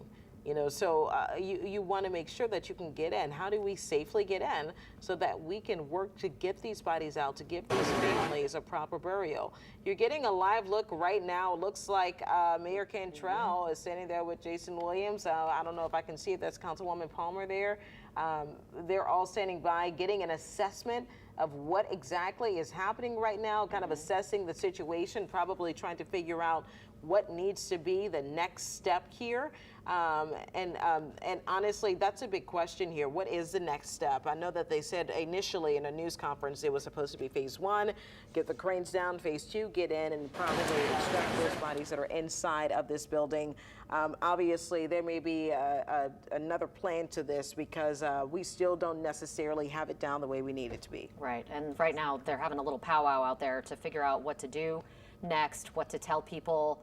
We are hopefully going to hear from them in the next 10 minutes. Going to continue to stay on this. We know that people want to watch football out there. We're in an emergency situation right now in downtown New Orleans. That's why you don't have the game on right now. We're going to get you back to it just as soon as we feel like this is a safe situation. Now we're going to go back and look at some video of those 4 different angles of that explosion and implosion. This is really an interesting and sort of breathtaking sight whenever you saw them falling down and, those charges going off first on the boom of the crane and then on the main tower of the crane. You saw a larger explosion closer to the building. And, as we've been talking about this over the last 5 days, my thought was, how in the world are they going to do this without bringing down the rest of that building? Yeah. And they did. Yeah. So that's how exact and precise these explosives experts are. I mean, you could see that one looks like it's in the middle of the building, and yet it's still standing. Chills. So, just think about that and the fact that that's how that building is engineered. You had a complete collapse on one side of it, and yet the rest of it looks like it's perfectly stable and secure. Dr. Norma Jean Mattei is with us on set. When you see that, and you see that half of that building looks like it's secure, and the other half just looks like paper crumbled. What does that say to you about the construction or about the engineering of the building? Perhaps the initial failure that started this all is just a very localized failure. Yeah. That is not systemic within the entire structure. So only time will tell. I'm sure that they've got some experts right now, all week long, working on this to determine what the causes were of that initial failure and then subsequent collapses that started this whole ball rolling. You would think that they would want, I mean, I know you can't do it right away, but you would think that they would want to know what the cause is so they can make sure that if that's the cause in this part of the building, that the rest of the building isn't that way. So I know that that's top of mind. There has even been talk of a possible criminal investigation associated with this. I mentioned a moment ago that we're trying to get you back to football. We're just trying to get you back to regularly scheduled programming. Football's actually over for the afternoon for us. Yeah. I mean, and right now you're taking a look. We're going to get you listen into this. When this implosion happened, take a listen.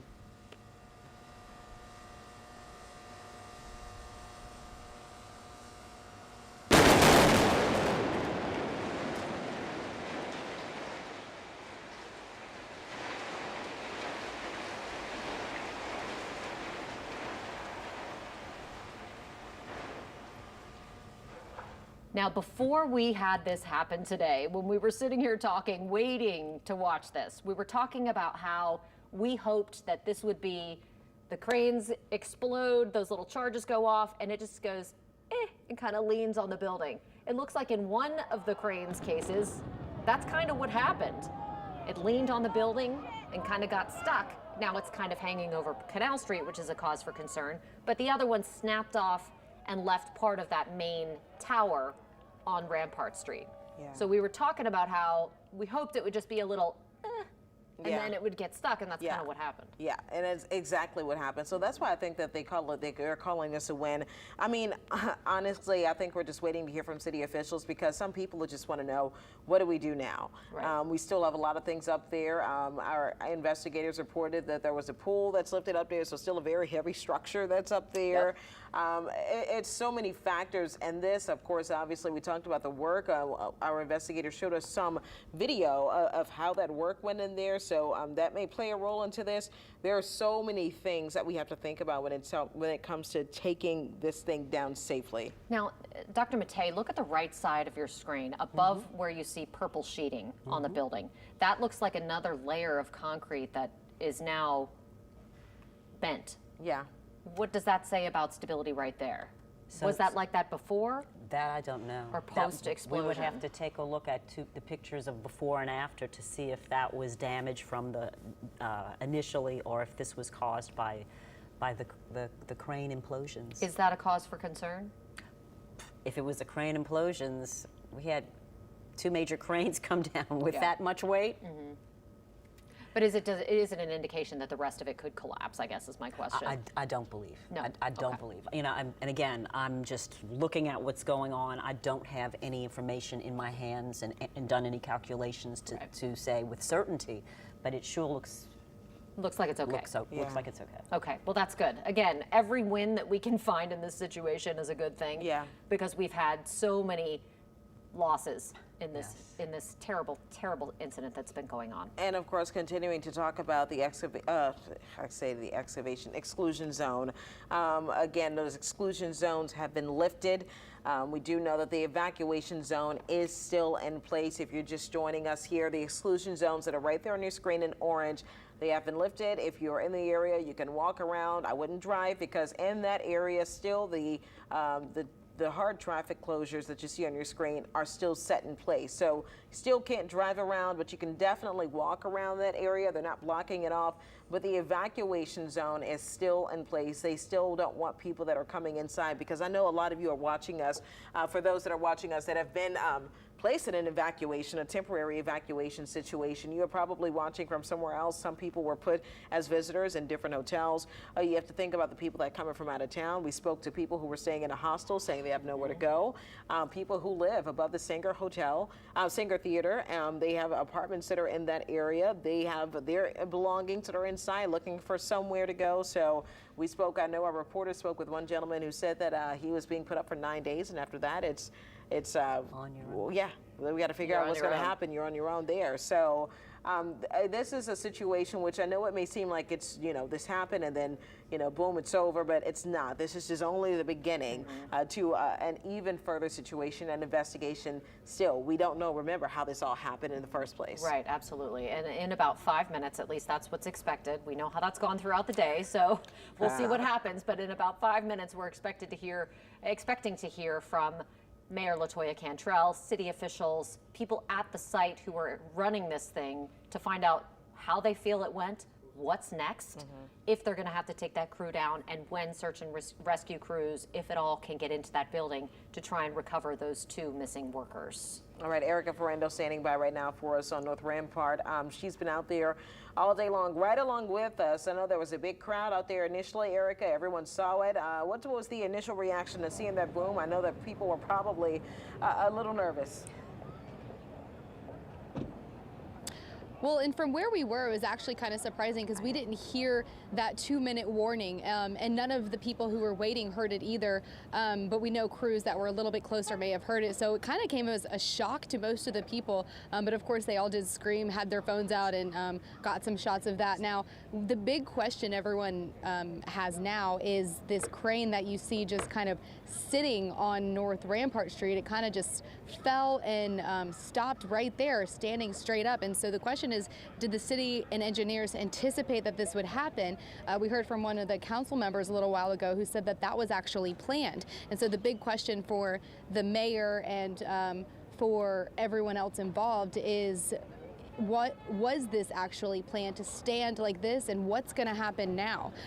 So our video is going to get a little shaky for a second because I want to actually bring you to the other side of North Rampart. We're going to cross over the median right here, and I want to show you Rampart heading towards Uptown because we can actually see another part of the crane that fell. And so if we zoom in way past all of this equipment and everything and the crews on site, you can actually see that crane laying on the ground on North Rampart, not standing like it is on the other side.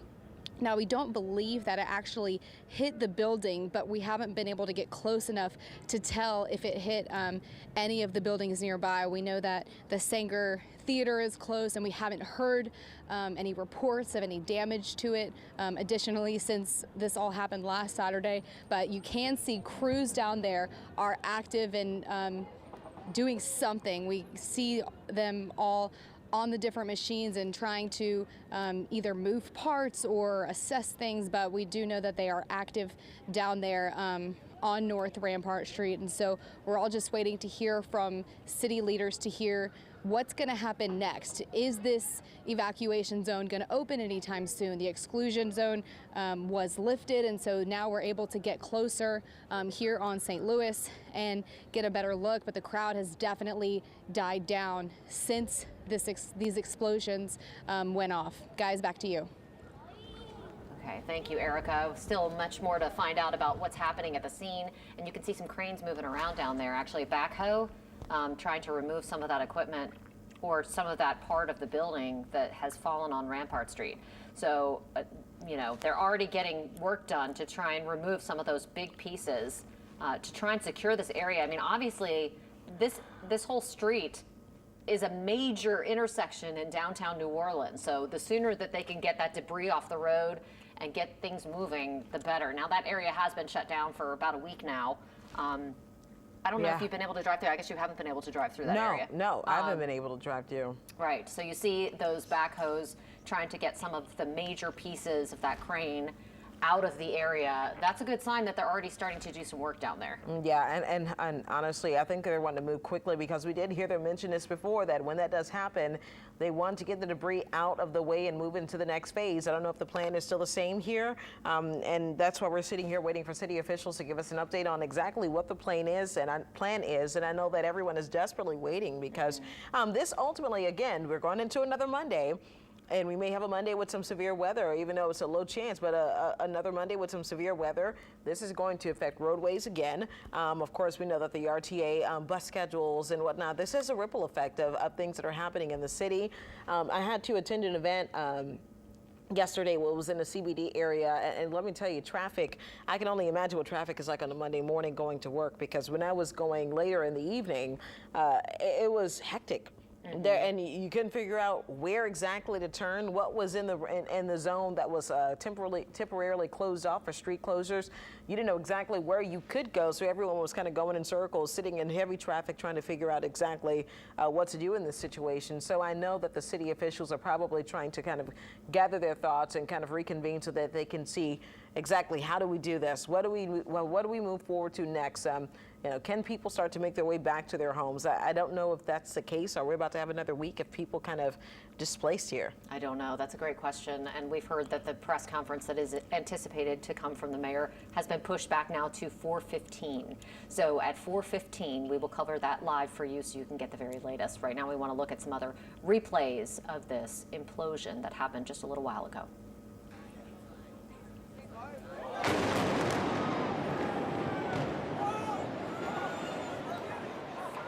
Wow, you can also hear the reaction of the crowd that was gathered there on Canal Street. That's a Canal Street view of what happened, and that's how that top of the crane, that boom, ended up dangling over Canal. Now, Dr. Norma Jean Mattei with us, UNO civil engineering professor, says this is a better situation for them to deal with, right? Yeah, this is much better than dealing with a crane that's way overhead, inaccessible, with a 40-ton counterweight still intact. It's now closer to the ground. The counterweight is gone. You've just got the, it's much more accessible, and it opens up a whole array of different ways to attack getting this down that weren't available originally when you had two cranes with counterweights intact, one at the 300-foot level and one at the 270-foot level. This is much better. This is better. This is a better situation. So hopefully that's what we're going to hear from Mayor Cantrell in just a little bit, when we expect to get hear a press conference from her and some other officials who are at that site in just a few minutes. Take a look. This is another live picture on Rampart Street. Those are backhoes that are preparing, or actually doing the work of getting some of that debris off of Rampart Street so that they can clear the area. I mean, that's quickly. That's within an hour of them doing this implosion. They're already trying to pick up the pieces. So we'll see what happened. We did hear that there was some auxiliary damage outside of the actual hotel site, meaning some windows blown out, possibly. Is that on the Roosevelt Hotel? Yeah, is the what Roosevelt Paul Dudley Hotel, was yeah. reporting. Yeah, the Roosevelt, which is, you know, pretty close by. Which is something we said that we could have expected. Actually, we probably expected a little bit more, but I'm very shocked that we're hearing that there's no damage to the Saenger Theater. I know that was a major concern for people, but seeing it very close by at the Roosevelt Hotel, and it's really kind of funny to know that the Roosevelt, I mean, the Saenger is right across the street, and we saw no damage, but the Roosevelt, I'm not saying it's very far, but further than what the Saenger is, and we're seeing damage there. So, I mean, if a blown out window is the extent of the damage that we're seeing throughout the city, I'll take it. Right. I'll take it. That's Absolutely. not bad. I mean, I think one of the big questions that the mayor is hopefully going to be asked in about 10 minutes when they're expected to hold a press conference is, what's the status of the evacuation zone? Is this enough mitigation of the danger that people can be allowed back into the area? I mean, we had a truck from Wicked. I'm not sure if it's still there, but you know, Wicked the musical had their truck parked outside the Saenger for over a week. All the shows canceled. Yeah. People displaced from hotels. People not able to hold weddings in venues that they had scheduled them. You know, this has had a significant impact on downtown New Orleans and on the business community, residents who live there, people who are staying there. So what does this mean for that evacuation Yeah. Right now, I just see Mayor LaToya Cantrell did confirm that the crane demolition press conference is for sure happening at 4:15. So she just tweeted this out, and of course we're going to carry that live. That's why we're sticking along with you, so we can hopefully get an update and see how we can move forward in this situation. Again, you have to remember the families. I can't explain it enough. There was a sort of There was sort of a ceremony that was held for the 3 people that were killed in this. How do you move forward and do it safely so that we don't have any more loss of life? Right there, this is a live picture of where that press conference is expected to take place in about 10 minutes. So this is a very active situation, very active scene. That's the area where much of that debris fell, and they're doing some work there. And they move pretty quickly, honestly, Yes, and that's sure something that you want to see them really move really quickly. What is that, looking at that, Dr. Matei, what are you thinking when you're looking at that? So they were prepared.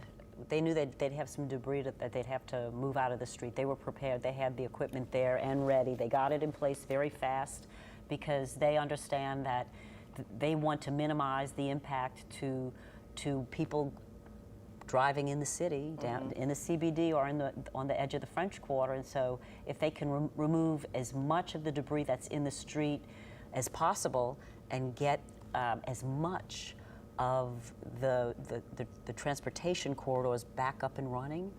But I can't see them opening up Canal or Rampart close to Canal because of the westmost crane. Yeah. That crane dangling Yes. over Canal Street. Yes. So this is still a situation that's dangerous. This is still a situation that likely is going to maintain that evacuation order, it sounds like. I mean, it's safe to say that until this building comes down completely, do you believe that this is a situation where we'll continue to see evacuations? I think that the crane is a precarious situation. I'm not sure what will be required when they start demolition of the damaged pieces. And again, I am not sure that they really, from a structural standpoint, need to take the entire building down. You think part of it can be saved? But will they? Yeah. That's a big question. That's a big I mean, this question. demolition That's a big is question. costing millions of dollars. Just this portion of it.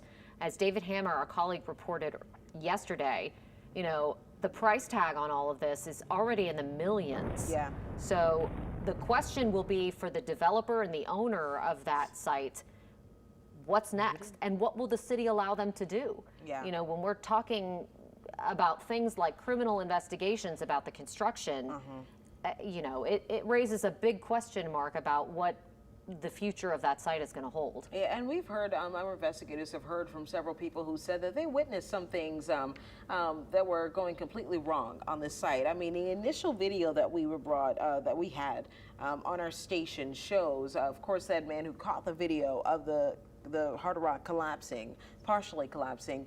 He says I asked him the question a few days ago, about a week ago, what made you stop to record, you know, that this building was coming down? He said, I didn't expect it to come down. That's not what I was recording. I was recording the fact that I heard things falling off of the building. I was hearing what sounded like, he said he worked in construction and he heard what sounded like glass. He says, and in any construction site at that height, you don't want to hear debris falling to the ground. It's dangerous. Even the smallest amount of debris, the smallest piece of debris can injure someone, and it could be fatally. So he heard that coming down, and all of a sudden, you see the building start to come down. So, I mean, that brings about the question of, we've heard from a lot of people say that we saw things were going wrong. We saw the video our investigators brought to us inside of the site, saying things that were bent, the steel beams being placed certain ways they shouldn't have been. I mean, it's so many questions down to this. Right, absolutely. So I think that those are all things that are going to be investigated in the next few months. We heard the New Orleans Police Department preserving documents in this case, trying to make sure that everything that they need to do a full and thorough investigation has been preserved from that site.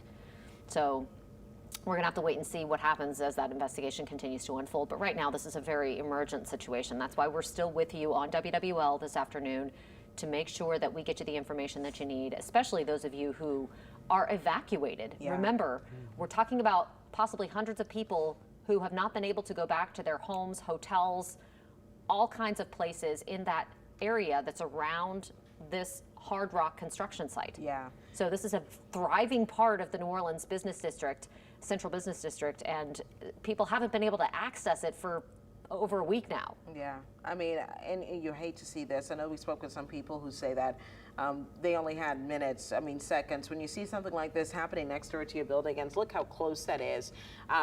you only have a couple of seconds to grab your things, grab what you can, and get out. And then some people, hey, you never know what the situation was. This was in the morning time, so obviously some people either were at home, they could have been outside of their homes, and they could have left this area and not been able to get back in. I hope that I know that they were working to get all of those cars in the surrounding building that was next door out. Hopefully they got all of them out. Last check, they had about 7 or 8 cars that were there, but I'm sure that people were pretty desperate to get their vehicles out of there. But if you're looking at your screen right now, evacuation zone still set. I know we've been talking about this, but the exclusion zone, that orange area, it's open. You can walk around, but the streets still closed. I know this is a very confusing situation, but again, the streets are still closed. If you're going to be in the area, you can walk around the area. They wanted to make sure that no debris had hit anyone, that no one that caused any further damage. So far, the only damage that we do know of is a blown out window, possibly at the Roosevelt Hotel. Our reporter saw that for himself. But other than that, we just saw that crane come down on Rampart Street. When it came down on Rampart Street, it looks like immediately they were standing by, jumped into action to make sure that the debris got cleaned up. And that tower, the main tower of that second crane, the crane that you see on the left-hand side of the screen, you see that tower bends over and then it goes head first basically into Rampart and stops. So the question is, but see, then you see it wiggling back and forth there a little bit as it came to rest in a full perpendicular position to Rampart Street. So we're curious whether or not it actually went through the street or if it's located on top of it. Only time is going to tell when we can get a little bit closer to get more of a view of what exactly happened whenever it fell down. But you're saying there's a good chance that it could have pierced the street. It could have pierced the street. But we don't even know if it's on the street or if there's some kind of a median that could be sidewalk, could be grass. I'm trying to remember what's there. There's definitely a sidewalk there that's next to it, this whole site. But I don't know. It looked like it was in the street from the shot that we had from Erica Ferrando, but I'm not sure about that. And then, we're going to have to hear from city officials, I guess, about the damage there. So right now, obviously, we saw that Mayor Cantrell was meeting with, and of course, Council Member Jason Williams meeting with some officials that were on the site. They looked like they were getting an assessment of the situation. We're hearing that the mayor's office is now saying that press conference is going to be held between now 4:15 and 4:30. It looks like they're still getting things set up, making sure things are set up for the mayor to come out and speak to us. So anxiously awaiting. I know that you guys are sticking in there with us, but we're reporting for the people. We're reporting for the people who have been displaced in this situation. We're also reporting for the families who have lost a loved one in this situation, making sure that everyone is being kept up to date on when they can get back into their homes, when they can get the bodies of their loved ones out of that building, and when is this situation going to be safe again and we can get back to some sense of normalcy. Because right now, I hate to say it, this ain't it. It's a mess. That was LaTanya Norton that we just saw going to the microphone there, where the mayor is expected to have a press conference. LaTanya obviously giving a quick update to them to let them know what's going on with the timing of this press conference that we are hoping is going to start in the next 5 minutes. Erica Ferrando is on Rampart Street, which is a different area from where the mayor is going to be appearing, but Erica has an update for us from her vantage point. Erica? Well, we're right outside the evacuation zone, and you can see where that crane kind of just fell and kind of is just standing right here on Rampart. And we do want to let you guys know that there is some work being done. You can't see it because of all the trees, but on the other side of Rampart heading uptown, you can actually see some crews out there possibly removing debris or getting something done, but they're definitely working out there because there is another piece of the crane that is just laying flat across Rampart Street. These guys right here, they're all Loyola students, and they live right outside the evacuation zone. I know you guys, you got your masks on, and y'all came prepared. You gotta stay prepared out here. You just never know in New Orleans. You gotta stay safe. So talk about why you guys actually decided to listen to this warning and get these masks. Well, honestly, we were just in the apartment and we heard the explosion. We thought it was thunder. We weren't gonna come out. We were just working on some stuff, and then we heard it. We're like, all right, well, if we're gonna go, we might as well stay. But yeah, I don't know. But you heard it from inside your apartment. And it's a historic day in New Orleans, honestly. We just wanted to come out and make sure everything was okay. And so you said y'all haven't been able to work the past couple of days. Talk about that. I work over on Canal at Nouveau, and they shut down the store. Where the whole block, they evacuated it for like 3 days. We really haven't been able to do anything. Yeah, I mean, I haven't had school the last few days, so I've just been hanging out at the apartment, but I'd like to get around and make sure everything's safe, not breathing any asbestos or anything. Tell me what it's like coming out here and actually looking at all of this after the explosions. Well, I mean, I'm just thinking how long it's going to take to clean all this up or to get those cranes down from there. How long will this keep going on? Right. Yeah. I agree with that. That was well said. It's just kind of dangerous, honestly, having that crane standing up that way. You never know if, hopefully we don't have another tragedy around here. Well, and I know there was a really big crowd out here when all of this happened a while ago. I mean, we were down a good ways because we were inside the exclusion zone, or outside the exclusion zone. They have since lifted that, so we're able to get a lot closer, but the crowd's definitely died down. There's not too many people out here anymore, but people have been stopping by just randomly, just taking pictures and looking at this and just, I guess, basically wanting to witness all of this and see it firsthand. We know that they're down there now, and I guess we're still just waiting to see what's going to happen next. We don't know how long it will be until the evacuation is lifted, and I know that's affecting a lot of people, the evacuation zone. That's been the main thing. I mean, it's also just, it's kind of crazy that you can come out here and just, it's right there, and like you don't know like what's going to happen next. It's kind of concerning. You don't know if we're safe or not, you know? It's an exciting Sunday for sure. Not something that we like to see very often, obviously, but it's New Orleans. Well, and we don't know if, we still don't know if this was actually planned, this crane that you see just kind of sitting on North Rampart Street.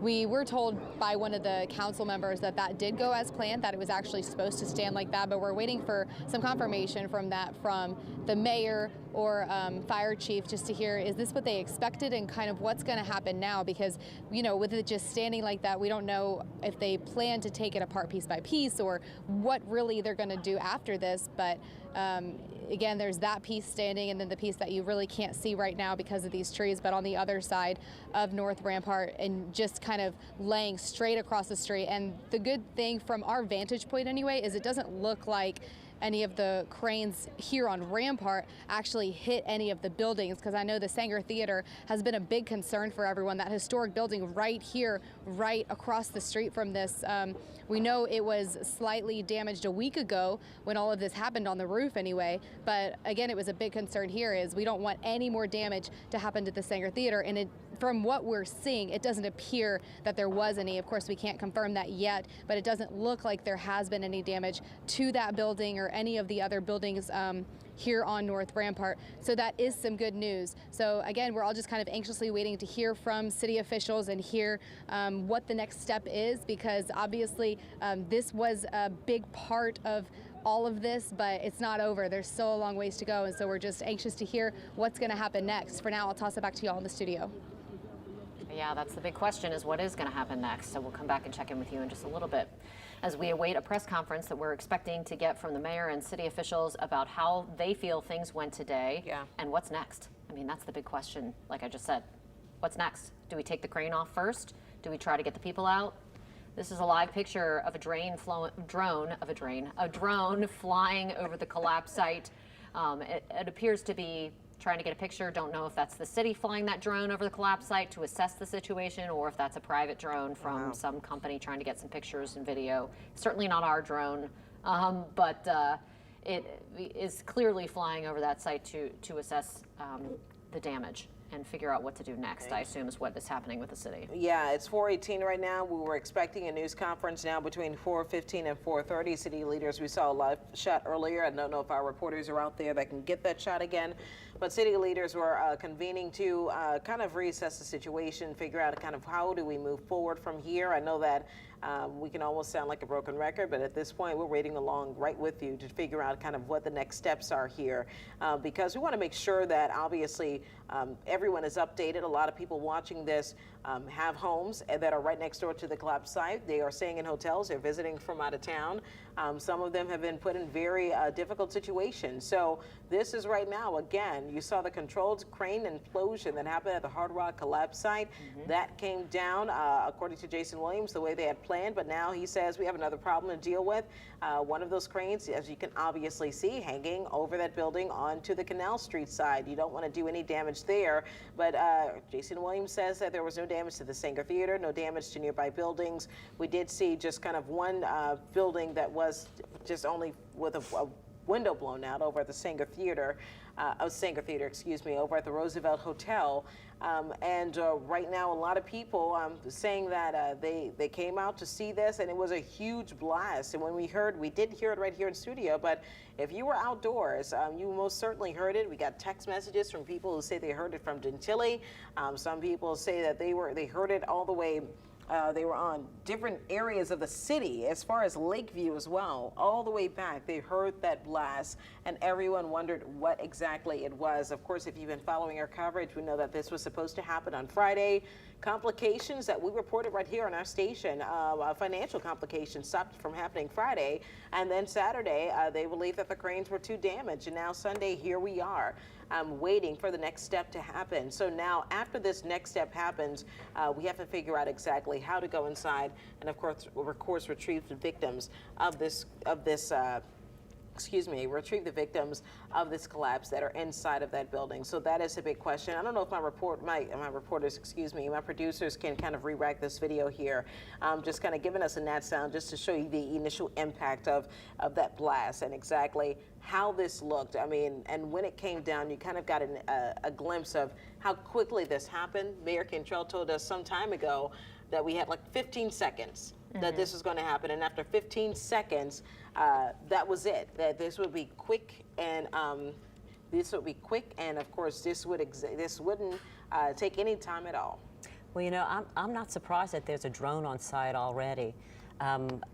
Drones are used quite often in construction sites, and so if I would actually have that drone flying if I was a member of the team, assessing how these cranes did how the implosion did occur, and then what the damage is. So it makes sense. It could be being used in surveillance of the site and seeing what the damages is in the assessment. So we reported, obviously, that there was a financial concern about trying to get this demolition going, and that may have delayed this by a day. Yeah. Hard Rock International sent us a statement saying essentially that they contributed the money to allow this to move forward. So there are a lot of moving parts and pieces to what's happening on the ground. Danny Monteverde has been with city officials throughout the day. He is joining us live now to give us an update on the latest. Danny, any timeline on that press conference? There's no hard and fast timeline yet. It really is just going to be kind of, I think, as soon as they can get to us. They're hoping sometime maybe within the next 10, 15 minutes, but really it is just kind of playing it by ear right now. But let's take a look again. We are here at Canal in South Saratoga. Basically, Canal and Rampart is the closest intersection. And again, you are taking a ground level look at just what we're seeing today. Again, that crane that was closest to Iberville Street, gone halfway through. The crane closest to Canal Street, just kind of looks like almost hanging on that area of the building that would have been the housing for the elevator machinery. Again, we're going to ask the questions about how do they think this went today. We see the mayor. Looks like she's just coming back into the barricades right now. I don't know if that means that we're going to get an update any second. She's been back and forth a little bit this afternoon between the NOFD's command bus right there, and I think maybe the NOPD command bus down the street. But again, you do see the mayor right now. Looks like she's not going into the fire department command center, but she is continuing to walk up to the scene, and that is where you do see other city leaders. I think back there you can see the fire chief as well. So it looks like, they are probably trying to gather up all the information right now to be able to let us know what happened. But again, I think y'all have been replaying that video a lot today, showing what happened. And I'll tell you, here we were in a building just off of Elk Place and Canal Street, right behind the Joy Theater. And I'll tell you, when those blasts went off, they were loud, and when those cranes started to move, the ground literally shook. The entire ground kind of shook for just a split second. And I've heard people all the way out in Lakeview saying they heard this when it happened. So it was a loud and powerful explosion. But again, we're going to have to just kind of figure out what happens next. And we actually can take a look right now. It does look like city leaders, including Colin Arnold, the Director of Homeland Security, Fire Chief Tim McConnell, and a lot of the mayor's communication staff are right now going into the fire department command center. Presumably they're going to get together right now, figure out what they're going to say about what happened today, and then at some point we should be getting an update from them. So again, you're taking a live look at all of the city leaders together right now in one place, again, presumably to try to all kind of convene, meet up, and just kind of figure out what happened out here today. But again, you're taking a live look at the view of this Hard Rock Hotel that was under construction. We are again at South Saratoga and Canal Street. Again, that's about 1 block away from Canal and Rampart. And so that is the latest from out here. We'll send it back to you guys in the studio. Okay, Danny, thank you. Still waiting on the mayor. We see her at the site there trying to assess the situation to figure out what basically to say, so we can find out what the city thinks, how the city thinks it went, and what's next. What's next? Yeah, and I know that's a big question, kind of what next. And I know that we brought this up to you. We have Dr. Norma Jean Mattei joining us. I mean, if you had to say what the next steps would be, what would you say? I would say stabilize whatever crane pieces are still left dangling or leaning up against buildings or other locations. And once they ascertain that it's safe to go back into the building, then move into recovering the 2 bodies. And once that's done, start removing the debris and the damaged sections so that they can then allow foot traffic and vehicular traffic in and around that location. So you wouldn't jump into another implosion. You would say debris removal first. What's hanging, what's loose, that's first. And it depends, because I don't know if they're going to implode the building. Yeah. At all. At all. Could they take it down piece by piece? It's a big building. So if they decide to take the building down to the ground, then they can take it down piece by piece, which is going to be a long time. Or How they can long? implode it. How long are we talking? It's a big building, so I'm not quite sure how long, but it's going to be weeks. Weeks. As opposed to when you implode, you saw how long it took to take the cranes, and then you clean it up. remove. Then you're dealing with debris at grade. It's a different type of it's debris removal. Right, which goes a lot quicker than Quicker. trying to tear down a building. I don't know if anyone's ever seen just a house being taken down, but that takes quite a while as well. So a big building like that, it could take a significant period of Amount of time. time. And then, you know, the bottom part of that building doesn't appear to be moving at all. It appears to be a pretty stable foundation on the bottom. The top floor's obviously questionable, but the bottom part of it that appears to be reinforced doesn't seem like it's going anywhere. So will they be able to salvage it? Will we continue to see construction of a hotel on that site? Will the city allow that to happen? Will they have the funding to do that? You know, those are all huge unknowns right now. The biggest being, what does this mean for people who are evacuated from their homes, who are evacuated from their hotels, from the Wicked crew who's had, you know, costumes and materials and sets and things at the Sanger Theater for over a week? What does this mean for all of those people who are affected by this? The New Orleans Athletic Club is still shut down. People can't get in it because it's right next door to this site. So what does that mean for all of the people who've been impacted by this? And I think that's a question only Mayor Cantrell can answer at this point. Yeah, and Mayor Cantrell, we've seen her moving around out and about in the site, anxiously awaiting for her to please just step up to the podium so that we can find out exactly kind of what's the next steps here.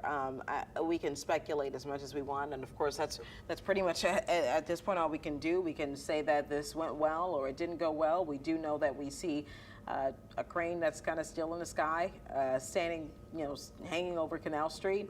When we obviously, I'm hoping, I think they didn't want to see that happen, but again, another crane right there on Rampart Street that is standing by, and it looks like you have some construction crews that are on that scene as well. Taking a look at the damage over there, we had Erica Ferrando standing by, and she says that it looks like it just came down on the street. Possibly we could only be looking at some street damage. I don't know if it necessarily took any power lines down. Obviously, we're right here on Rampart. We still have power. But a lot of people did kick in generators just in case something happened, including us testing our generator out. But this happened sort of the way that we intended for it to happen. It went by extremely quickly. It was not sort of a climactic situation, so I mean, it was very kind of almost low key. Yeah. Well, you did blow stuff up. Yep, true. So that's always something that is quite a sight. But yes, it was anticlimactic. Yes. And it's, you know, I think they're probably going to say that it's a better case scenario than they were dealing with, which is a win in this situation. So 4:30 right now. We've been on air with you for a couple of hours now, waiting now to hear from Mayor Cantrell. We want to just say we have the evacuation order. It's still in place, but the exclusion zone has been lifted. It's right there on your screen. That exclusion area means that you can walk inside of the orange areas, walk on certain streets, but an evacuation order is still in place. Of course, that's for parts of Basin Street, for parts of North Rampart, Canal Street as well. Looks like some parts of Bienville Street as well. So those are some areas where it is still an evacuation order, but it comes to an exclusion zone. You can go ahead, you can walk through. They're not fearful of any debris that could be coming their way. We did see less of a plume of large smoke than I thought we would see. I thought that we would see more. I know the big question that I had was if this was going to fold itself onto the building and make the rest of the thing collapse. But I'm forgetting here that there's a pretty structurally sound portion of the building, the white area of the building that pretty much looks like it went undamaged. It's pretty stable. Yeah. That's what it looks like to us. What does it look like to you, Dr. McKay? That's what it looks like to me. So we don't know that for sure. We don't know what caused the initial failure and cascading set of failures that did initiate this entire situation where we had to take down 2 tower cranes. Now, looking at that shot, you can see, just to give people some perspective here, the roof of the Sanger Theater, which is to the left of the Hard Rock building. You can see the marquee right there in front. It's you know, vertical, and then the roof of the Sanger Theater, that's about 4 stories up, right? The Sanger's about 4, maybe 5 stories in height. And the part that we're talking about that appears to be more structurally sound on that Hard Rock building is higher than that. So that's a significant portion of the building that seems to be stable, which is good news for this site. Yeah. And you know, long term meaning in the next week or two, what that means for the future of that building and whether or not they're going to tear it to the ground is a question. And that's going to affect how they take down the unstable part. Yeah. I would assume. Because if they don't need to collapse the bottom part, then they're obviously not going to implode the top part. Correct. And they would take it down very carefully. Take down the damaged parts, assess where the structure's undamaged, and then what caused the damage, because if there's some type of a systemic material issue or design issue or construction issue that is pervasive, then they more than likely would want to remove the structure. But from looking at this thing, the lower 7 stories, that is a different structural system, seems fine. Didn't seem like it was impacted negatively by these explosive charges that then took out the tower cranes. So there's some options here for the owner and for the developer. So they have to look at the entire array of what's available to them. It's a money thing. I was going to say, we all know money talks. So in this scenario, what's cheaper for them to take down the whole building and start over if they're going to do that? Or is it more cost effective for them to take apart the top stories and start there? See, and again, this is all speculation, but we build stuff on top of old or other stuff all the time. So if you know anything about Harrah's Casino, it used to be before we had the convention center, we used the Rivergate. And the Rivergate was taken down. The Rivergate was put in place, I think, in the mid-'60s. And it actually has a tunnel under it because there was other transportation plans in place at the time that never were realized. And so, but it had a good foundation. But it wasn't really the structure that Harrah's wanted for a casino. They took the top down, they built on top of the bottom part, the foundation. So they kept it there and they were able to go up from there. So there's a possibility that could happen depending on, I mean, what kinds of things do you have to do to assess that? in this go- situation? you need your visual assessments. You want to take some corings to make sure that your materials are the way that there was. I would even if they ascertain that it wasn't a material issue up top, I think I'd be just careful and use all of the tools in my toolbox to assess what the condition of of the structure that you want to keep. What is the condition? So what the materials are. You can take corings and do testing. You can visually assess connections. You can do quite a lot of things. There's some non-destructive testing techniques to take a look at reinforcement that might be buried within concrete, because concrete has steel rebar in it. There's ways of, if you want to really get to really ascertain the integrity of the structure, there's techniques available. So they could do it. All right, Erica Ferrando standing by. She is right there live on North Rampart, just down the street from our studios here. Erica giving us an update on what looks like a part of the crane that came down on the street, like maybe a couple of blocks or a block or two from where you are. Well, and crews are very active right now. We're on Rampart in St. Louis, and this is just outside of the evacuation zone. Again, they did lift the exclusion zone, so we're able to get a little bit closer. But crews are pretty active, and we don't know if they're trying to move parts of the crane or move any debris. But on the other side of North Rampart, heading uptown, which you can't see right now because of the trees, there's a lot of people out there actually doing different things, and we don't know exactly what they're doing, but they are moving around, and we can see that work is being done.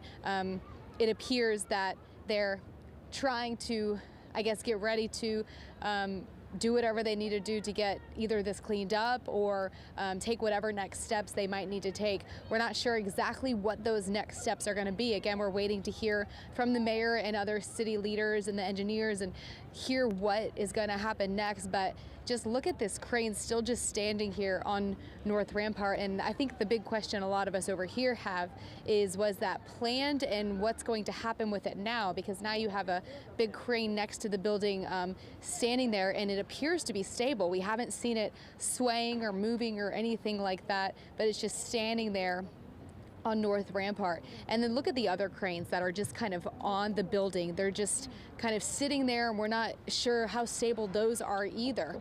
And considering all of these explosives that went off, the damage to the building is not as much as I think it could have been. And I think from what it appears, that was kind of as planned in that regard anyway. I mean, of course, the plan was for these cranes to just kind of fall into themselves and not hit any other buildings. And considering just the broken window we've been talking about, it doesn't appear that there was too much damage outside of that, which is the good news here. I mean, we'll take anything at this point, you know, especially considering this big operation that they've been planning and working on and talking about for days. And so the question now is, what's going to happen next? Are they going to open this evacuation zone anytime soon? We know it's still closed for now, and I think that's a question only the mayor is going to be able to answer. But just as far as the cleanup and moving all of this stuff along and just what's going to happen next, we keep talking about the recovery of these two bodies. We know that that's been a priority for the city, especially because there are still two families who are just waiting for that sense of closure from all of this. They want to, you know, get the bodies of their loved ones back, and we know that as soon as this all was complete, they planned on making that the priority and getting in there and making sure that they could recover those bodies. But we still don't know the status of the building. We don't know if it is safe enough for those first responders to go back in. We don't know if they have to make any other moves before they can recover those bodies. So it's still a lot of questions, and we know that the mayor will answer those as soon as she is available. That should be any moment now that they will give us some sort of update and talk about how everything went and what's going to happen moving forward. But this is the live look here from Rampart Street. I'm Erica Ferrando. We'll send it back to you guys in the studio. All right, Erica, thank you so much for your report. And for all of your reports, we're going to check back with you again before we leave this broadcast. But we are, of course, waiting for Mayor LaToya Cantrell and city officials to come out and tell us what they think happened. To assess what they think happened. Yeah. Not to tell us what happened. We know what happened. Yeah. It imploded. But, you know, we're waiting to find out their assessment of what happened at the scene, how they think it went, and what's next. what's going to happen with the evacuations? I mean, that's really a key question at this point. So let's go ahead and just take a step back on how this all started here. If you're just joining us and you're not very familiar with this situation, this all started last weekend. We've been on this for about a week, you know, if you can believe it or not. Last weekend, when there was a building over at the Hard Rock Hotel, there was a building collapse, a partial collapse that happened right there on North Rampart Street and Canal Street, right down the street from our studios here. According to witnesses that were on the scene, they started to hear what sounded like glass falling and things falling to the ground, maybe debris possibly falling from that building. And then within minutes, we had a video of this within minutes of hearing that. And this person pulled over to stop and take video of this. They saw this building start to come down. Of course, unfortunately, there were 3 lives that were lost. 2 victims are still located inside of that building. We saw construction workers running for their lives, attempting to get out of the way. Obviously, a very traumatic situation for the people that were involved in this. But leading up to this, after we saw all of this happen, we had 18 people transported by ambulance to the hospital. Several people took themselves by ambulance to the hospital. Several people took themselves, to the hospital. All of them, for the most part, facing minor injuries. But this could have been, again, much worse and much, much more deadly, given how many people that were possibly inside of that building at the time. More than 100, Yeah, more than 100 people that were inside of the building at the time. Of course, now leading to another time of leading up to the events that we have now, the 2 cranes that you saw right there that were in the air, they needed to be taken down. Of course, the big rush, of course, we had heaven knows we don't need that. No. Tropical Storm Nestor that was on the way to this area, and Tropical Storm Nestor only brought some rain and a couple of winds, but they were fearful that it was going to move those cranes around and make them fall down, possibly maybe on Canal Street, on top of the Sanger Theater, on top of the garage that's around. All right, let's go to the press conference we're waiting for some time now. Mayor Cantrell giving us an update.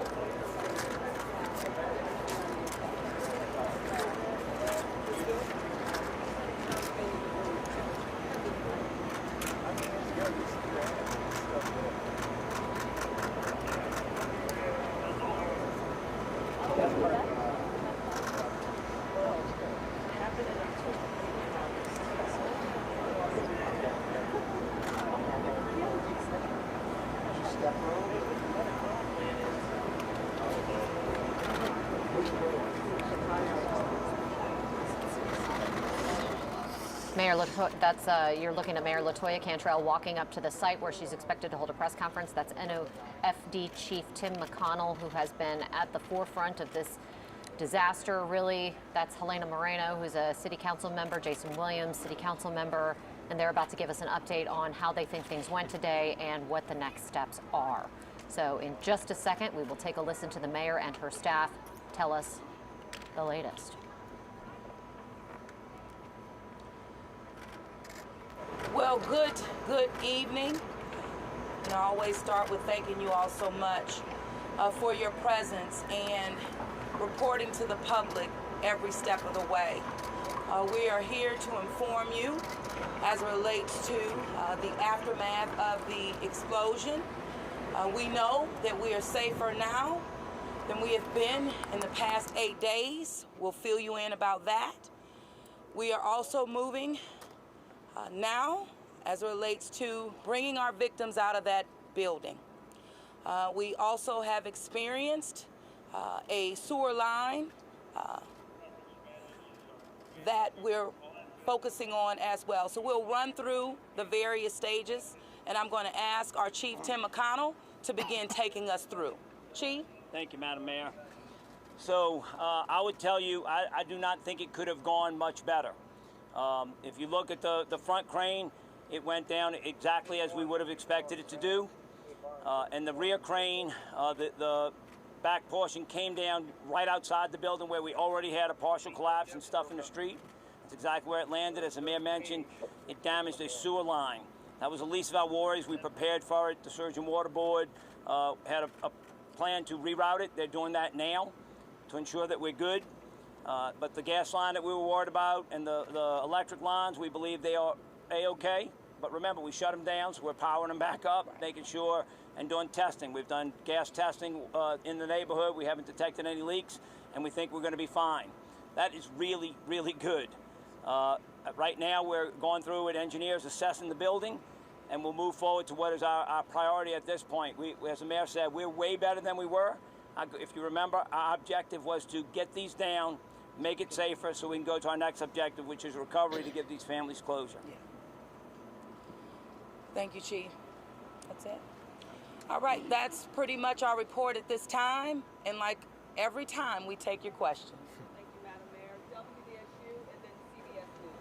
How did you get this crane down, the one that's hanging over Canal Street? Like, it actually, to a layperson's terms, it looks worse now than what it did before. I know you said it went as planned, but how do you get this crane down? It's way better than what it looks, okay?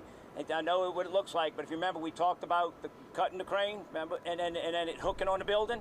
It's exactly what it did. And then the counterbalances on that, going right into the building at the base of the crane, it's exactly where they are.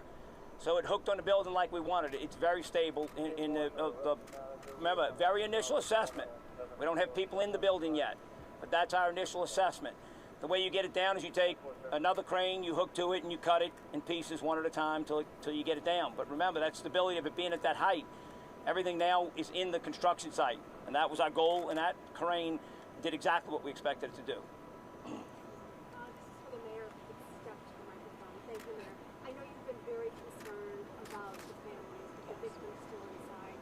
What is your timeline for being able to retrieve these bodies and bring these families to closure? Well, my timeline is right now, is today. We have our firm that is on the ground, Griffin, with the mission being to remove our victims from the site. And that is, they're preparing to do that right now with debris removal and the like, but they're making sure that the assessments are complete and therefore being able to move forward with search and extraction. Do you think they will be able to get in today to remove the bodies? I do believe that. I'm absolutely hopeful this will happen. This is what I have asked to happen, moving from the explosion to the very next step is search and extraction. We were able to put a monitor on one of our victims that we knew where he was lodged to help us identify and pull him out of rubble as soon as possible. And we do believe, I'm sorry, Madam Mayor. Yep, go ahead. We believe both victims are exactly where they were prior to it. And that was our goal. Right. Was to make sure that we could get to them and to not let it drop in that area. We talked about that at a press event. That was our goal, and we succeeded at that. And so now we can get to that. But the building is still very unstable, right? So, but that is our goal. That's where we are now. And they are actually removing the crane that fell in the street, the part of the crane that fell in the street. They're removing that to get that clear so we can get whatever we need in to start picking at the building and get to our victims. Thank you. WWL, Fox 8, and then Associated Press. Was there damage to other buildings in the area or any other infrastructure? Well, right now we know that the Sanger Theater, there were 3 windows. 3 windows. 3 windows broken at the Sanger Theater. The utilities are intact at Sanger, and no information in terms of other buildings that have been damaged based on the assessments that have been underway. And it sounds like the top of the crane closest to Iberville lodged in the street. Oh, Is that Charlie accurate? went straight on in. Yes, lodged very well. So the weights, what we had hoped that would actually go into the building. It missed it by, a few feet, and then the top part of the crane laid out in the street. So the weights landed very close to the building, right outside of it, hitting the sidewalk and the street there, where all that other rubble had already been. And unfortunately, there was a sewer line there. But once again, remember, we never did talk about protecting a sewer line, I don't think. We talked about a gas and electric line. Infrastructure that's very hard to repair. The sewer line, the water board, simply rerouting it right now. But the padding that was placed on the utility line, as well as gas, they worked as they were expected to do. So that's a good thing. Yeah. And finally, for my questions, I know you said you had concerns about the wall close to Canal Street. I know people haven't been in there yet. Do you still have concerns about that wall, given the crane is kind of leaning on it at this point? It didn't move, and you know, it wasn't stable before, so I don't imagine it's any more stable, but we did shake the building pretty good, and it didn't come down, so that gives us a little bit, but it'll always be a precaution of ours as we go about doing this recovery. And once again, engineers I had authorized right before I walked up here for engineers, my team, to get engineers in there so they could start doing a little bit more evaluation for us on the stability. So, is it safe to say that this is still not a secure situation? What are the potential dangers, and what does that mean? The question is whether or not the building is still secure. That is safe to say. So, yeah, remember, the building collapsed. So it's still a dangerous building. You know, we don't know what caused that, and there are plenty of people, and we've helped everyone who needed access, the proper people who needed access, OSHA and engineers and the people who are responsible to get their information that they needed. We are looking to, now that we got those cranes down, because that's what caused our evacuation zone to be so big. So as our teams are ensuring that it's safe to move forward, you will start to see this collapse rather quickly. I don't want to give you a timeline, it's just too soon, but you'll start to see our evacuation zone collapse rather quickly. We do have our busiest work day with traffic tomorrow morning, and our goal is to try and get to that point where we can shrink it pretty quick. Obviously, it won't go away totally because we still have the other things to take care of and get down. Absolutely, and just let me be very clear. The expectation and the next mission after we remove our people from the site will be full demolition. That is the next mission that we will be faced with. And what are the dangers and hazards surrounding that demolition? To be determined. Okay, that will come forth as it relates to assessments that are ongoing now and moving into that next phase. Associated Press, and then WDSU, and WWL. Is there any indication that the crane made the situation with the rest of the building worse? I mean, are you still assessing that where the crane fell the way it did, or? Well, where the cranes were, it was the most unstable part. The building had been around the cranes and it was all gone. You saw that. And so it may have made it worse, but not as bad as if they had come down in the middle of Canal Street or Rampart. So, yeah, they certainly, as it came down with that weight, did some damage to the building in those immediate areas. And once again, we'll let the engineers do their studies and see what the impact is. But it doesn't appear to be within the area where we have our people. And again, making it that path forward for us to do search and extraction, which is the most important thing at this time. Touched on what I was going to ask about full demolition. Will the city issue a demolition order for this site? When could that be? And does that mean all the way to the ground, or do you leave the parking structure still standing? The assessment will determine what those next steps will be towards a full demolition. Once we have information relative to that, we will absolutely make you aware of it. But just to be clear, this is not going to be salvaged. This will be at least demolished, what we're looking at right now. Oh, to be clear, I don't want anything salvaged on this site. We want a complete demolition. And while it's under the authority right now, the City of New Orleans, that's our focus, and that will be our mission. Thank you. What are the next steps tonight? Ensuring the scene's safe, getting the street clear where that crane came down, and then being able to shrink the, starting to assess how we're going to go about our recovery, which is underway with the engineers in there right now, and then starting to shrink the perimeter so we can get, this is CBD, this is the business district, so we can start getting some traffic moving again. But no additional demo today? What is that? No additional demolition today? Not that we know of, but again, the assessment will take, we'll move forward with assessing as we're doing now, and that leads into recovery.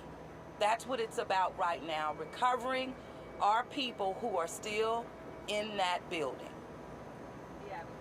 There were concerns about air quality. Is there any sort of update on that? Did anybody need to seek medical attention? And the question they're asking now is about air quality. No one, not that we've been made aware of. We have had the Louisiana Department of Environmental Quality on site with us. They will remain here, not only this evening, but tomorrow. I was made aware from our director who is with us that we are in good shape. Dr. Vegno, So, I know you were touching me. Were you touching me? Okay. Oh, okay. She whispered in my Yeah, as Mayor Cantrell said, we've been in contact with DEQ. They've been on site for several days. They have a mobile van that some of you may have seen that's going to remain on site just as a precaution for the next day to measure. They have reported no change, no harmful levels of any sort of air quality in the area. But again, they're going to continue to monitor. And I think it's worth adding, we had units Absolutely. on standby, street cleaners, street sweepers, and a plan to move in very quickly before we let people back in, even to the evacuation zone and the exclusion zone. And the immediate assessments, they went out, nothing got out of our evacuation zone. And so, remember, there's a new building. You're not talking about a building where you would have had asbestos, lead, and that stuff. This was all concrete and steel. So the good news is we didn't have that, and very, very little dust. Two more questions, Loyola. With possible rain and maybe thunderstorms tomorrow, are there any concerns revolving around that with tomorrow? Yeah, we have, been made aware of the potential thunderstorms that are on their way. But with the building being more secured now than ever before, it doesn't appear to be a threat to us. We'll keep an evacuation zone enough. Remember, we talked about how the rain can cause things to slide. Our evacuation zone will take into consideration if anything from the highest points in here slide. Have we gotten an indication now that the cranes are down if the recovery mission is going to be successful, if there are any other maybe debris or other... Well, let's put it this way. The recovery will be successful. Yeah. We'll get to them. The question becomes, what's it going to take to do it? They're exactly where they were. You haven't seen much change in the building except where the cranes came down. And so it'll just see how long it takes. And we're going to have to pull a lot of debris that's hanging overhead to get to them. But we will succeed. Trust me. Absolutely. Last question, Lynn. So, I'm sorry, is this crane, where does the operation stand with this crane that is hooked on the building? Are you taking that down separately prior to any sort of demolition, or will that come down? That depends on the engineer's assessment. Whatever they think is the best plan, that depends on their assessment. Whether you try and take that part down or bring it down, when the building comes down. Thank you all. You guys have shot drone video. Are you going to make that available? Is that possible? It will be available eventually. It's public record, right? So, but that's for the engineers to try and make their assessment. Okay. Thank you all again so much. We appreciate you. All right. Good job, Chief. All the way around. Great. We just heard from city leaders. You see Councilwoman Kristen Palmer, Mayor Cantrell, of course, Tim McConnell, and you do have Representative Duplessis in the back and Jason Williams as well, all of them giving us an update on the situation. Obviously, according to them, they're happy with the way the situation has gone. This is going the way that they planned. And as we talked about a little bit earlier, they said that they are going to now dismantle these two cranes that are hanging. And someone just tweeted me saying, well, while they're listening to the news conference and they're talking about dismantling these cranes, is it still any safer than it was than it was before this implosion happened? And the answer, according to them, is absolutely. Yeah. It is absolutely safer than it was. Now, I don't know about the stability of the building. Apparently, they think that the cranes, were the biggest threat to this situation. And so they feel like they've mitigated that threat. They can now move forward with taking that last crane down piece by piece, using another crane, ironically.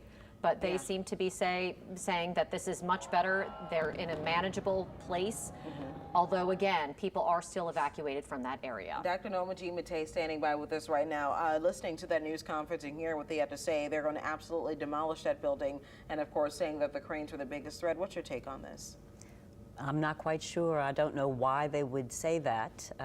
It still remains to be seen if there's a systemic issue with the building and that played a part in that decision, or if it's a money decision, or if it's some other decision that's driving them to want to take this building down to the ground. All right. Once again, we have been following all day the implosion of those two cranes. We saw them come down around 4 o'clock today. Yes. And so once those came down, now we're looking at the debris.